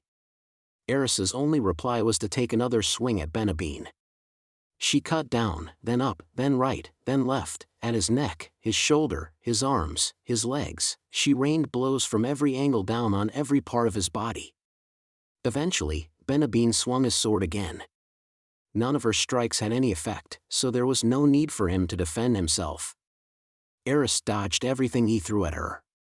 As she ducked out of the way so that his sword missed her by millimeters, she drew gasps of admiration from the watching guards. As a general rule, Sword God-style swordsmen were bad at dodging and defense. Sword God-style encouraged its wielders to cut an opponent down with a single blow. Dodging was unnecessary in such a philosophy. Eris was different. Galfalion's training for defeating Orsted had been based on rationality. He assumed Orsted wouldn't be brought down with a single blow, and so, judging that evasion was a technique his students would need, he'd got a North God-style swordsman to teach them and made them spar a Water God-style warrior. His training had made a strong impression on Eris. Thanks to Aubert's lessons and her standoffs with Isolde, no sword could touch Eris. While her sword cut through Benabine's body, he cut only air. It was like a bout between an adult and a child. As the battle wore on, though, panic began to take root in her heart. She inhaled sharply at the sound of dented metal. Her strike hadn't cut through Benabine's armor. All she'd managed to do was scratch him. Her sword of light had gone astray. With a cry of frustration, she parried Benabine's strike near the hilt of her blade. The force pushed her 3 steps backward. She wasn't tired, merely at a loss for what to do. No matter where she cut, nothing landed. Eris took a deep breath, then forced herself to calm down and think. What would Master Ghislaine do? Or Sword God Galfalion? Unfortunately, she wasn't the fastest thinker, and Benabine attacked again before she could remember. "Wah! You're getting tired, champion," he cried. "It's over now." But then another voice rang out. "Oh, spirits of ice, lend us your strength." Icicle Field. A sheet of spray along with a freezing wind crashed straight into the charging Benabine. Wah! Benabine's whole body crackled. He was frozen solid in seconds. "Eris. Now." Eris acted without delay. Benabine was right in front of her. She stepped in, then slid past his frozen form, her sword raking him from the side. Gaia! He shouted as he was cut in half. His upper half slid from his lower and fell to the ground with a thud.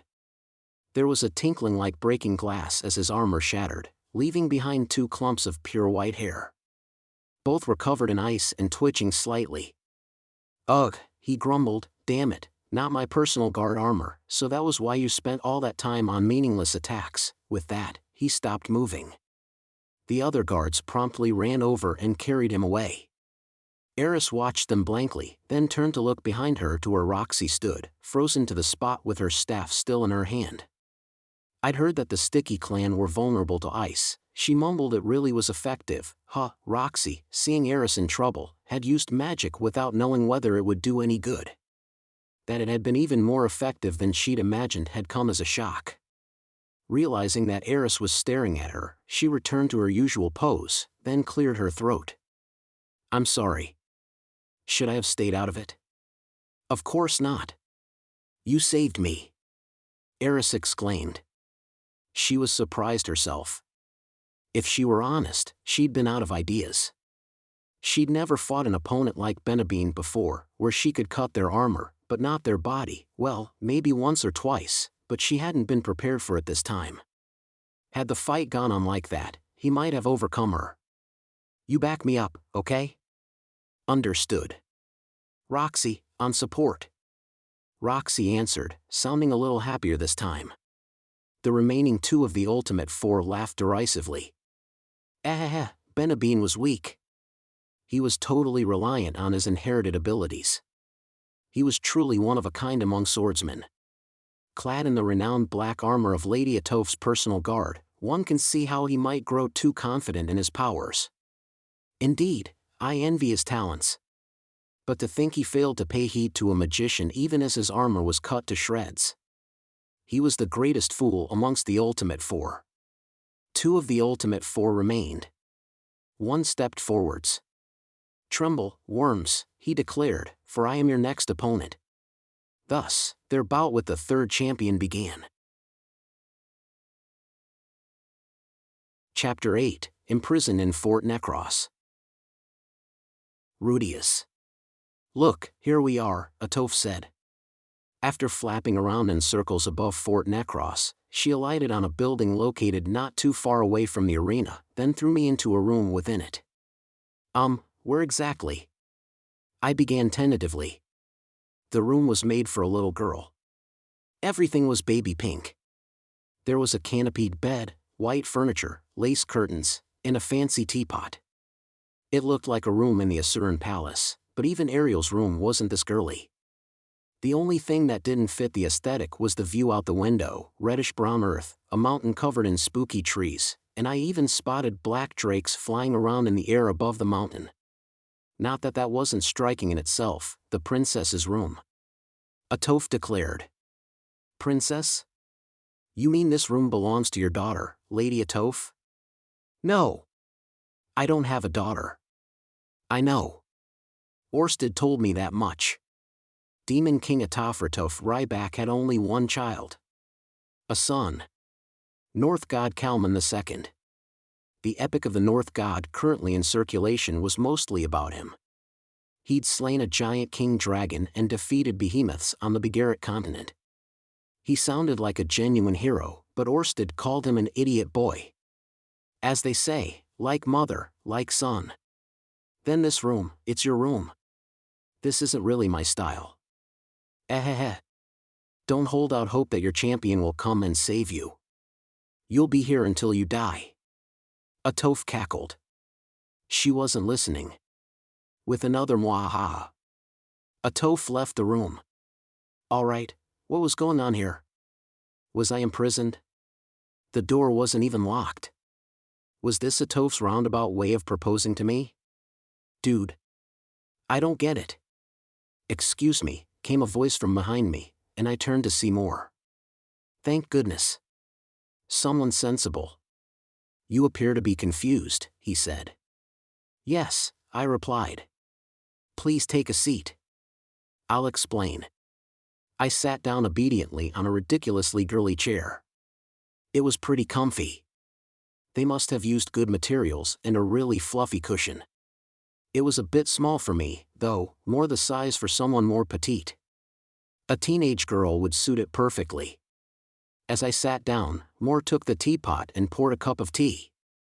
Both the pot and the cups wouldn't have looked out of place in the hands of royalty, specifically Asuran royalty. I'd seen the same kind used in Ariel's chambers. The liquid that came out was a bit different, though. It was cloudier than black tea, and a more subdued color. What is that? I wondered. Wait, I've seen it before. That's Sokka's tea. Nanahoshi lusted after the stuff. Although I guess she didn't drink it for the taste. Oh, thank you, I said. Don't mind if I do. At least my tea was the normal kind. I was grateful for that. Good. Now, where would you like me to begin? Moore asked. At the beginning, then in order from there if possible. From the beginning? Moore made a thinking gesture, then, as though something had just come to him, he began to speak. Lady Atofe was born at the end of the First Human-Demon War. Wow. So even Lady Atofe had parents, huh? Indeed. Her honored mother is said to have been of great intellect, like Lord Batagati. Great intellect like Batagati? Okay, I guess we're going by Immortal Demon King standards here. Lord Batty grew up watching their wise mother while Lady Atofe grew up watching their father, the immortal Lord Necross Lacrosse. Back in those days, immortal Lord Necross Lacrosse held dominion as the most powerful of all the demon kings. The immortal Necross Lacrosse was one of the 5 great demon kings from the First Human-Demon War. There wasn't much information left about him, but compared to the other demon kings, he was supposed to have been incredibly powerful. Lord Necross Lacrosse was slain by the hero Aruz. I was not yet born, and I do not know how one ends the life of an immortal king. Nor does Lady Atofe, who was but a child. Lady Atofe says that what she does remember is that when she saw her father die, she knew beyond a doubt that she had to get stronger and become a mighty demon king. Right, so now she's like her dead father? Despite looking like she never thought about anything, Atofe was striving towards something. I hadn't met many demon kings, but it was true that of all of them, Atofe was the most archetypical. How to put it? She was like the physical incarnation of violence and fear, or something. She just was a demon king. Best way I could explain it. However, we immortal demons do not pay heed to the past. His Majesty Necross Lacrosse was a mighty king, but no one knew in what way he was mighty. Ah, that makes sense. She wanted to be like her dad, but she only had a vague idea of what he was actually like. Typical Atofe. This time, it was like daughter, like father. Maybe all immortal demons were like this, deep down. Her father hadn't left any records behind to demonstrate how mighty he'd been either. A human would have left overblown accounts of their own greatness, but immortal demons lived so long that they didn't look back on the past. Possibly at the time, they didn't even have the concept of keeping records. There was no need to learn from the past. That was obvious to them. If you thought like that, you didn't leave any sources behind. I have a question for you, Master Rudeus. Yes? What kind of being is a demon king? How are they spoken of amongst humans? Demon kings. In this world, demon kings were no more than the rulers of parts of the demon's territory. But I only thought that because I knew a fair bit about the demon continent. What about an ordinary human? What did people in Asura or Renoa say about them? They say they're overwhelmingly powerful and humanity's natural enemy, and also that they sometimes kidnap princesses. Oh. That's right, Moore said. That's right, indeed. After His Majesty Necross Lacrosse passed away, Lady Atofe, who knew not what it meant to be a mighty demon king, sought to learn from humans and so gathered sources from them. When you say it like that, it sounds like Atofe was reading them herself, I interjected. It was, of course, her personal guard at the time who did the reading. Yeah, I thought as much. Various demon kings were mentioned in those texts. Those known as mighty all bore some points in common. Points in common? You mean, yes, the qualities you just listed. Overwhelming power, humanity's natural enemy, kidnaps princesses. Also, gets defeated by the hero who comes to rescue the princess. Didn't you think that sounded off? I asked. I hadn't been born back then, and her underlings at the time likely knew little about humans. There were also documents amongst the demon records that contained similar stories, though, of course, the immortal demons themselves left no records. The story of how a demon king kidnapped a princess and was defeated by the hero Uruz. Oh, right. Okay, now I get it. During the first Great Demon War, the hero Uruz had taken 6 companions and slain all of the 5 great demon kings. He was the hero who beat Kashirika and brought a war that had lasted 1,000 years to a close. There had been a story like the one more described in one of the tales about him. The gist of it was that he defeated the demon king, rescued the princess, then married her and founded the Asura kingdom. However, according to the histories I'd read at the Boreas house, Uruz hadn't actually set out to save the princess and the demon king hadn't actually kidnapped her. A human nation had, in an act of strategic diplomacy, offered the princess to the demon king as a hostage. Uruz, for totally unrelated reasons, had invaded the castle and struck down the demon king. As a result, the princess ended up getting rescued. That was what had really happened. Authors of later years hadn't told it that way, though. Many of them added some dramatic flair to the tale of the hero Uruz and his battle to rescue the princess. Some of them must have known more of the story than others. Either that or they'd just been writing pure fiction, totally divorced from history. Depending on the book, it was a different demon king who kidnapped the princess, and the princess's name and her homeland varied too. If you believed all the stories, all 5 of the great demon kings kidnapped a princess, then the hero Uruz defeated all of them, got a happy ending with all the princesses, and the newly founded Asura ended up with a whole harem of queen consorts. And she'd believed all of them. Lady Atofe had, I mean. She thought that what was written in those books was the truth of what heroes, princesses, and demon kings were like. Now I understand. So that's why Lady Atofe has such a violent disposition. No, Moore replied, she's always been like that. Oh. All right then. She hadn't transformed into violence incarnate along the way, then. That was just kinda her. She's that sort of person, Moore went on. She interpreted the Demon King characters in the way that was most convenient for her. It felt like she hadn't so much chosen a preferred interpretation as simply ignored the parts that she didn't like. The result, immortal demon king Atofe, fear incarnate. Don't get me wrong, I think it worked. There were a lot of humans who genuinely feared Atofe. Okay, I said. How is that related to why I was brought here? You said you were a princess. My just desserts, then, even in jest, you shouldn't have said it. You say that now, but how was I supposed to know Atofe thinks the normal thing to do with a princess is to kidnap them and lock them up? So what are Eris and Roxy doing now? I asked. The champions must undergo trials to demonstrate their might to the Demon King.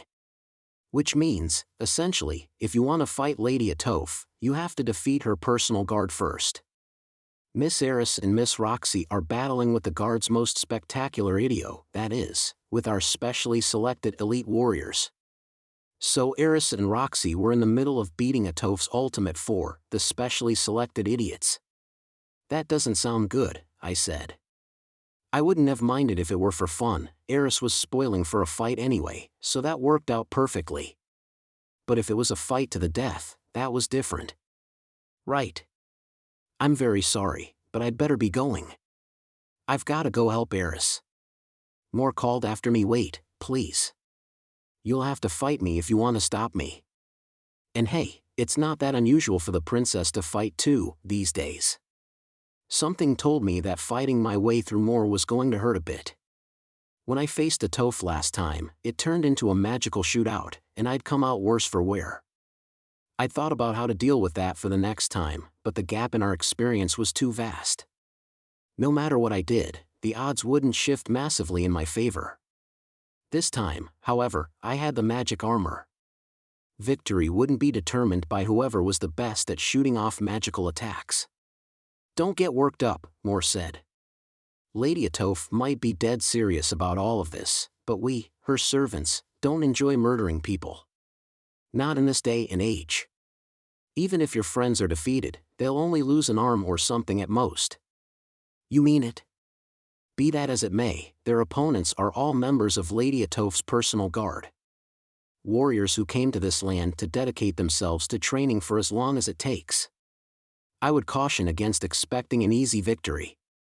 I didn't like the sound of that, but I still thought that if anyone could handle them, it was Eris. Moments like these were why she worked so hard. Well, okay, maybe this specific situation was a bit different.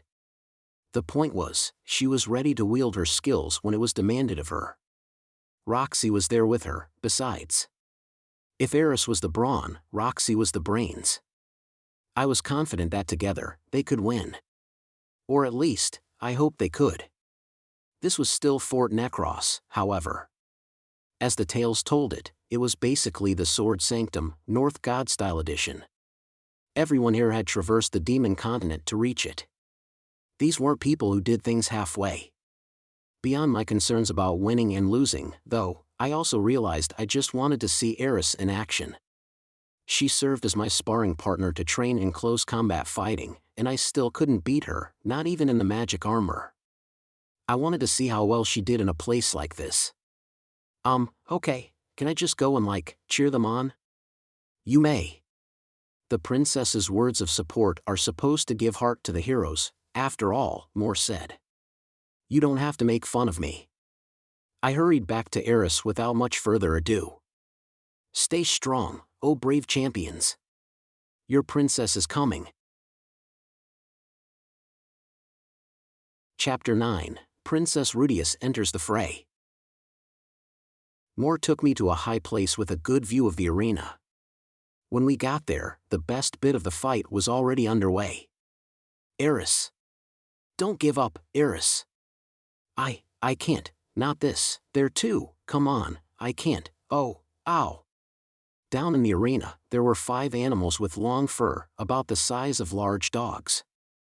They'd gathered around Eris, pinning her down. Strike that. That's not the right way to describe it.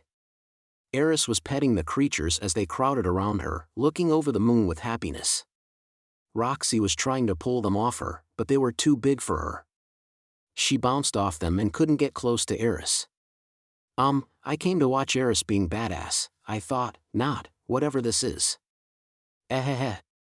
Beside me, Moore suddenly chuckled. Your champion has been taken in by the familiars of Arcantos of Flame. Familiars? Yes, Arcantos of Flame sends his familiars out to take the measure of his opponents. They're quite devious, actually. They sniff out strength, but if they smell weakness they attack and rip the opponent limb from limb. Oh, no, but what about Eris? She must smell so strong to them that they've become entirely tame. Oh, no. They're so big and so fluffy. If they've taken a liking to Eris, there's no hope. Arcantos chuckled, a little uncertain. Return to me, my familiars. She is beyond you, it seems, Now return to me. Return to me, I say. Come on, return to me already. Apparently, the familiars really liked Eris. They didn't react at all when Arcantos, I assumed that was the guy in black armor, called them. Meanwhile, Eris looked like she'd died and gone to heaven. She was in a drooling state of bliss. Maybe it was only to be expected, but the familiars somehow also seemed delighted even though Eris was glomping them with all her might. I wouldn't mind having a familiar or two that could withstand Eris around the house. It'd be a load-off for Leo and Linnea and Persina.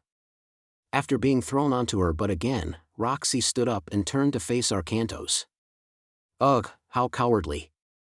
So this is how followers of the rumored eccentric school of the North God-style fight. Who are you calling eccentric? Don't lump me in with them. I wanted to see what kind of opponents you were, nothing more. Yeah, right. Arcantos huffed. As much as it irks me to be called an eccentric, it matters not. Your champion is unable to defeat my familiars. You are weak. Are you just going to leave it there, Mr. Arcantos? Now it's just you, magician. Well, if you surrender, I'll let you go. There's an old saying in my family that we should be kind to the Midgard clan.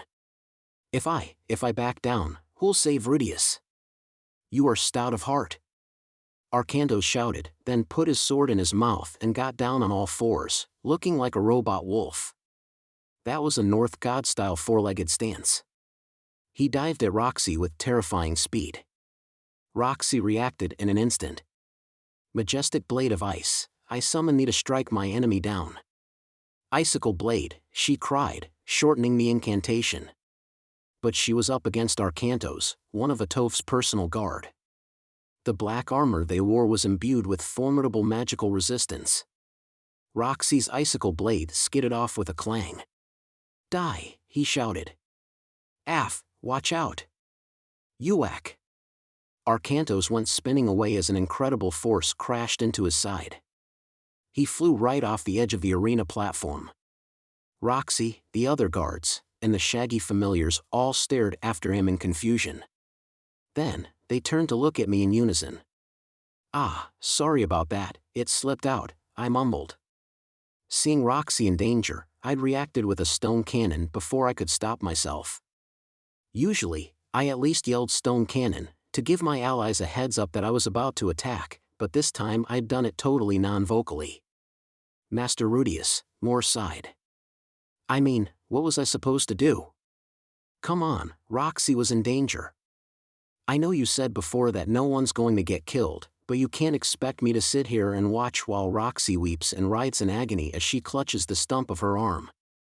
Even if she was ready to make the sacrifice. Oh well, I'll allow it. Saving the hero when all seems lost is part of the princess's role, after all. Phew. For the time being at least, we hadn't flunked our ultimate force sequential battle. We weren't about to be packed off for home without fighting Atofe. Actually, can I go down there? Or is there a battle with the dragon that guards the tower where the princess is imprisoned still to come or something? That's a good idea, but we'd have a hard time capturing a dragon, Moore said. Well, the princess is already out here and taking part in the fight. The rules are a bit fuzzy on that point, so I don't see why not. A fuzzy area, huh? Well, I wasn't exactly a proper princess, and there'd been a lot of fuzzy areas in this whole process. This fight, for example. Half of the reason it even started was because I misspoke and then Atofe's caprice. No point getting hung up on details this late in the game when none of them were clear to start with. Guess this is where I say goodbye, I said. May you have fortune in battle, Moore replied. I have a few things to get ready. Alright, after this Atofe takes the stage, I thought. I leapt down into the arena, then ran over to Roxy. Oh, Rudy. Are you okay? I'm fine, I just got roped into Atofe's little comedy act. What about you? I asked, looking her over to make sure she wasn't hurt. There were scorch marks on her robes, a few damp patches here and there, as well as burns and grazes on her face. She hadn't taken any major injuries. Either that, or she'd healed herself. It's been tough. The third one was especially strong, a mage knight who wielded fire and wind magic and attacked both Eris and me at once. I wished I'd seen that. I bet it was an epic battle. Roxy switched to using gestures to demonstrate just how powerful Peridot of the Earth had been. Peridot, of the Earth. That's the magician who wielded fire and wind magic. Where did Earth come from, then? Did fire and wind get taken by the others first? No, never mind. Not important. Roxy told me that he was the strongest magician and swordsman of the Ultimate Four, experienced in doing battle against multiple opponents. His strategy had been to attack Eris with magic while targeting Roxy with his sword.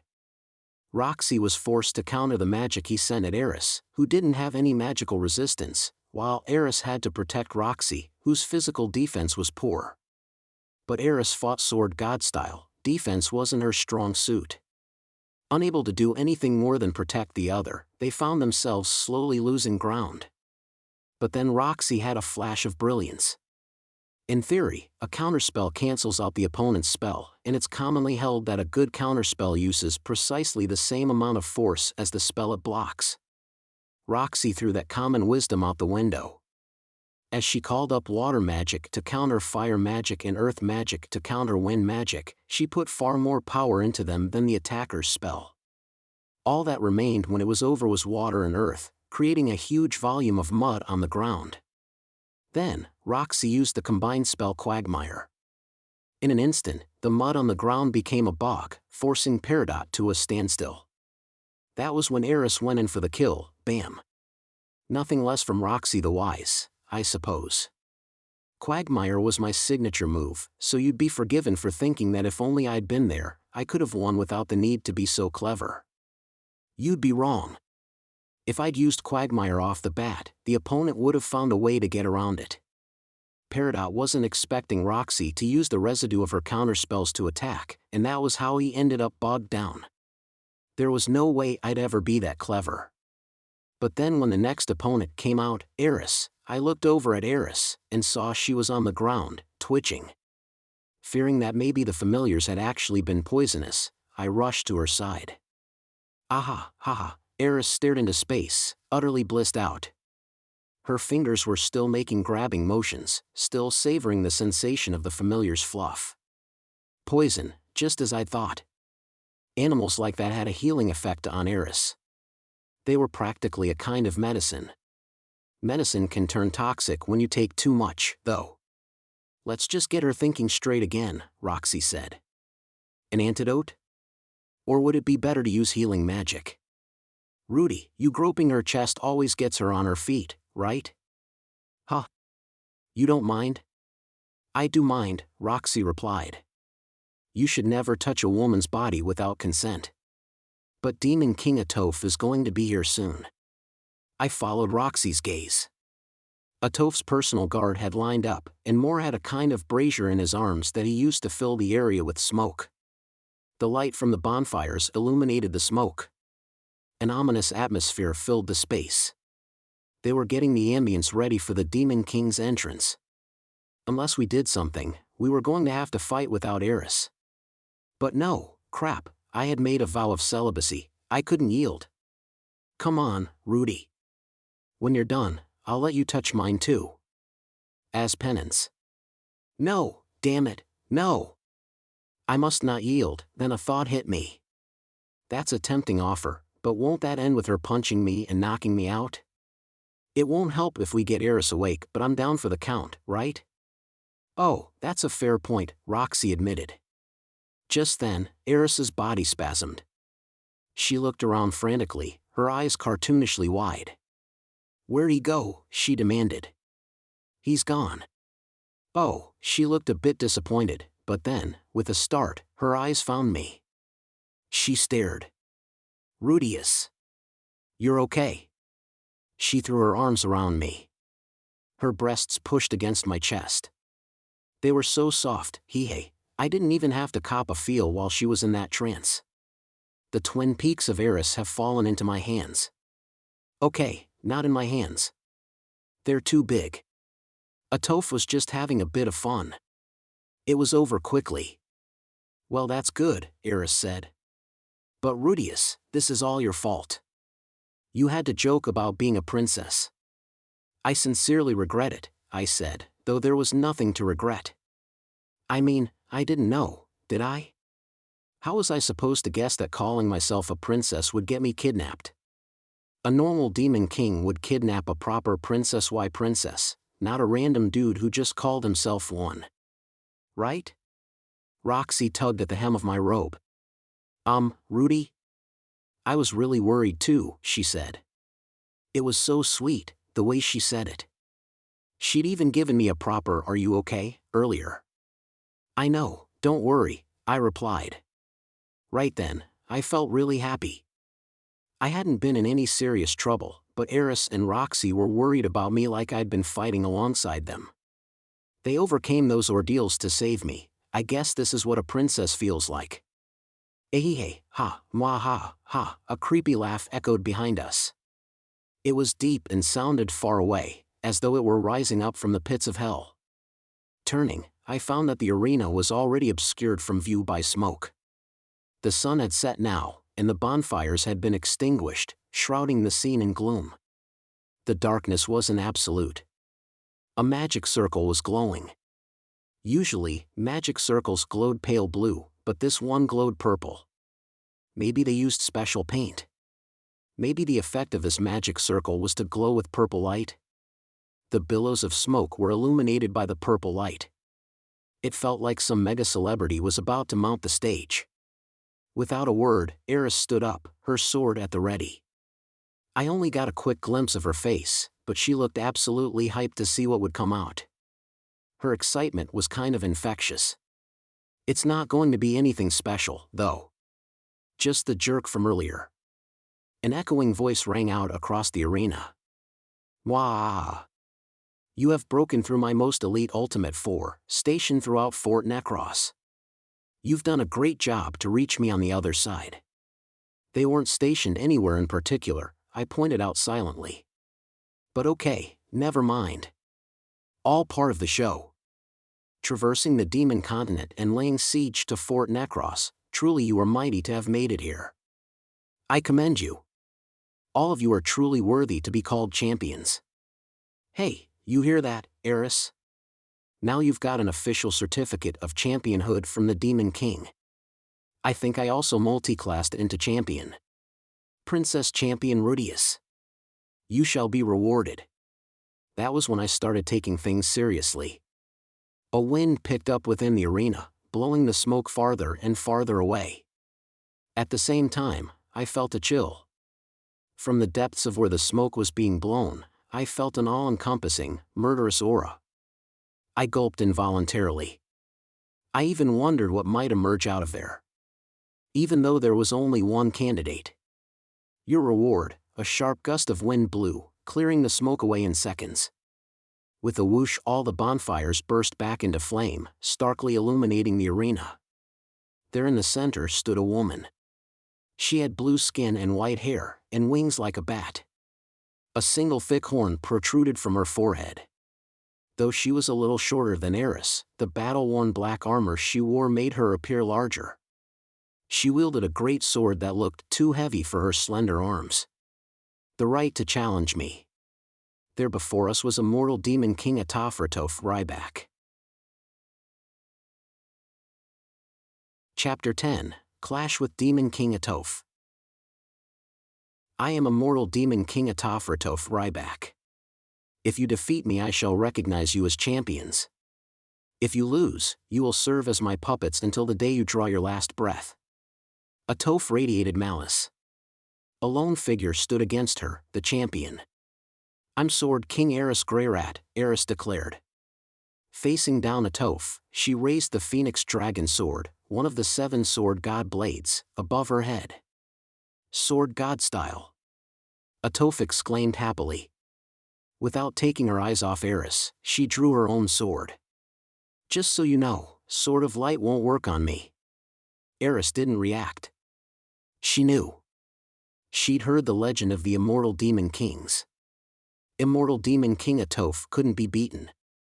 It wasn't a question of technique, Atofe was slow and her blade was dull. She simply didn't die.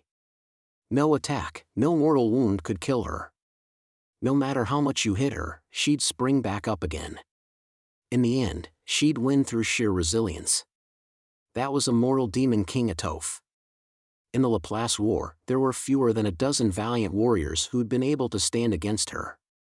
The 3 Godslayers stood among those few. The only individual to ever beat her one-on-one was the North God Kalman, or so the stories went. Eris had assessed whether her strength was enough to topple the Demon King, and she knew that the answer was no. Alone, it was impossible. The idea of challenging a being of legends was exhilarating, but she knew there was no way she could beat Atofe with her own strength. That didn't mean she was going to mope about it. She might not have the necessary ability, but someone else here did. They'd discussed it in advance. Hey, say something. Atofe yelled. Eris still didn't reply. Hold on, Atofe went on, there was a guy like you who did the thing of concentrating all his energy and then coming at me with a single ultimate blow. When Eris still didn't say anything, she chuckled. I've got a good memory, see? I remember it well. That blow never hit me. I squashed him with my fist, like a toad. Atofe snickered evilly, reminiscing, then glared at Eris. Well, Rudeus Greyrat? This'll be the gamble of a lifetime for you. Will you humiliate yourself in front of your trusting companions, or will you obtain glory? She tapped her skull. Here's my head, see? If you take it home, you'll be the hero of humanity for all eternity. Atofe was supremely confident. The look on her face said, no way this lady can kill me. Around us, her personal guards were wailing. Something like, no, Lady Atofe. You're letting your guard down again. Allowing the hero to get the first swing in on purpose was an unavoidable part of what it meant to be a descendant of the immortal demon kings, I surmised. I don't need any glory, Eris said brusquely, but I am going to cut your head off. Bold words, Rudeus Greyrat. Atofe bellowed. Her voice thundered around the arena. Come and try it. The evening sun sank behind the mountains and darkness settled. The two women were illuminated by the purple flames of the torches. Atofe's eyes blazed. Eris glared back at her, undaunted. Their eyes were locked onto one another. Each one wanted the other dead. Things could erupt at any moment. Atofe's personal guards weren't looking at Eris or Atofe. Instead, their eyes were fixed on the giant behind Eris. There, in the dim light, stood a towering figure made of stone, standing about 3 meters tall. Where could it have come from? Had someone used summoning magic? But no, there were none of the aftereffects of that. A few steps behind the giant stood the blue-haired magician. She clenched her fist in a clear declaration of success, looking up at the giant. Oh, why didn't Eris, this savage sword god-style warrior, attack? One of the guards understood, sighing with admiration. Eris was buying time so that Rudeus could get ready. Roxy had summoned the magic armor version 1. Whoa, Atofe, looking up at the shadowy figure behind Eris, made an odd noise. She recognized that armor from long ago, back before the Laplace War. She'd seen it in the Second Human-Demon War before it was sealed away. It looked a little different from how she remembered it. It was a new color. But such changes were trivial. Back then, there had once been many sets of armor like this one. This was a complete set. Fighting god armor. Atofe muttered. She stared up at it, stunned, Jaya. And at that moment, Eris attacked. Rudeus Eris's sword whistled through the air, following the shortest, straightest path to Atofe's neck while the Demon King gaped up at the magic armor. The magic blade, like a beam of silver light, met its mark with all its lethal force intact, sliding into Atofe's flesh. Then on through, alarm showed on Eris's face, and her sword stopped. It came to a halt around halfway through Atofe's neck. Meanwhile, Atofe's sword was buried deep in Eris's right shoulder, and Eris's right arm wasn't moving. She hadn't merely stopped. Someone had stopped her. Sword of light pierced right through between bones, essentially becoming a load-bearing beam within whatever body it penetrated. That was why it was renowned as the ultimate sword technique, and it had been blocked. Jaya. Eris immediately gave up on her right arm. Using only her left, she pulled her blade free. Normally, Sword of Light should have taken her opponent's head clean off. With just one hand, however, its power was reduced. A third of Atofe's neck remained unsevered, still firmly attached to her torso. That would mean death in any normal battle. Getting even a third of your neck sliced through would be a mortal wound. But Eris's opponent was Atofe. Immortal Demon King Atofe. Ngra. Atofe looked like a corpse as she kicked Eris away. An awful blong sound pealed as Eris went flying. Roxy caught her. Blood flowed freely from her shoulder. She stared at Atofe with unwavering murder in her eyes. She still wanted to fight, but her part was over for now. Atofe howled a battle cry, then turned toward me. She held up her sword in a defensive stance, then leaned forward into a lunge as I readied my Gatling gun. Maybe it was some animal instinct that made her come for me when I still hadn't done anything, maybe it was based on experience. With Eris out of the way, my line of fire was clear. Fire! I shouted and unleashed a hail of stone cannons. On my first step, Atofe's armor shattered into dust. On my second, her shoulders were shredded and her sword thrown up into the air. On my third, her torso, peppered with holes like a honeycomb, was blown off her pelvis. There was no fourth step. Her remaining lower half lurched and fell. It was a heart-stopping scene. There was no blood, maybe because Atofe was an immortal demon king, but it would have been truly nauseating if there were. I still wasn't used to killing people. I never would be. I was only able to use the Gatling gun at point-blank range because I knew she wouldn't die. That's right, even after this, Atofe wouldn't die. Roxy applied healing magic to Eris's wound, then looked around anxiously at Atofe's personal guard. Did we do it? Without Atofe around to give them orders, they wouldn't attack us. Not one of them was worried about Atofe. They had complete faith in their master's immortality. Not yet, I said, still on alert. The guards muttered amongst themselves. Do we go next? Nah, impossible. Keep your eyes down. Did you see that attack carved through black steel? Armor won't do any good, huh? What even was that magic? Last time he fought Lady Atofe he attacked with a super powerful stone cannon. It's probably that. Ah, that makes sense. So like a rapid-fire stone cannon? So that means that, what is it, a staff? Is a magic weapon separate from the armor? They were analyzing the fight. Did nothing get them worked up? But then, I guess they knew it would take more than that to kill Atofe. Atofe would regenerate. She was literally in the process of doing so right now. Scattered chunks of flesh flocked together to form bigger lumps, connecting up piece by piece until she was almost back to her original size. Unlike certain parasitic life forms, she could put herself back together even after you pulled her hair out. Her life force was so strong it felt like it wouldn't matter if a few bits of her were left out from the whole, because any little lumps of flesh that remained would regenerate themselves through mitosis. A creature like that, wearing armor and training for battle, it was no wonder she was tough. Atofe finished regenerating while I mused. Because I'd riddled her with holes, her upper half was naked. Her abs, even more well-defined than Eris's, and her breasts, big, but not as big as Eris's, were on full display. Was there any point, I wondered, in a creature like her working out? I guess there was. Heck, there was probably more of a point to getting ripped when your cells couldn't die than there was for ordinary people.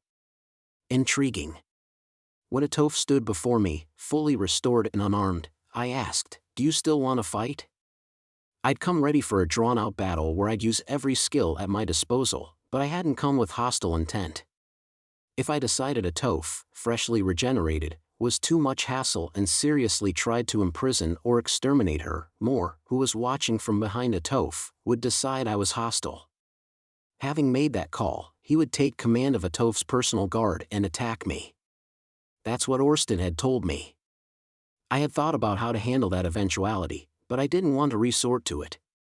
Her regeneration was a hassle, but beating her down every time she came back, as many times as it took to satisfy her, was the better option. I didn't know how many times that would be, but I'd fight her for as long as my magic held out. But then Atofe yelled back, "No!" Moore ran over and put a cloak over her. "I'll get you a change of armor at once, Lady Atofe," he said. Atofe huffed, then sat down on the ground with a thud, crossing her legs. Apparently, she wasn't going to fight. She stared resentfully up at me instead. I was genuinely surprised. I was convinced the moment she was on her feet again she'd charge me like a wild boar or command her guards to attack us from all sides. Eris stood between the two of us, sword at the ready, but Atofe didn't spare her a single glance. Behind me, Roxy gripped her staff, but I doubted she'd get a chance to use it. Atofe continued to stare at me for a long while without saying a word. After what felt like forever, she muttered, Do you remember it, more? I'm afraid I wasn't alive for the Great Human-Demon War, he replied. Oh, right. True. Her voice was quieter than I'd ever heard it. Calmer too. It wasn't like that, back then. It was way flashier. It didn't have that weapon, but it was faster and stronger too. Atofe had to be talking about the original fighting god armor, the ultimate suit of armor crafted by Laplace. But that's what humans were like. They were weak at first. Helpless as babies. They broke and fled the moment we attacked. But as time went on, they changed. New characters, new armor, new weapons. Even the way they fought. They gathered together and scattered apart, lay in wait in the mountains, and faced off across rivers, and as they did so, little by little, they grew stronger. Cal used to say that was the human strength. Atofe looked composed, and she actually sounded intelligent. Maybe immortal demon kings got sage-like post-regeneration, just like humans did after other activities. You made that? She asked me. I did, I replied. Huh, you're strong, aren't you? Really strong, Atofe said. Her eyes looked bright and refreshed.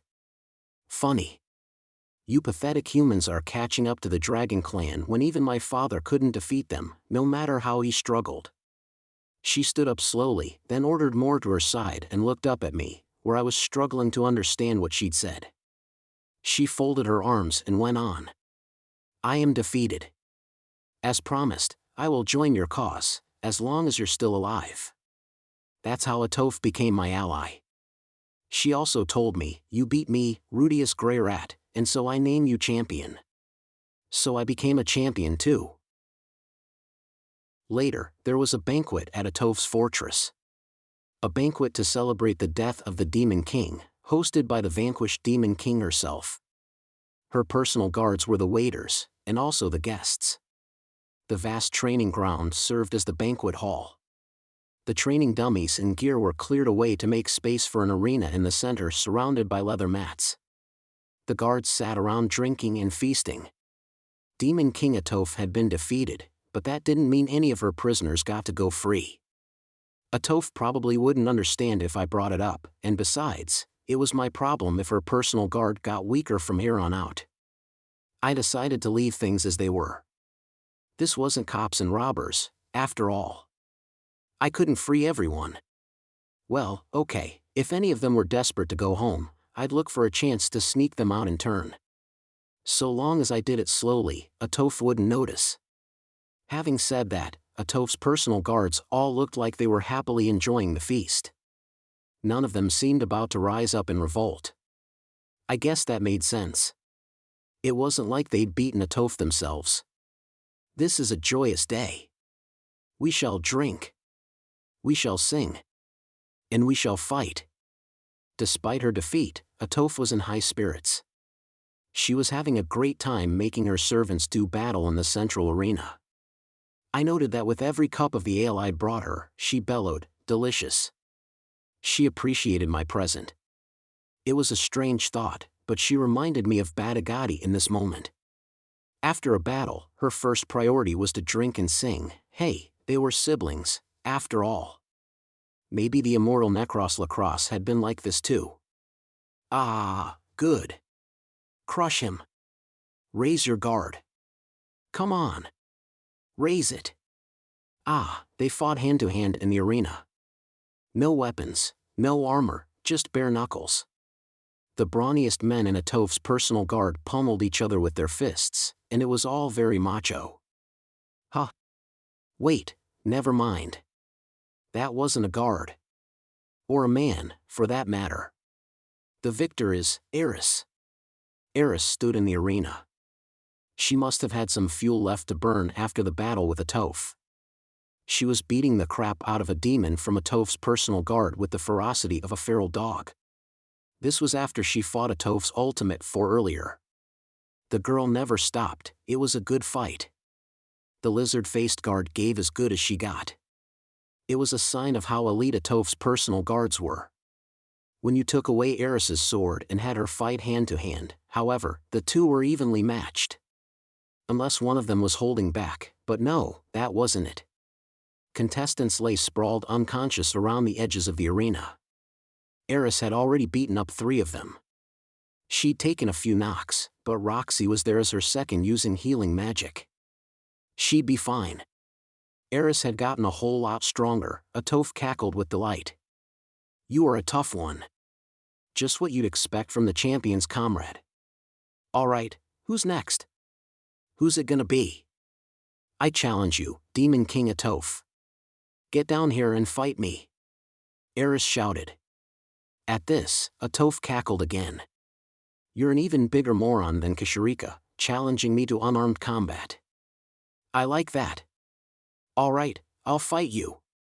She threw aside her cloak with a dramatic swish, then, still naked from the waist up, went down to the arena. The banquet approached its peak, the cheers were so loud it felt like the ground might split asunder. Who would win? Eris? Or Atofe? The odds had to be on Atofe. Personally, I wouldn't put it past Eris to cause a major upset. Master Rudeus, Master Rudeus. Ah. Sorry. I wasn't at the banquet. I was sitting with Moore in a room in the fortress discussing what to do next. I ought to have been the guest of honor, the banquet was hitting a fever pitch out there. Who was the banquet in honor of, again? Moore cleared his throat. Thank you for the details. I have here a request for the search and extermination of the man-god's disciple Geese and support in the fight against him, the search for Kashirika, the establishment of an intelligence service, and support in the fight against the demon god Laplace. Is that the extent of it? That's right. Unlike Atofe, Moore was a guy you could talk to. He'd heard my requests, put them in order, and was giving them due consideration. I wondered if maybe one day, long ago, Atofe's brain had gotten a mind of its own, escaped the narrow confines of her skull, and turned into more. Setting aside the first 2, for now, I doubt we'll be able to help with the second 2, especially the fight against Laplace. Is it really impossible? Does she have some sort of obligation to Laplace? Lady Atofe lost to you and you alone. If you die, that becomes null and void. Will you be alive in 80 years? Probably not. At the end of the day, her debt was to me. Maybe I should have played it so she thought she'd lost to Roxy. Well, it was too late for that now. Chalk it up to destiny. The mercenary company is also a problem, Moore went on. Is it a territorial thing? Lady Atofe reigns over this region, but her only subjects are her guards. If you want to set up another organization, that's your prerogative, but they'll have to look after themselves. Very well, I replied. So Ruckwag's mercenary band was a no-go. We could set it up, but we'd always have to keep in mind that we were operating right next to an organization led by Atofe. There would be problems. It wouldn't be smarts that were needed to resolve them, but brute force, right then and there. I could imagine showing up and finding the whole thing gone up in smoke. To find Kashirika, we can send letters signed by Atofe to all the demon kings. Their excellencies should be willing to assist with a search operation. Thank you. Don't thank me. You're the one who'll deliver them, Master Rudeus. We lack adequate information on the whereabouts of the teleportation circles. But of course. Right, this guy knew about the teleportation circles. I didn't have to hide them. Humans had banned the teleportation circles, but demons, especially the older ones, didn't see them as especially taboo. Lady Kashirika won't give you the runaround unless she has a good reason to. I doubt it'll take long to find her. Yes, though faster is always better. It'll depend on how fast you deliver the letters, but I imagine you'll find her within a year. As usual, no one knew where she was. Why do you think she's always roaming around like that? I would never presume to know what goes through the minds of old demons like her. Fair enough. From where I stood, Moore looked like an old demon too. I didn't know how old he was, but he was an immortal demon, so we were talking well over a few centuries. You have grown much stronger, Master Rudeus, Moore said. You're like a different man compared to when I saw you last. That's thanks to the magic armor. You're too modest. It's not modesty. I might have gotten hold of enough power to make Lady Atofe yield, but my personal strength hasn't increased dramatically at all. Strength was something you could make, provided you combined magic and skill, but I didn't come by that strength on my own. I'd had help from Zenoba, Cliff, and most recently Roxy. Without them, the magic armor would never have been completed and I could never have learned to operate it. You are only the second person to whose strength Lady Atofe has acknowledged after just one blow. The first was Lord Kalman, the first North god. I don't think I'm at the level of a great power. If Atofe had kept fighting and resurrecting herself, I think I would have lost it in the end. The magic armor burned a lot of energy and I only had so much magic in reserve. There's nothing wrong with compensating for what you lack, whether it be skill, weapons, or allies. Lady Atofe recognizes it all. That's why she always tells the challengers to come at her all together. That's what makes humans strong, according to her. Human strength was in combining our powers. So using weapons and fighting alongside others were just different kinds of tactics and skills. There was no cowardly way to fight. That was how Atofe had come to accept her defeat, and why Moore was praising me now. I got it now. Kinda. But remember, Lady Atofe still has the skills of a North God-style warrior, and us, her personal guard. Don't be fooled into thinking she fought you with no holds barred. I'll be sure not to forget.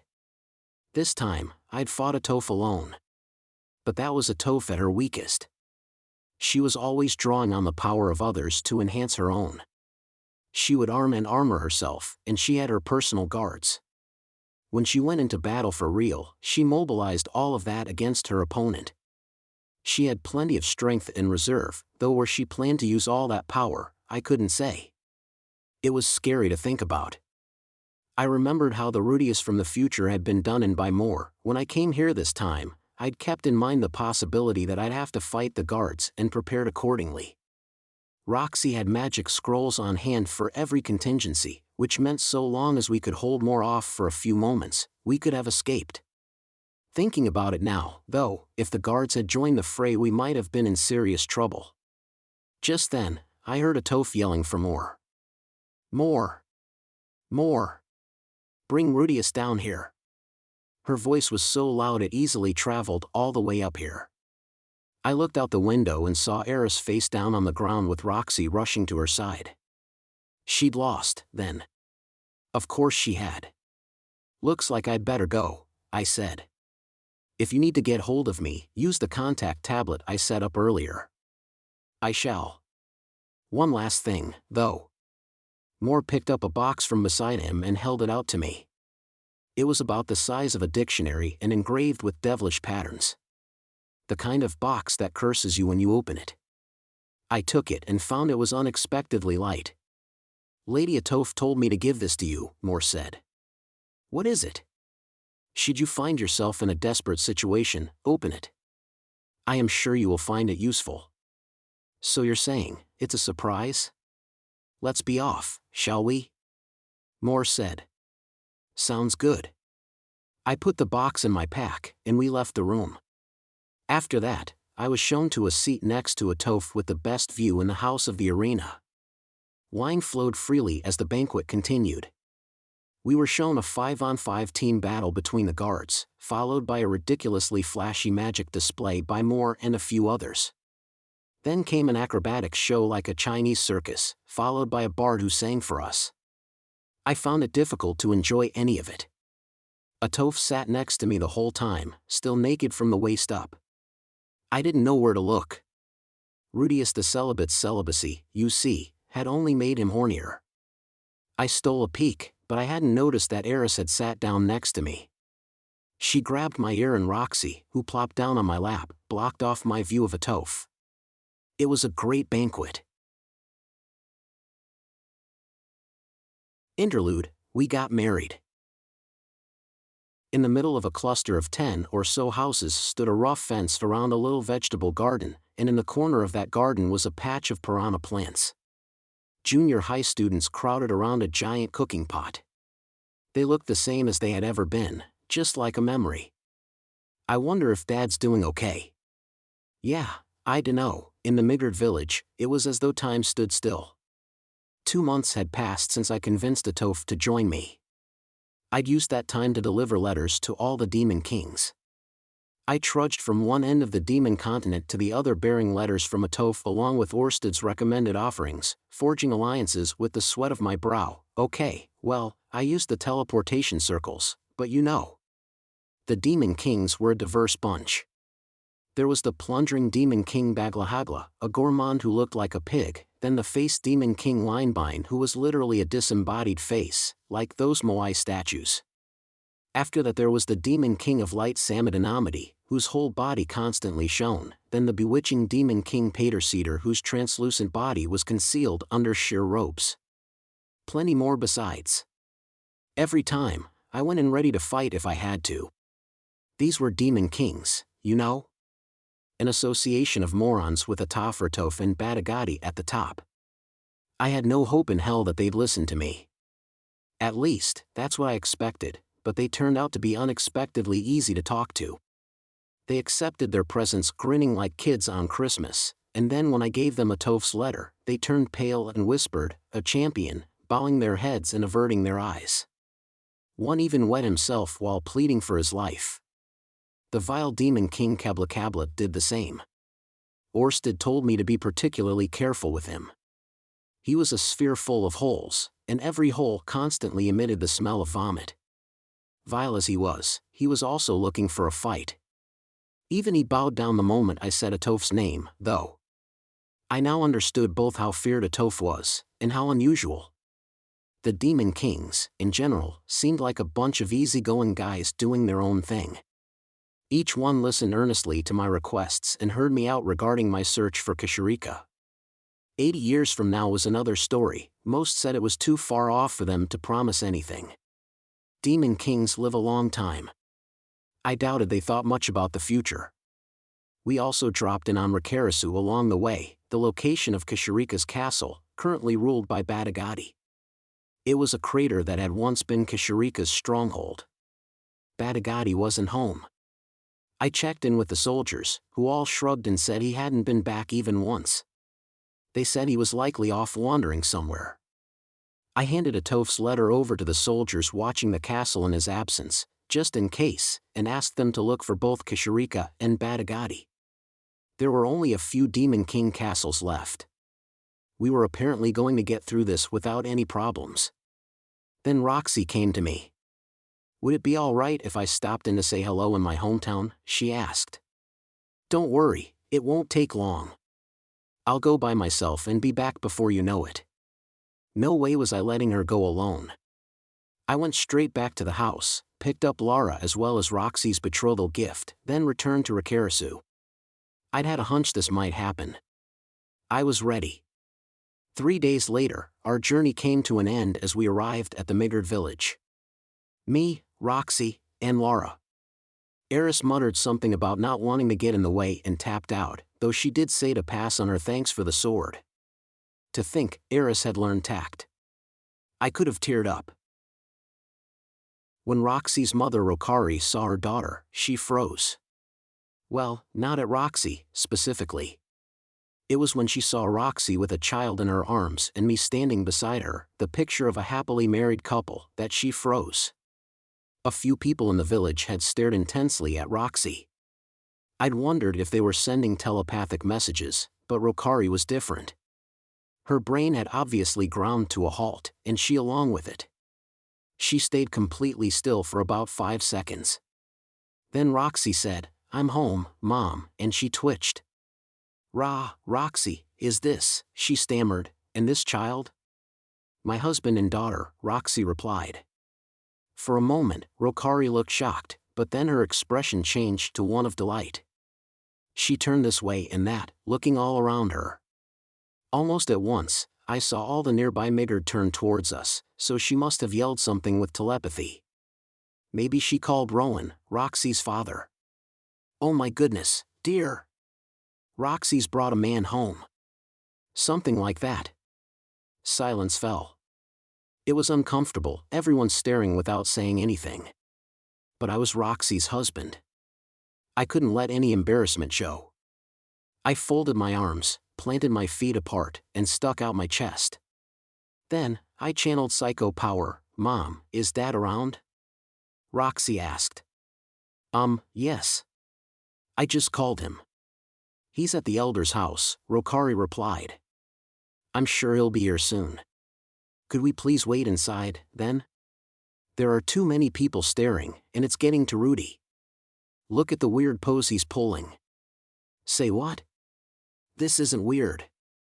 This is the pose of an evil dictator of noble heritage, I'll have you know. All right, Rudy. Let's go in, Roxy said.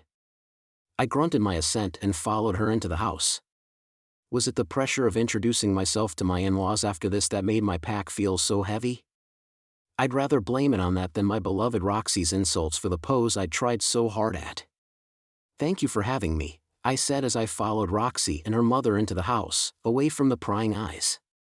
Thinking back, the last time we were here we didn't go into this house. Maybe I could get Roxy to show me her old room and her high school graduation photos. Yes, I know they don't have those things in this village.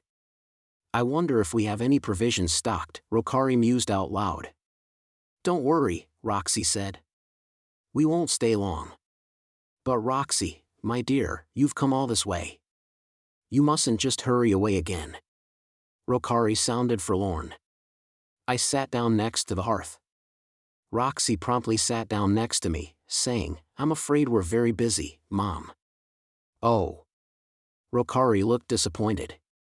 I thought we could probably spare 3 or 4 days to stay if she wanted, but I knew Roxy didn't much care for her hometown, so a longer stay wasn't on the cards. Anyway, Roxy. This is very sudden, you coming back, and with such a nice man. Rokari looked back to me and, without reserve, slowly looked me over from my toes up to my head. Then she gave a little gasp of realization and bowed. How rude of me. I'm Rokari, Roxy's mother. It's a pleasure to meet you. To meet me? She didn't remember the time we'd met 10 years earlier.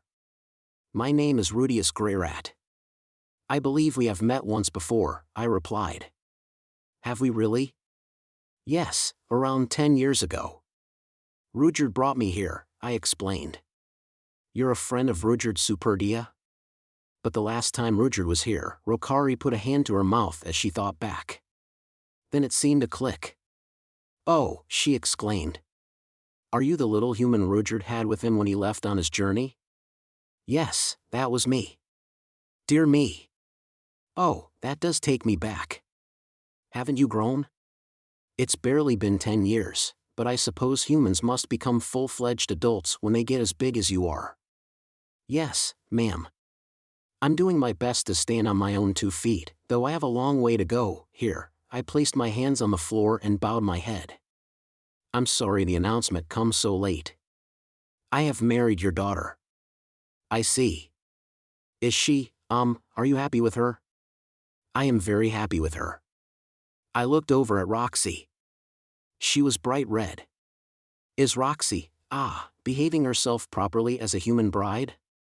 There's a lot of tension between humans and demons, isn't there? She isn't causing you any trouble? Not only is she doing very well, but she's also constantly getting me out of trouble. She's the most reliable person in the whole family. Well, that's good, Rokari said, though she still sounded doubtful. Roxy jabbed me in the side. I looked at her questioningly, and she muttered, too much praise. I wasn't exaggerating anything. I did rely on her. It's just, you seem like such a fine young man, are you sure you're happy with our Roxy? The same question again. Rokari was flustered too. Roxy butted in. Rudy has 2 other wives. I'm more like his mistress. So even if I'm not totally satisfactory, it's not a problem. There was nothing unsatisfactory about Roxy, and I'd never once treated her like a mistress. I see, still, though, Mom, can you stop? You're embarrassing me. Oh, yes. I just worry, dear. You were always so unfriendly and quiet, not to mention your manners. I'm aware of my weak points, Mom. But look, I'm fulfilling my duties as a wife. I even had a child. Duties? Very businesslike. But I'd still love you just as much even if you couldn't have children. Maybe I should say something. Rudeus, is that true? Rokari asked. It is. At the very least, I'll never stop loving Roxy. I'd swear that to any god you like. My love was agape. It knew no limits. Is that right? Rokari said, still troubled. Maybe showing her through actions would work better. If I just put my arm around Roxy, like so, oops, she grabbed my wrist. It's not that, Roxy, I'm not trying to touch your butt, I thought, but then I realized she was squeezing my hand. Her fingers were warm. Rokari seemed convinced. I suppose it is, she said. Just then, Lara, who sat beside Roxy, turned to look outside. Ah. Rowan is back, Rokari said. My father-in-law was about to make his entrance, which meant it was time to make my introductions once again. I plucked up my courage. I'd grovel on my hands and knees if I had to. Introductions with Rowan went without a hitch. He reacted just like Rokari and said pretty much the same things, so I gave him the same answers. It was a simple operation. No need for groveling. Well, Roxy, congratulations, Rowan said at last, choking up a bit. So long as you're happy, that's all that matters. He squeezed her hand. Thank you, Dad, Roxy replied. She and Rokari were getting teary as well, and watching them, I felt my own emotions welling up. Could I make Roxy happy? What was happiness, really? I didn't have an answer, but I'd do my best to make sure our love never faded. Ah, dear. My Roxy, married, Rowan said. You were always tripping over your own feet and bursting into tears ever since you were little.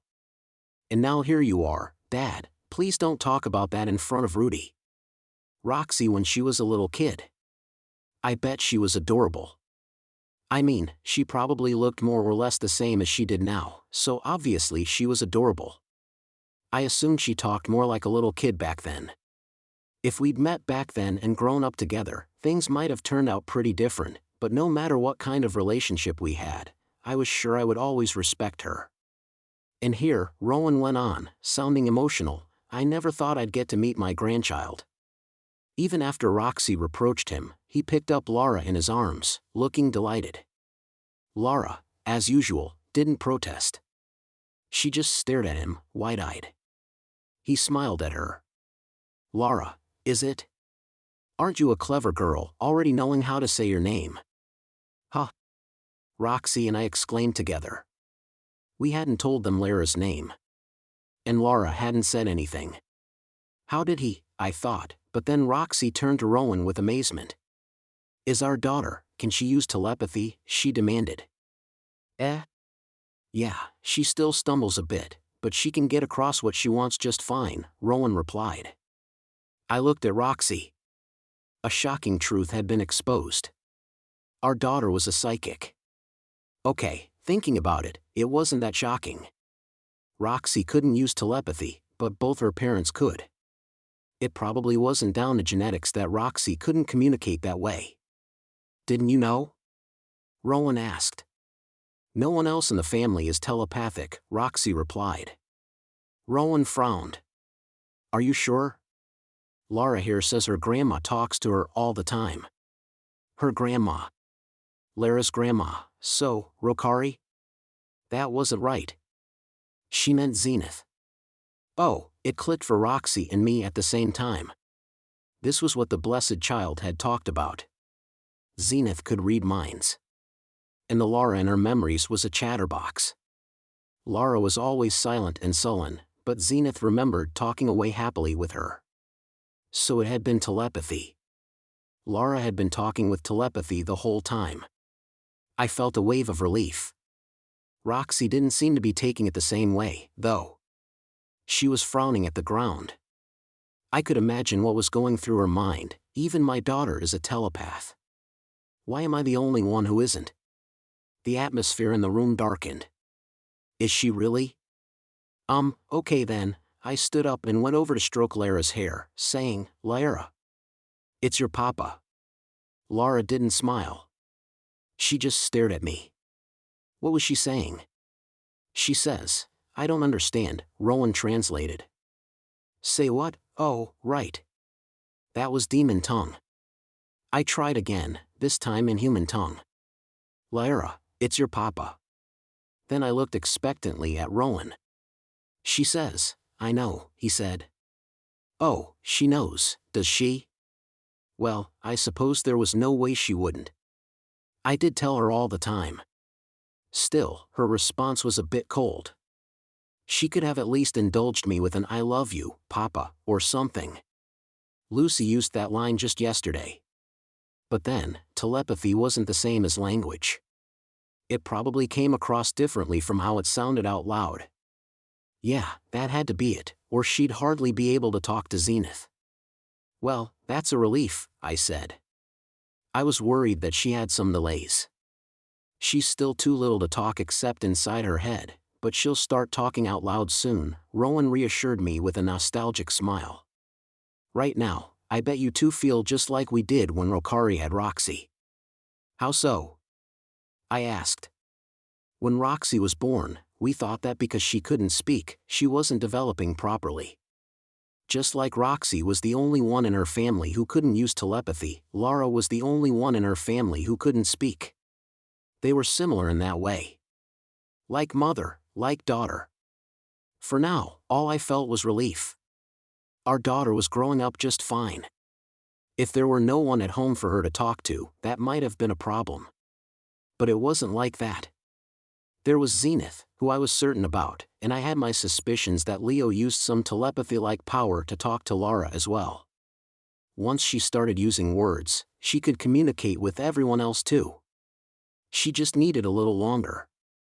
Lara looks exactly like Roxy, doesn't she? I said. Rowan laughed good-naturedly. She does, yeah? The spitting image. Especially her eyes. Rokari looked like she was enjoying herself too. And maybe it was just my imagination, but I thought Lara looked the same. After that, we returned the money we'd borrowed 10 times over, I presented my betrothal gift to them, and then we sat down for a meal of giant rock turtle. It was the first time I'd eaten it in ages, and I made sure to enthuse over how delicious it was while hiding my urge to gag. We had a lovely time. I was thinking how glad I was we'd come when I noticed something. Roxy didn't look happy at all. She didn't smile once the whole time. Roxy and I ended up staying that night in the village. Perhaps in consideration of the fact that we were a married couple, her parents put us up in an empty house nearby. The house was still a bit dusty, so we did a brief spot of cleaning and then lay down to sleep, all three of us side by side. It felt a bit like a scene in a movie where the couple shows up at the hotel and there's only one bed with the pillows side by side, something cheesy like that. But we couldn't do anything with Lara here, and besides, I was Rudeus the celibate now. I could get through a night without touching Roxy, even with her sleeping right beside me. When I saw her lying there though, her eyes closed, I couldn't help it. Those feelings just rose up. I started thinking, just a little touch would be all right. Think about it for a second. For the time being, I'd embarked upon the path of celibacy to ensure none of my wives got pregnant. Put another way, anything was fair game so long as no one got pregnant. Just blowing off some pent-up urges wouldn't affect anyone's destiny. Roxy wasn't in any danger. Glad we cleared that up. Now, if you'll excuse me, Rudy. I'm sorry. It was a passing thought. I didn't think you'd mind a little touch, but no, you're right. I'm Rudeus the celibate. Rudeus the celibate would never permit such a thing. Are you still awake? Roxy asked. Honk, shoo, don't pretend to be asleep. Our eyes just met. Reluctantly, I opened my eyes. Roxy lay there, looking at me. Her eyes were serious. It's about Lara, she said. Lara's breathing told me she was already fast asleep. She looked like an angel when she slept, a far cry from her usual expression of defiance. The truth is, I suspected this might be what was happening, Roxy explained. I didn't have to ask what. She meant what we'd talked about today. Lara's possession of the Migard ability. I didn't say anything until now, but whenever I saw Lara and Zenith looking into each other's eyes, I considered the possibility. It never occurred to me at all. Why would it? You've been so busy these past few years, running around everywhere. She may as well have said, you haven't paid any attention to your children. When you put it that way, maybe she had a point. Maybe I only paid attention to the sweet side of my children. I didn't help to care for them or bring them up. Honestly, I'd taken advantage of Sylphie and Roxy. Don't make that face, Roxy said. I'm not blaming you in the slightest. It was kind of her to say so. It didn't matter how much I agonized or repented, right now, my hands were full dealing with the man god. I didn't have anything left over for looking after the kids. Roxy gently stroked Lara's face. I just had this thought. I was born in this village, and for as long as I can remember, I felt like an outsider. When I didn't reply, she went on. Looking back now, it was hard. When I left home, I went to a town where people used words to communicate. It wasn't until I got to know people there and started my life as an adventurer that I really felt like I was living in my world. She couldn't do what everyone else around her could. Life was simple for them, but not for her. When they asked her why she couldn't do this thing that ought to come naturally, she had no answer. All she could do was go on being seen as a useless burden by those around her until she began to believe it herself. Just because everyone else could do it, though, that didn't mean it came naturally. It turned out she could make do without it. The sense of freedom Roxy got when she realized that must have been incredible. What if by raising Lara this way, we end up putting her through that? I was fine once I left home, but that won't work for her. The Migard are the only ones with this power. Roxy looked away from me. She might be right. The Migard clan rarely left this village. Even on the demon continent you hardly ever saw one. They didn't exclude others, but they were reclusive. It was all too possible that one day, Lara might start to feel like an outsider. So this is what I thought. Roxy frowned like she wasn't sure about what she was about to say. She didn't look at me. What if we left her with my mom and dad for them to look after her? What? I thought that maybe it'd be better for her to live here amongst the Migard until she's grown up a bit more. Maybe until she's 10 or 15. After that, she can decide for herself whether to leave the village or remain here. I didn't know what to say. I wanted to keep my son and my daughters as close as possible. That was the obligation you took on when you had a child. It was part and parcel of being a responsible parent. Even making allowances for the man god, I wanted to bring up Lara where I could see her. But Roxy had thought this through properly before bringing it up. Her words weren't rooted in wanting to escape her obligations or give up on raising her child. She saw how hard this was on Lara, and she hated the idea of making her daughter go through what she had. There was no way that Lara, with her blue hair and her ability to communicate in ways that others couldn't, would go through life without experiencing any hardship. And parents can't protect their children from all bad things. I don't like it, I began, but if you think it's the right thing, I stopped, unable to get the words out. I couldn't decide. Should I put my feelings first, or Roxy's proposal? I didn't know what to say, so I simply shut my mouth. The silence stretched on until Roxy said, "I'm sorry, Rudy. Let's pretend I never said anything. Please, just forget about it." With that, the day drew to a close. Roxy and I fell asleep hand in hand. The Migard village was quiet. You didn't hear any voices. The villagers all communicated with telepathy, so there was no need for conversation. Some of the children might have said hello to Roxy, but she couldn't hear them. I suppose Lara could. She could probably hear the people over there getting food ready, and the lovers' quarrels from inside the houses, and all the other hustle and bustle. Seeing how little has changed here, it makes me realize how full these last 10 years have been, Roxy mused. Or, I suppose, how rushed human lives are. She looked down at her daughter in her arms. Lara stared back at her with her customary sullen stare. Given another 10 years, this village would likely look much the same. Or if it did change, it wouldn't be in ways that we could see. Rowan and Rokari both came to the entrance to the village to see us off. They were sad to see us leave. "You take care now," said Rowan. "I wish you'd stay a bit longer," added Rokari. "Mind if I give Lara another cuddle before you go?" Rowan held out his arms. It was probably true that grandparents favored their first grandchild in every world. These two looked like they were finished having children of their own. Of course not. "Here." Roxy held Lara out to him, then made a noise of surprise as Lara grabbed hold of the collar of Roxy's robe. I recognized that gesture. "Come on, Lara," she tried. "Say goodbye to your granny and grandpa." Lara didn't react.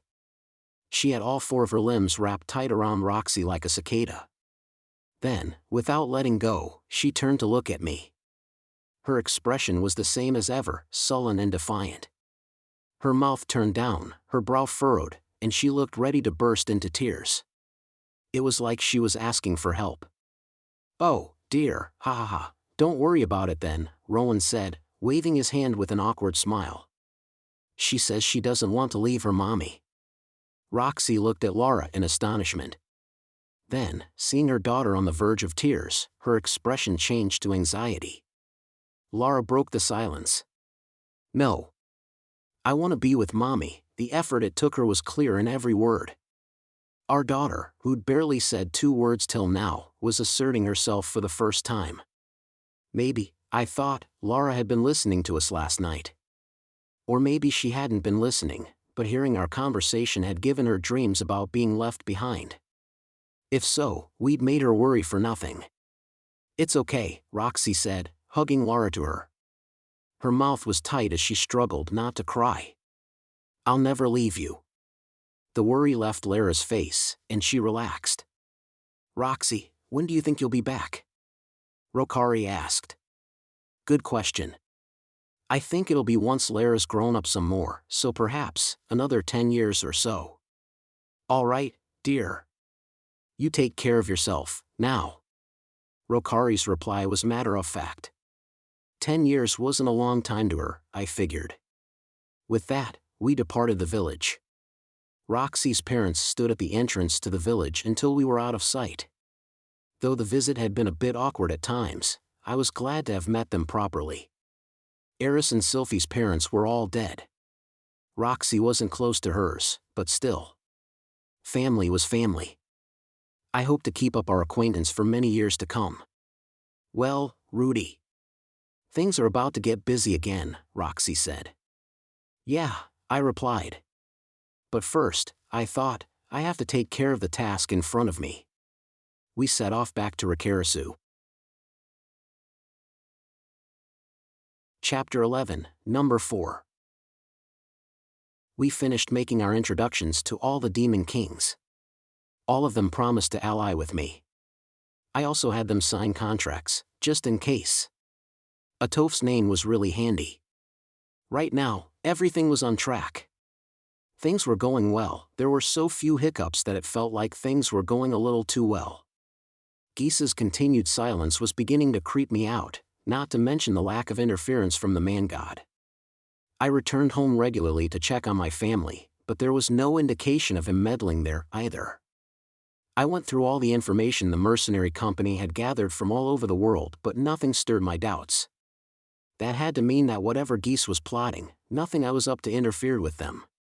Maybe the letter had been a bluff, and his actual scheme was different, but what that meant in the long term, I had no idea. For the time being, I had no choice but to stay the course I'd set.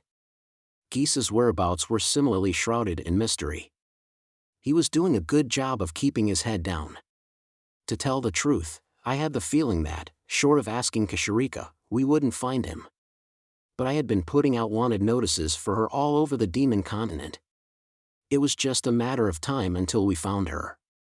In the meantime, I decided to make inroads with my next target. I was heading to the Sword Sanctum to see Sword God Golfalion. Orsted said he was a good-natured guy whose hobby was collecting rare swords. Eris, however, said he wasn't the type of man who listened. I had met Sword King Nina Farayan before, but I expected Gaul to be cut from a similar mold to Atofe.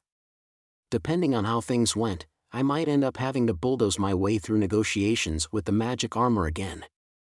I wanted people with me who could fight if things wound up like that. However, my destination was full of people comparable to Eris and Ghislaine in skills. They wouldn't stay on the sidelines like Atofe's personal guard if they saw their boss taken down. I'd have to fight off a whole horde of swordsmen at once, and they'd be Saint tier. That thought didn't do wonders for my motivation. I felt a stomach ache coming on from considering it. I'd bring Eris, at least, but who else? Maybe I could cajole Ariel into letting me take Ghislaine along. My dear. If you don't hurry up and finish, I can't wash up. Yeah, sorry. I'm eating. Nom nom. Right now, however, I was at home, eating dinner with my wife. You better not leave the peppers. What, not the peppers too? You know I don't like them, you will eat them. You're a grown-up, so you have to be brave and eat things you don't like.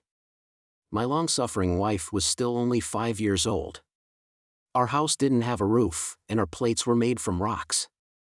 On them were arranged mud dumplings and mud gravy. If only I earned more at work, we could afford better. I'd push myself harder. Goo. Oh, Norn. You're hungry again? Mommy just fed you. I suppose you can have some more. Our daughter was 15, nearly 16. This year, she would graduate from the University of Magic. That meant organizing all kinds of events that kept her perpetually busy, but I guess she still missed her mommy's milk sometimes. Yay, thanks, Mommy, Norn said. No, you're the baby, so you only speak in baby talk. Oh, goo goo. Our daughter hadn't started talking yet. I guess that was normal, given that she was still breastfeeding. Woof woof.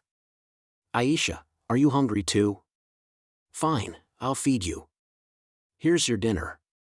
It's a secret, okay? Our pet dog was 15 too. She was a career-focused woman juggling her household duties with her job at the mercenary company. But, in the end, even she was a slave to her stomach. Just like a dog. Ruff. Once you're finished, you go play with Norn. Ruff ruff, woof. Gagoo, wah, that tickles. The dog, getting overexcited like she was in heat, flung her arms around my wife and daughter and started licking their faces. What a happy family. I wanted to join in too. Oh, let Dada in too. No. Dada doesn't do that, my wife said firmly. This felt like an example of domestic discrimination. Perhaps, despite looking like a happy family on the surface, our marriage was actually loveless. We'd fallen out of love into a rut of marital ennui. More to the point, how come I didn't get to be the pet? I wanted to hug and lick everyone too. You hate me, I sniffled. No, I don't. Dada's an amazing person. Even though he hardly ever comes home, and he can't ever cuddle the baby, he still loves them very much. It's not his fault. Amazing is all very well, but I'd rather be here, near you all. My fault or not, I want to cuddle my children too. All that love breeds warmth, and in that warmth, there's happiness. Rudy? A voice came from behind me. Could I have a word? I turned and saw my mother-in-law peering out of the window of the neighboring house. Ah, forget it. That's enough of the game. Sure, I said. I went to stand up but felt a tug on my sleeve. Lucy looked up at me, anxiety on her face. Are you going back to work already, Dada? This had all started around an hour earlier. I'd been brooding over who to take with me to the Sword Sanctum, or whether I should just get CEO Orsted to make an appearance, as well as how to go about negotiating and whether I should show up prepared for a fight. That was when Lucy showed up with Norn in tow. She'd hidden behind Norn as she hesitantly asked, Dada, can we play? I agreed right away. Golfallion? The Sword Sanctum? Who cared about trifles like that? No, Lucy, I'm just going to talk to Mommy. I want you to stay. I'll come back soon as we're finished, sweetie. You play with your big sisters till then, okay? Okay, Lucy said, her little mouth puckered as she looked down at the ground. It took all I had to tear myself away. If I could, I'd play house with you all day long. But my real wife's calling me now, so I gotta go. I washed my hands, then went back to the living room and sat myself down on the couch next to Sylphie. Okay, what's the matter? Well, it's just, you're busy at the moment, right, Rudy? So I don't want to put pressure on you, but I have to ask beforehand. Sylphie scratched at her cheek, looking down in embarrassment. What's with the teasing? I mean, you're about to set off to the Sword Sanctum any day now, right? Yeah, as soon as everything's ready, so another 2 or 3 days. All that was left to do was to choose my team. Eris and one other. I wanted someone who spoke the language of the Sword God style gang. Hey, there was a thought. Ariel had Isolde working for her as well. Isolde had trained at the Sword God Sanctum too, so she was a possibility. How long will you be gone? Sylphie asked.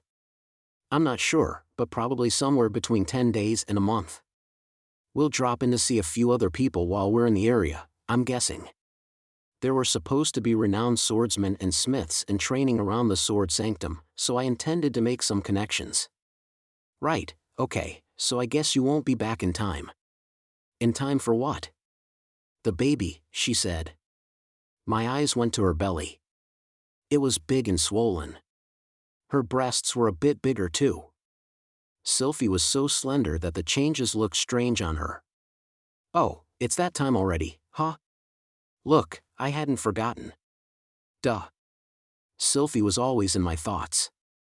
I just didn't know the due date, but all right. It was coming soon. Time really does fly. Hesitantly, Sylphie asked, do you want to touch my belly? I reached out and laid my hand on her stomach. Even though I was only touching the outside, I felt the pulse of the life inside of her. It was strange, almost like she had 2 hearts. Which she did. Right now, Sylphie held 2 lives within her. And soon, one of them would break away to exist on its own. Lucy and the other's new little brother or sister will be here soon, Sylphie said, laying her hand on top of mine. You won't be here for the birth this time, will you, Rudy? Yes, I will. I'll be home. But Rudy, I'll be here, I said firmly. After being told our baby would be born soon, I couldn't just say well, good luck, and leave. If I did that, what would be the point of the work I'd been doing? Thank you, Rudy. I love you. I love you too. Sylphie closed her eyes, so I moved my hand up to her shoulder and pulled her close. Times like these were when I felt truly happy.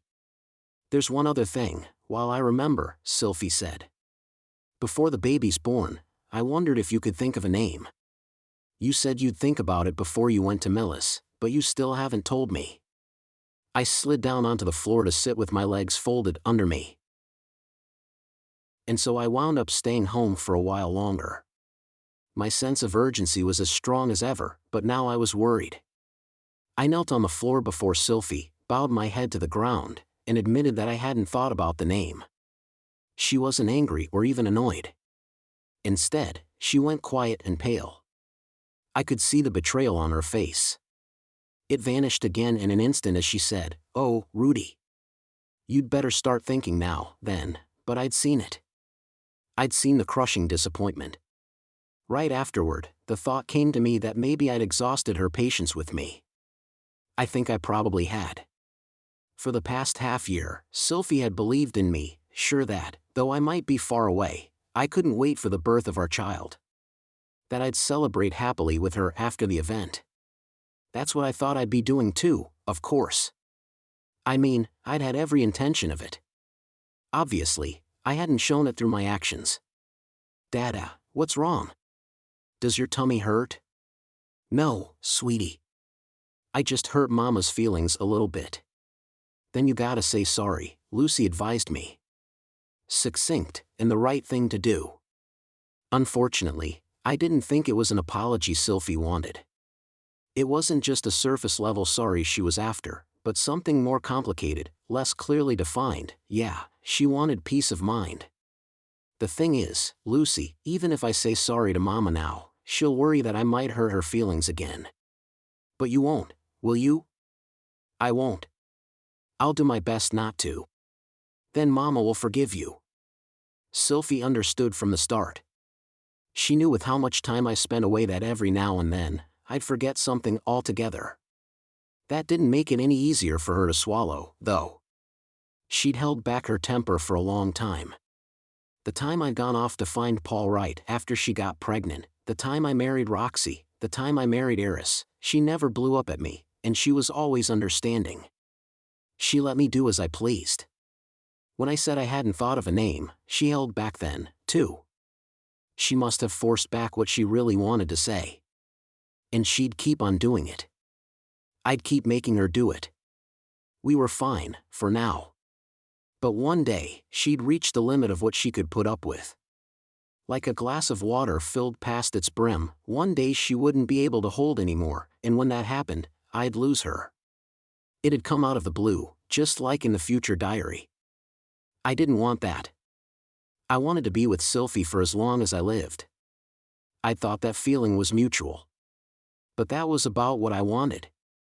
Even if she ran out of patience with me in the end, I wanted to at least give her peace of mind here and now. I just had to work out how to do that. I was still stewing endlessly over the question when Sylphie went into labor a mere week later.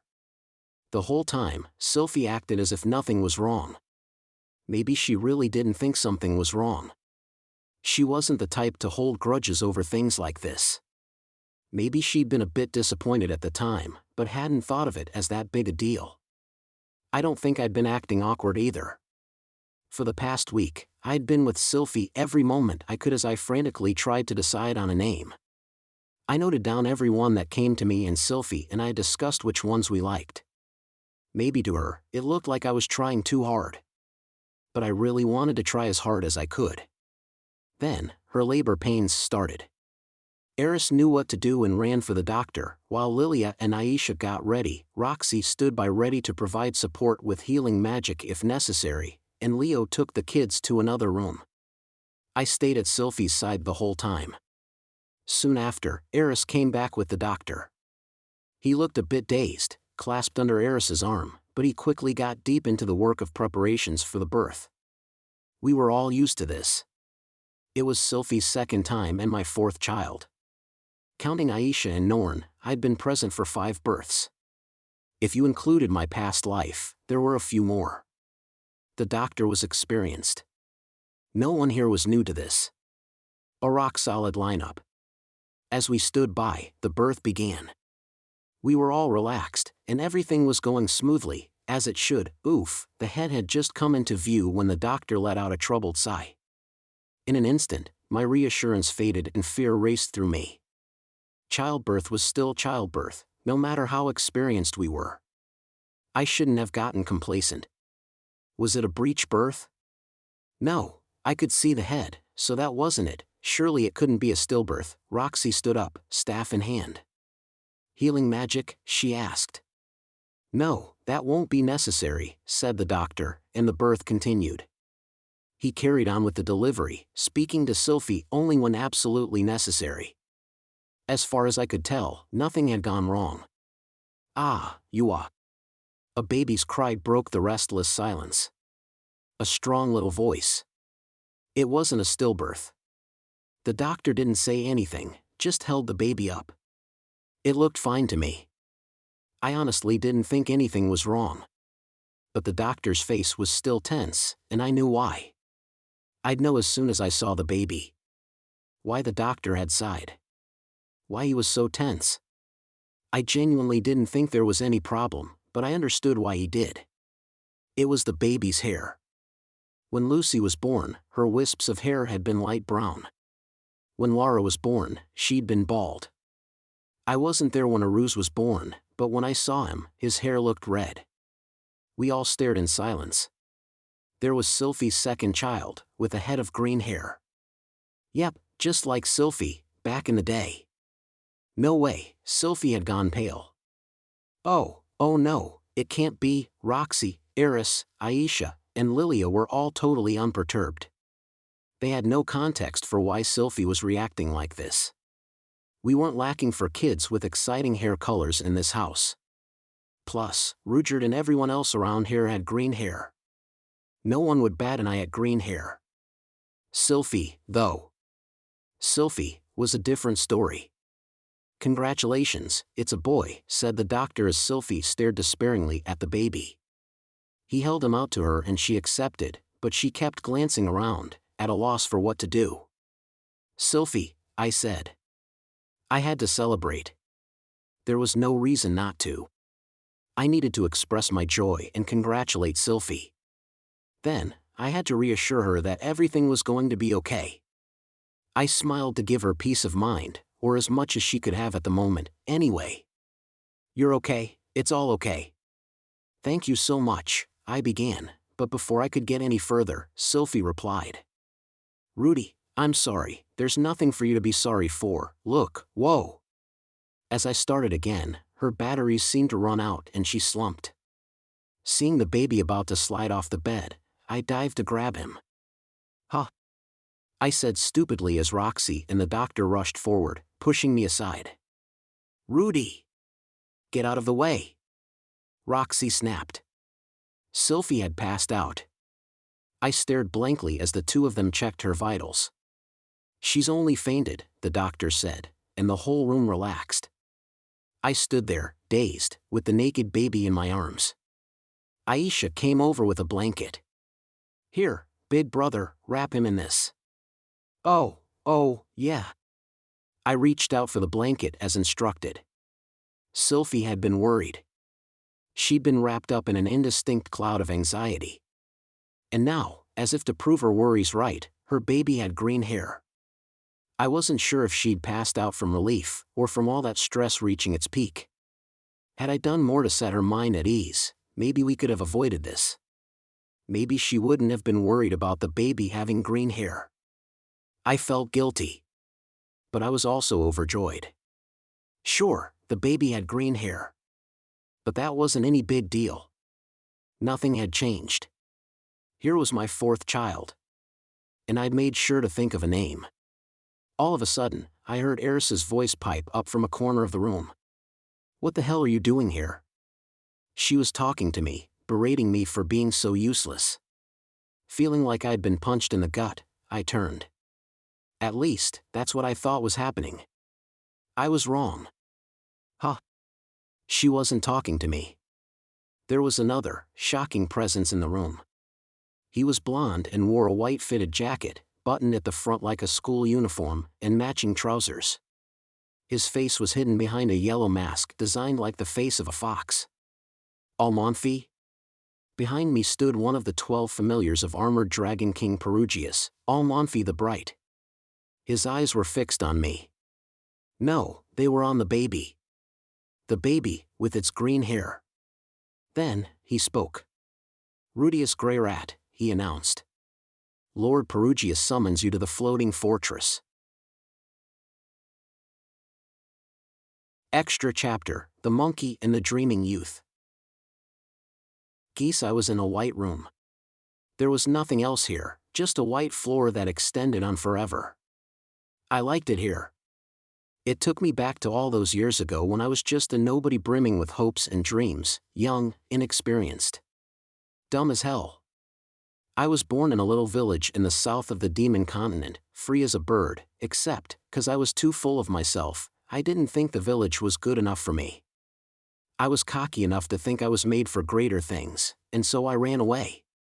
And did I achieve great things in the end? Nope, not a one. The only skills I picked up were things anyone could do: cooking, washing, cleaning. Yeah, I could draw a map, or negotiate, or disable a trap, but if you asked how I compared to an actual pro, well, best not to dwell on it. If I weren't such a pushover, maybe even I could have believed in myself, but the fact remained that I couldn't fight to save my life. My only purpose was to tag along after strong, amazing types and cover their weak points. You know how goldfish poop clings to them while they swim? That was me. All I had going for me were cheap tricks and a quick tongue. When I was in this room, the fact that that same moron, that is to say, me, was somehow still kicking really hit home. But I wasn't gonna let it end like this.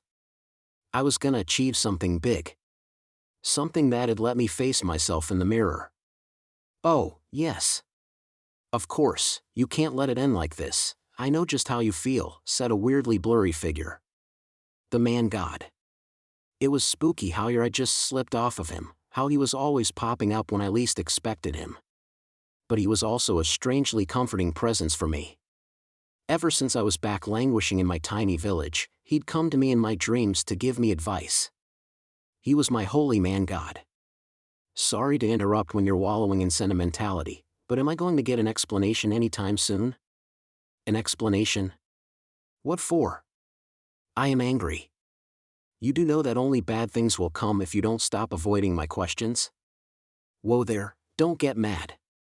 If it's an explanation you want, you gotta tell me what you want to know. What possessed you to write that letter to Rudeus and Millis? Did we not discuss that your presence there was for the purpose of confirming how he fights? Oh, that old thing. That little letter where I declared war on him so as he'd know I'm a disciple of the man god. But see, the reasoning for that is a little tricky to put into words. I don't care how difficult it is. You will explain. Depending on what you say, I may have no choice but to unleash my divine wrath upon you. Ha! Your divine wrath, eh? You already did that once. Pretty sure I don't have enough left to lose that much again, you know? Ah, whatever. I'll explain. I thought a whole lot about why I did it recently, so I've got an answer all drafted and ready to go. How very commendable of you. Right? Now get to the point. Okie doke.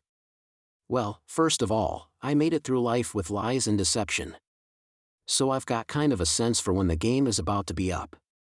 There's a fuse on this kind of thing, an expiration date. I can just tell when a lie is about to be exposed. It's safer to just get it over and done with, than do a runner, you know? Better than being around in the moment when boss twigged to it. The man god made a thoughtful noise. That was reason number 2, though. Reason number 2? Then what was reason number 1? That was about being true to myself. You could also call it committing myself to this. See, in the end, however I talk, I'm scared.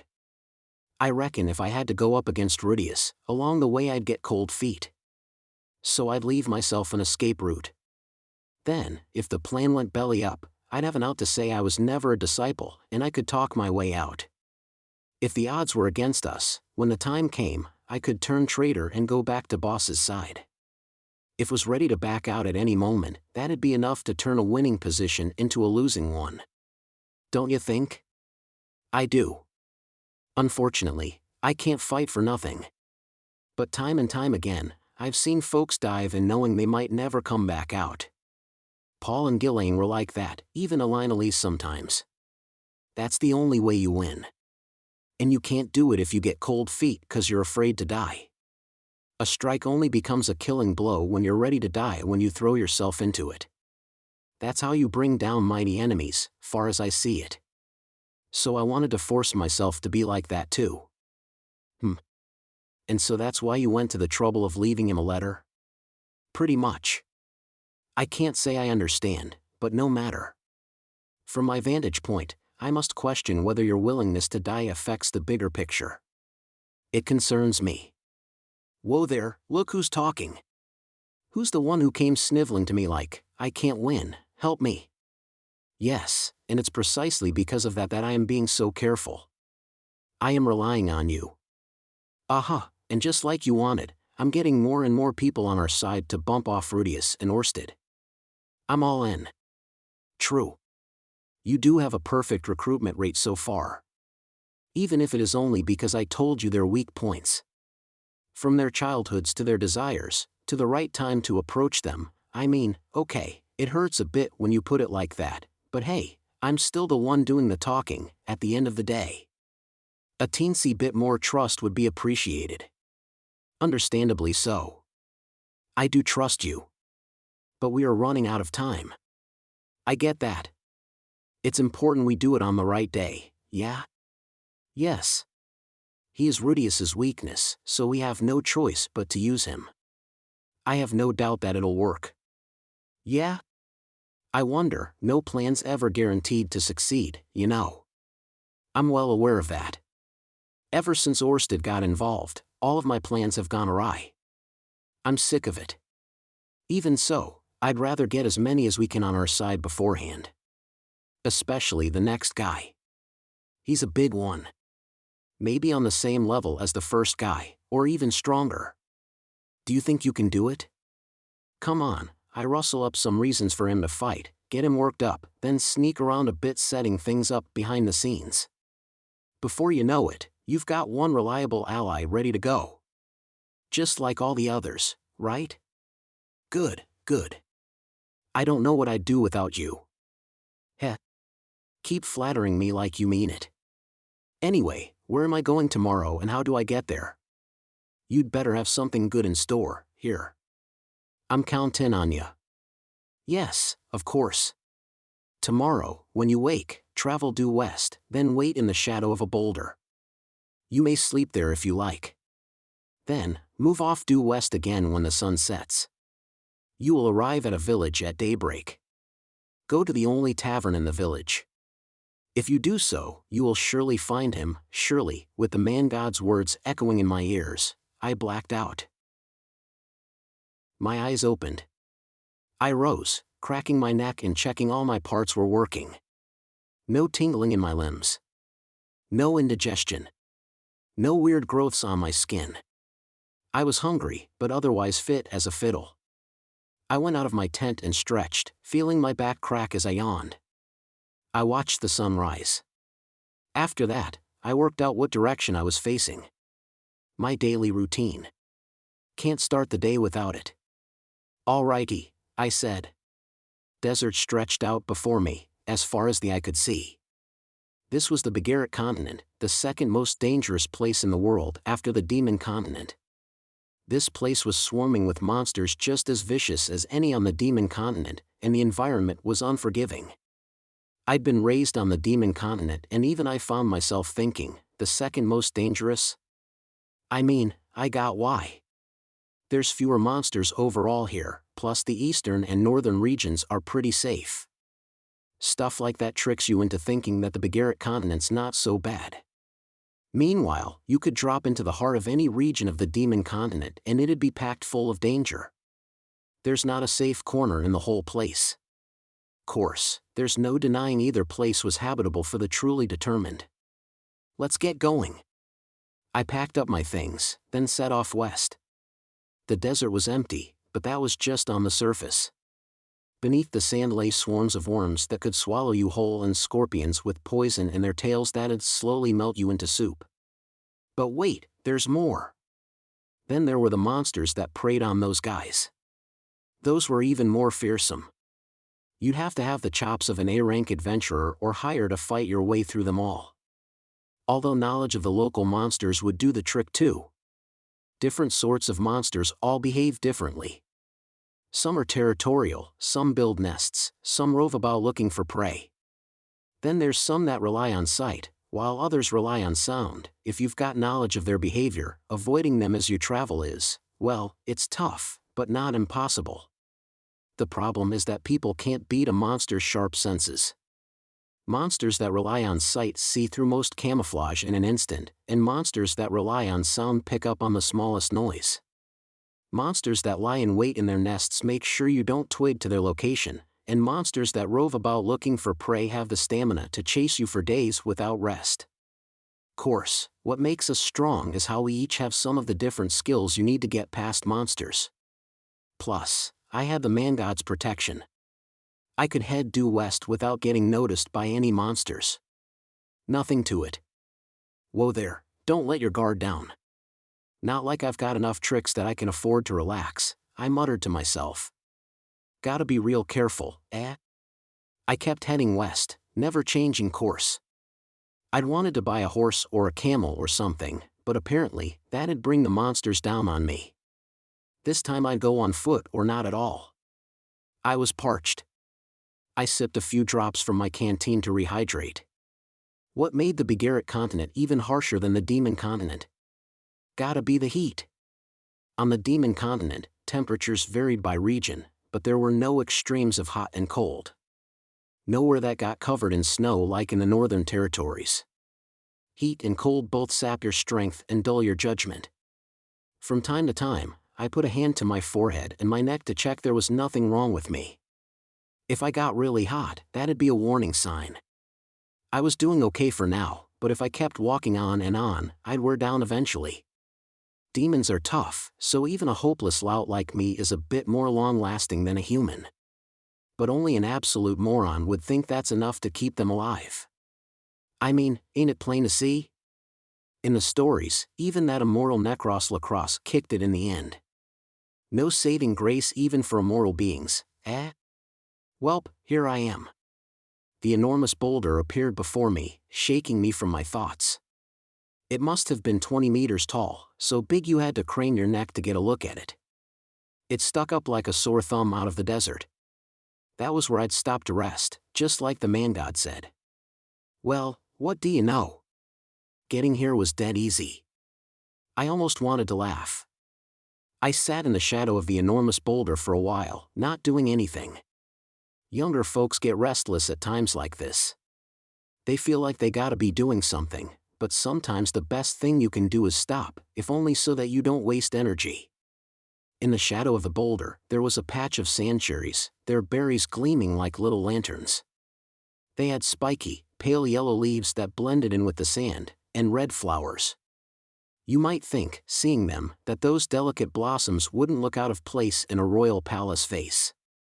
Once you knew the truth about sand cherries, though, you'd think very differently. You'd appreciate how terrifying this place was. The sand cherry's leaves and stem were covered in tiny prickles that contained a powerful toxin, so powerful that even antidote magic had no effect. Sand cherries only wound up in royal palaces when someone really wanted the royals dead. They were a rare commodity. A single sprig from these babies would be enough to set me up for a good while.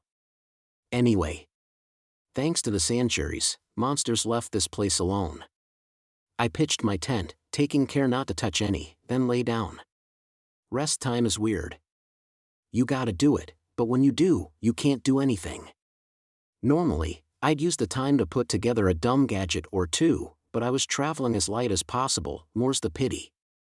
Nothing but the bare essentials to survive. What did other folk do, I wondered. Did educated types read books? What did I do, back in the day?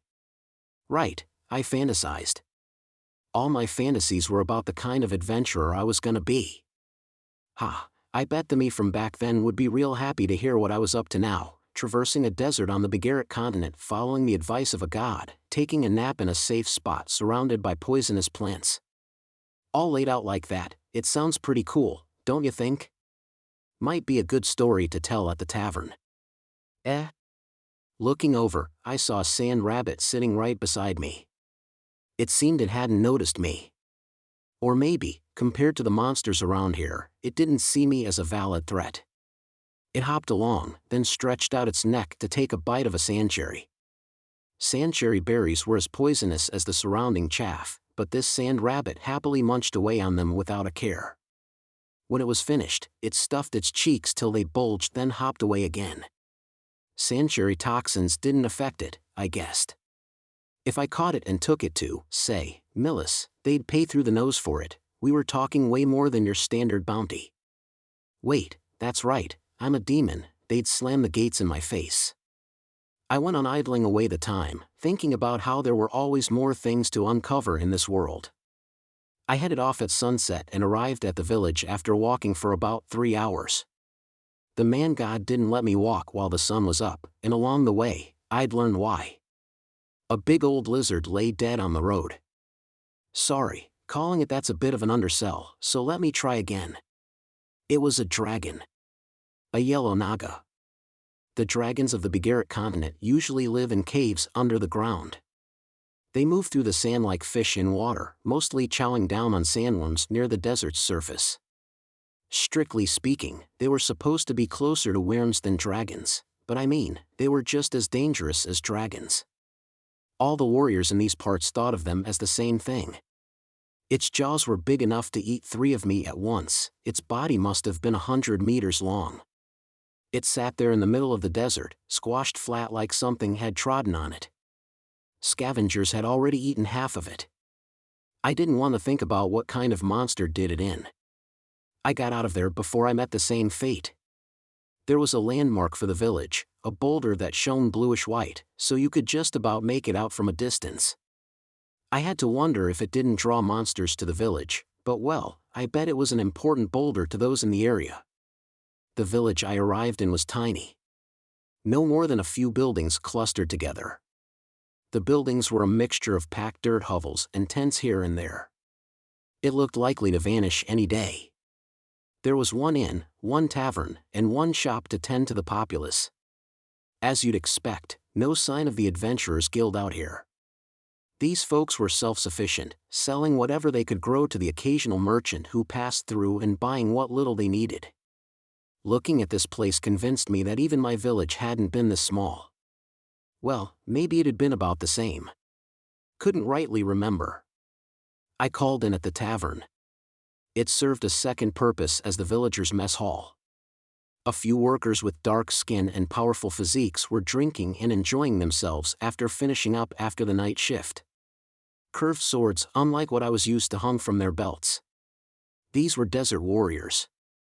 There were lots of elderly folk and hardly any young people around.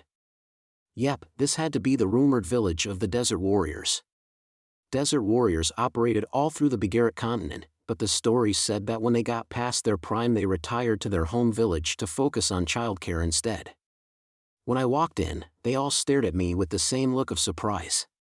To be fair, I doubted many demons visited these parts.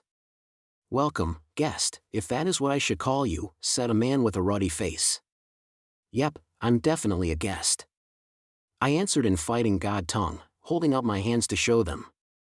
Who knew what the gesture meant in these parts, but I mean, this was a pretty direct way to demonstrate I didn't mean no harm. "Look, ma, no weapons." "You don't look like a merchant," the man said. "Yeah. I'm actually looking for someone. They're not from these parts, though," the man grunted in acknowledgement, then gave a satisfied nod. "The one you seek is up there," he said, pointing out the window. Towering up out of the sand was an enormous boulder like the one I'd rested beside. The whole thing had this kind of gleaming glow to it. Magic stones embedded in it, maybe? Narrowing my eyes to get a better look, I saw it was scaffolded and had a ladder that extended up to the top. It looked a bit like a watchtower combined with a lighthouse. "Got it. Cheers," I said, flicking him a copper coin for the information. "What's this?" he said. "For the info." "You don't do that?" "That information wasn't worth paying for." "Think of it like a sign of friendship, then," I said. "Come on, you don't see coins like that every day, right?" "That there's a Millis bronze coin, you know." The man stared hard at me for a while, but in the end, he put the coin in his pocket, then brought his fists together in thanks. "Bet you're pondering why I went with a Millis coin instead of money from these parts. Fact is that the teleportation circle plunked me down out here in the middle of nowhere, so I didn't have time to go change my cash. I left the tavern and headed for the dimly glowing boulder. The closer I got, the better I could appreciate its ginormous size. There was a scaffold platform and a ladder, but the boulder was so big that wasn't much comfort. It looked like it might come to pieces when I was halfway up. "Hey, I really gotta climb this thing," I said. No one was around to answer me. Which meant the answer was, shut up and climb. Contrary to what I'd expected, the ladder was sturdy and there was no wind. The only thing making it difficult was the darkness, but I managed to make it to the top without my feet slipping. The flat top of the boulder was studded with daggers stabbed into the rock, adorned with scraps of red cloth. There were mystical letters written on the surface, a bit like a magic circle. I'd seen this kind of place before. If my hunch was right, this was where the village's youths came for their coming-of-age ritual. Or maybe they took the daggers of dead folks, tied a scrap of their clothing to the handle, and stuck them up here. My village had a ritual like that, too. Not that I'd ever done it. I looked up. "Well, ain't that a view?" I said to myself. The sky was full of stars. Under the bright light of the moon, the desert shone blue. Stars continued along the curve of the sky all the way down to the horizon. And wasn't that ironic? See, the whole reason I wanted to be an adventurer was to see views like this. I wanted to see the yet unseen sights that waited at the end of an endless adventure. Then, when I became an adventurer for real, all I ever saw was cold reality. Greed. Discrimination. And censored human nature, all of it sordid. It was the second I half retired from adventuring and swore myself to the man-god that I started coming to these sorts of places. You can't beat irony like that. So what's your deal? You're not just here for the view, right? I said, addressing another shape further up the boulder. He was wrapped in several layers of ragged robes. He looked like a big old pile of rags, to be frank, but I was pretty sure he was a person. I'd look like a schmuck if it really turned out to be a pile of rags, but so what? I didn't stand to lose anything, chatting up a pile of rags. What if I am? He replied. The voice of a young man. Phew. Not just a pile of rags, then. Then I'd say, I wouldn't think an important guy like you would go in for stargazing. What if I said that's not why I'm here either? Then I guess I'd ask, so what are you doing here? But I might not answer you. Isn't that right? Aha, I said. What the hell was the point of deflecting? Still, going off his roundabout manner of speaking, this had to be the guy I was searching for. The truth is, he said. I'm looking for the master of the Greyrat continent. A behemoth. Aha. I got my answer. The master is always traveling around the continent, so there's no telling where it'll be. They say, though, that once every few hundred years it appears close to this boulder. And that once every few hundred years is today? I asked. He didn't reply, just slowly turned to face me. He was a young man, black-haired, with some baby fat still lingering around his chops. The look he gave me told me I was right on the money. Then he said, no, that's not it. Okay, nix that. It was only ever a legend. I don't even know if this master really exists. What's got you sitting in a place like this, then? Because it might be today. Only real obsessive types talked like that. See, the master passed this way once several hundred years ago, and since then, it hasn't returned. So it might well be today, get it? It didn't come yesterday or the day before. Several hundred years later might be today. Right? You're not wrong. His eyes said he was serious. He really thought that tomorrow could be the day the master happened by this big old boulder. By the way, I'm pretty sure the only intel this kid had dug up on the master was the once every few hundred years it appears close to this boulder tidbit. With only that to go on, he'd trekked out here to the back of beyond, then spent days and days sitting up here, waiting. He was a bona fide nut job. What's got you hunting the master anyway? It kill your folks or something? That's pretty much it, actually. Liar. He laughed. You're calling a stranger a liar? Ha ha. Well, I suppose it was a lie. Is it that funny? I thought as the kid cackled.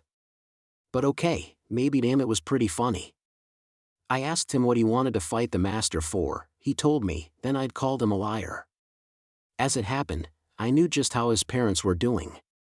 Sure, his mom was dead, but his old man was practically too healthy for his own good.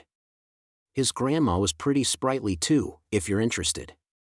Actually, I knew a whole bunch more than that. I knew when he'd get to see the master, why he wanted to kill it, what he wanted to do afterward, and how things would go for him after that. Every bit of it. Not that I was gonna rattle that off for him. This kid was the type to get surly if I blurted it all out, which meant I had to get him to bring it up first. You gotta get these types in a good mood and talking your ear off. So why are you here? I asked. Have you ever seen someone great and wanted to become greater still? A few times, I guess. There is a great hero I hope to one day surpass, so that I may become the greatest hero who ever lived. What, and hunting the master out here in the middle of nowhere is the ritual that'll turn you into this super awesome hero? No, That's not it. I want to surpass this great hero, right? But then the problem becomes how I surpass him. YC. Don't you have a duel with this great hero dude and beat him? Yes, there's a logic to that. But that's not the way for me. It's not. People can't always stay in their prime. Battles are swayed by conditions and luck. Winning a fight won't do me any good if people say I only won by chance, or that I scored a lucky hit. Okay, personally, I would never discount a victory won by chance or with a lucky hit. But the rest of the world isn't so forgiving. You truly become great when other people call you great, not a second sooner. Cool, so how do you get folks to call you great? I asked. That's easy. You do something a great person did. Right? That's why you're here to beat the master. Bingo! I'm going to beat the master, the largest behemoth on the Greyrat continent. There it was. That was his goal. Behemoths were the largest living things on the Greyrat continent. They were massive creatures that even dwarfed dragons, and they trampled everything in their paths. It was said they were invincible. And here this kid was to slay one. Long ago, the great hero he wanted to surpass had slain one too. That tale had been passed down through the ages and spread to all corners of the world. Together with his companions, the hero overcomes adversity, saves suffering people, then goes to fight the giant behemoth and emerges victorious. A heroic epic, you know. This kid was angling to do the same. Now, if you wanted to be real picky about it, he was alone, he wasn't overcoming any adversity, and there weren't any suffering people. He didn't have any grand reason to come after the behemoth, unless you counted wanting to surpass his great hero. Now here he was, waiting for the behemoth with no idea when it might arrive, on top of a boulder in a backwater village in the middle of nowhere. That right, huh? Makes sense, since you want to be a hero. To entice this knucklehead with his heroic aspirations, all I needed were words. He wanted to be the subject of a heroic epic? Awesome. I'd play the sage in the story who gives the hero his next test. Time to get into character. Alright, I'll tell you why I'm here, I said. Oh? You didn't just happen to be passing by? Didn't it strike you as odd? I'm not a merchant and I don't have a party. What's a pipsqueak adventurer like me doing, coming to a place like this? Huh, then you're saying, in my best prophet voice, I intoned, set forth at daybreak with your back to the sun and walk half a day hence. A heavy silence fell. The kid's eyes were gleaming with undisguised interest in my sudden prophecy. Instead of replying, he turned around, lay a hand on the boulder, and stared at me. He even cracked a smile. If you win, I added, come back here. I'll tell you something even better. Then I turned to leave. Wait, he called after me. What does that mean? I didn't turn back or answer him. Couldn't break character. Now, to make a quick exit, oops, that's right, we're on top of a giant boulder, rats, I can't just jump down. I took hold of the ladder and set off down. The kid didn't come after me, but as I descended I caught him watching me. There was a look in his eyes that set my hair on end. My act had gotten a bit rough at the end there, but that was fine. Good enough, I assumed. I woke the next morning to a loud rumbling. Leaping to my feet, I ran out of my tent and looked around. Once I'd confirmed there was no imminent danger, I went through my routine check. I had a bit of a bellyache.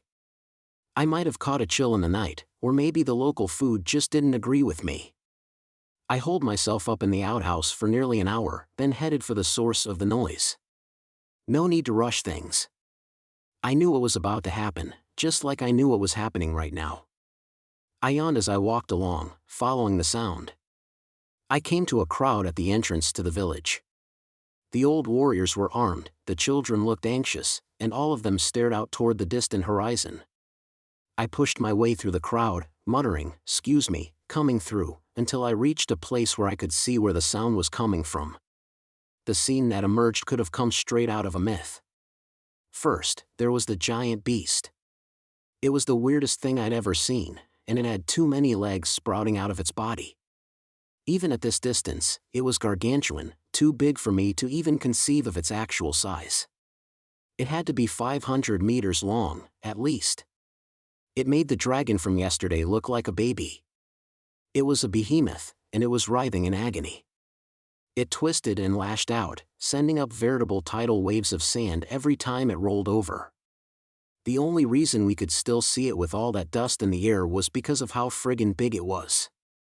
If you saw a kitten rolling around like the behemoth was, you'd assume it was shaking off a fly. This was different. The behemoth was covered in blood.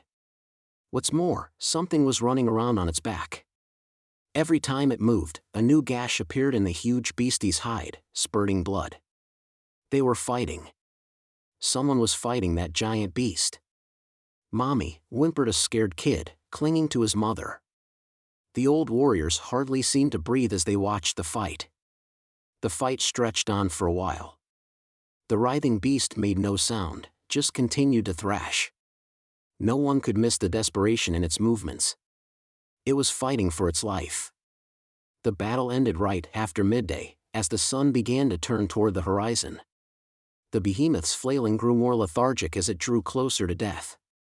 Even as it bled out, it kept on writhing where it lay, refusing to yield. Its defiance didn't last long. All of a sudden, it stopped fighting. It stood up and walked, slowly, like it was trying to get away. It was way too late for that, but I guess the behemoth hadn't worked that out. At the end, the behemoth stretched itself out to its full height.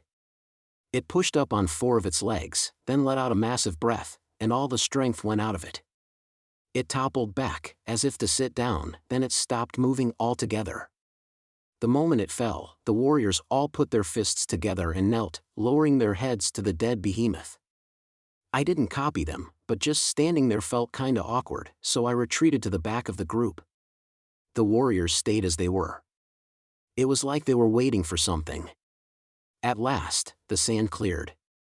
As the carcass of the behemoth came into view, so did an approaching figure on the horizon. He wore layer upon layer of ragged robes and carried a great sword. "A hero," someone said. One after another, other voices echoed the same word, clamoring for his attention. "Hero, hero, hero." That's right, in this village they would honor anyone who slayed a behemoth as a hero, as the strongest of all warriors, just like the hero of old who brought down a rampaging behemoth and saved their village from ruin. The village warriors stood up and got ready to welcome him into the village. The behemoth wasn't threatening the village or anything this time, but no one cared about that. So far as the warriors were concerned, they'd look up to any warrior who could beat a behemoth. When the figure reached us, however, he ignored the waiting warriors. He headed past them. Straight towards me. "That wasn't the master," he said. "Yeah? The master is even bigger than that. Ooh, there's a scary thought. So that was a runt? You're gonna mess up my sense of perspective." He was right. It wasn't the master. When this guy fought the master, or so I heard, the battle would rage on for 10 days, with our hero wavering on the border between life and death. Still, I thank you. Your advice allowed me to slay a behemoth. You're very welcome. Now, he said, his gaze sharpening, what was the even better story you had for me? He'd had the courtesy to take an interest in what I had to say. We could finally have a real talk. Sorry, though, mate. Prophecy time is over. I'm a bit busy to tag along while you play hero. Yeah, about that. You want to be a hero, right, kid? You want to be even greater than this other great hero? Not want. I'm going to do it. Then, geez. Don't you think you're going about it all wrong? What do you mean, all wrong? See, kid, right now you're copying the things this great hero did, yeah? Driving out dragons and slaying behemoths and stuff. Yes. If I can't measure up to what he did, no one will bother talking about me. Look, I replied, if you think about it, that's not gonna turn you into a hero. Well, I suppose not. He'd vanquished a behemoth, and in this village, anyone who slew a behemoth was held up and honored as a hero.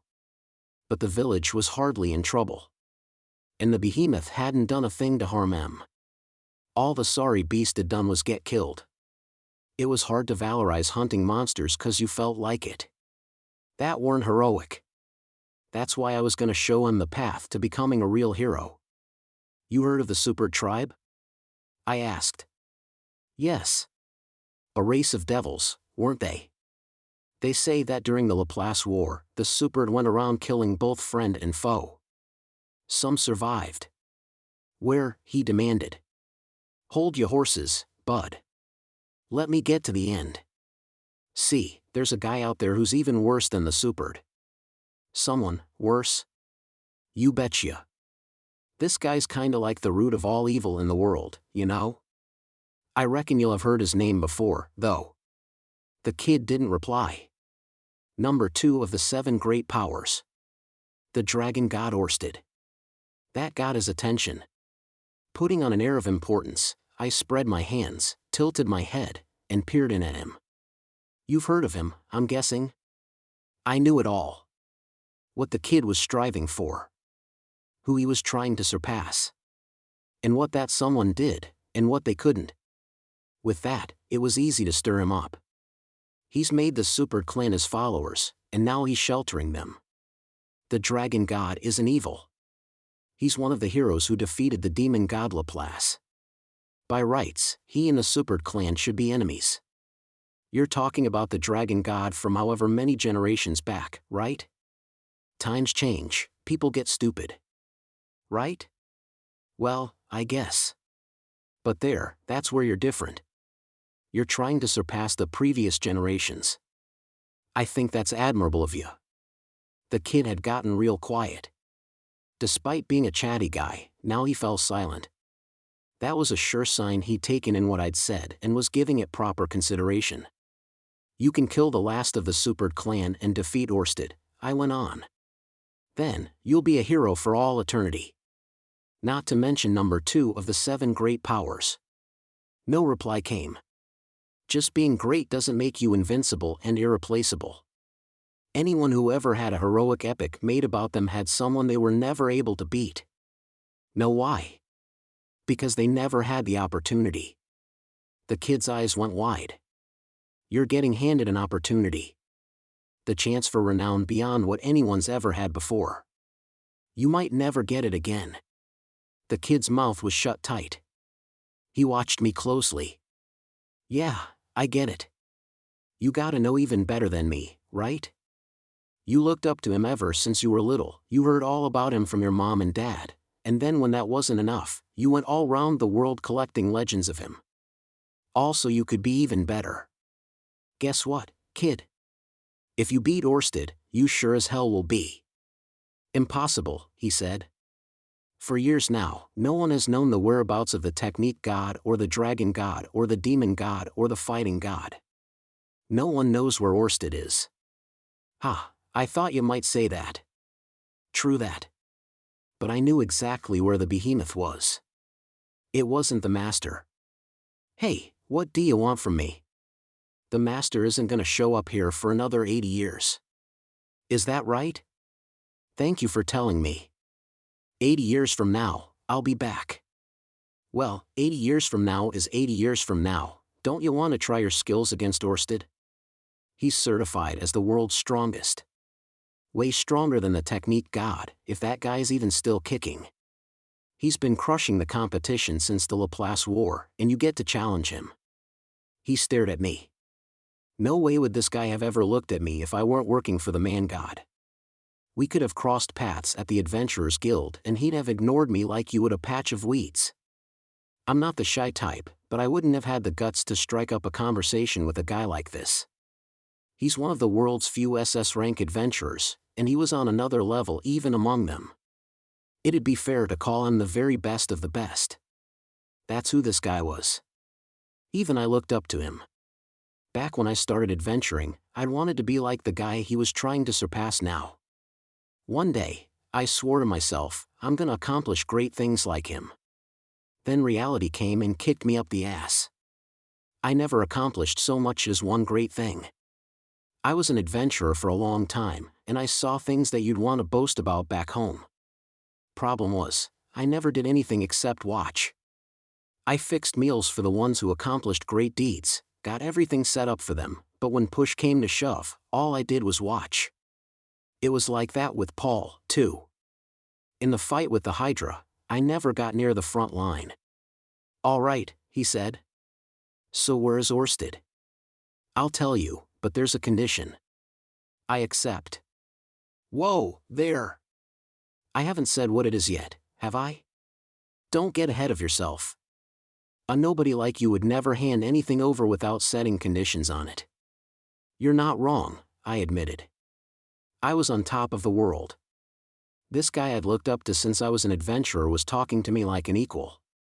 "It's nothing too arduous," I continued. "There's two things. For now, you're to go here." I handed him a map, "and then once you get there, I'll tell you what comes next. One more thing, if we run into each other, act like you don't know me. This is all top secret. As for the second thing, there's a guy my employer wants dead. A follower of Orsted, separate from the Superd clan. He'll definitely try to stop you if you go near Orsted, so, basically, I want you to do him in on the way." "Your employer? Haven't you dreamed of him? This real mysterious guy who gives you advice?" I asked. "Yes," he murmured, "I think I did have a dream like that, long ago." "You follow his advice?" "Well, you know." The kid made a face that said he sure as hell wouldn't follow any advice from a guy like that and shrugged. But I knew that weren't true, not when I was here on the man-god's orders to bring him in. See, the man-god only chooses folks he's certain of. The man-god's a coward, you see, real cautious. If anyone blabbed at this stage of the plan, the whole thing would fall apart. "Well? What'll it be?" "I want a yes or no." "Yes, obviously," he said. He made his decision, just like that. I like that. I don't like the idea of killing innocents, but, as they say, sometimes you've got to get your hands dirty. They say, huh? I'll take your word for it. Personally, I didn't like the idea of anyone accepting a mission to kill all those guiltless Superd without question, but hey. I remembered back when I just barely started adventuring. Back when I almost died, and Rudeus saved my life. Yeah, all right, I was just following the man-god's instructions back then, too. But look, in my heart, I like to think of myself as an ally to the Superd clan. I didn't have any nasty prejudices against them, certainly. But I've come this far. There's nothing for me to do but keep falling and steel myself for the final splat. "Right, that's all," I said. "Try and hurry, all right?" "Very well. I'll set off at once," he said, then started walking. The old desert warriors tried to stop him, but he paid them no mind. He hadn't in any way prepared for a journey, but he strode off into the desert like you'd go for a walk in the park. They don't waste time once they make a decision, these guys. "Heroes," I muttered. I looked up to heroes too, long ago. The thing is, when you grow up and see your contemporaries trying to be heroes themselves, you realize just how fragile they are. Or maybe young was a better word, admittedly, out of all of them, this kid was especially so. "Right, I'll stay in this village today and wait for your next message, yeah?" I said to the air. Scratching my neck, I went back to the village. On the way, something made me look back. I saw the figure of a man disappear into the desert. He'd been easy to fool and easy to manipulate, and even then, no one could deny his ability. But still, I couldn't feel secure surrounded by only guys like that.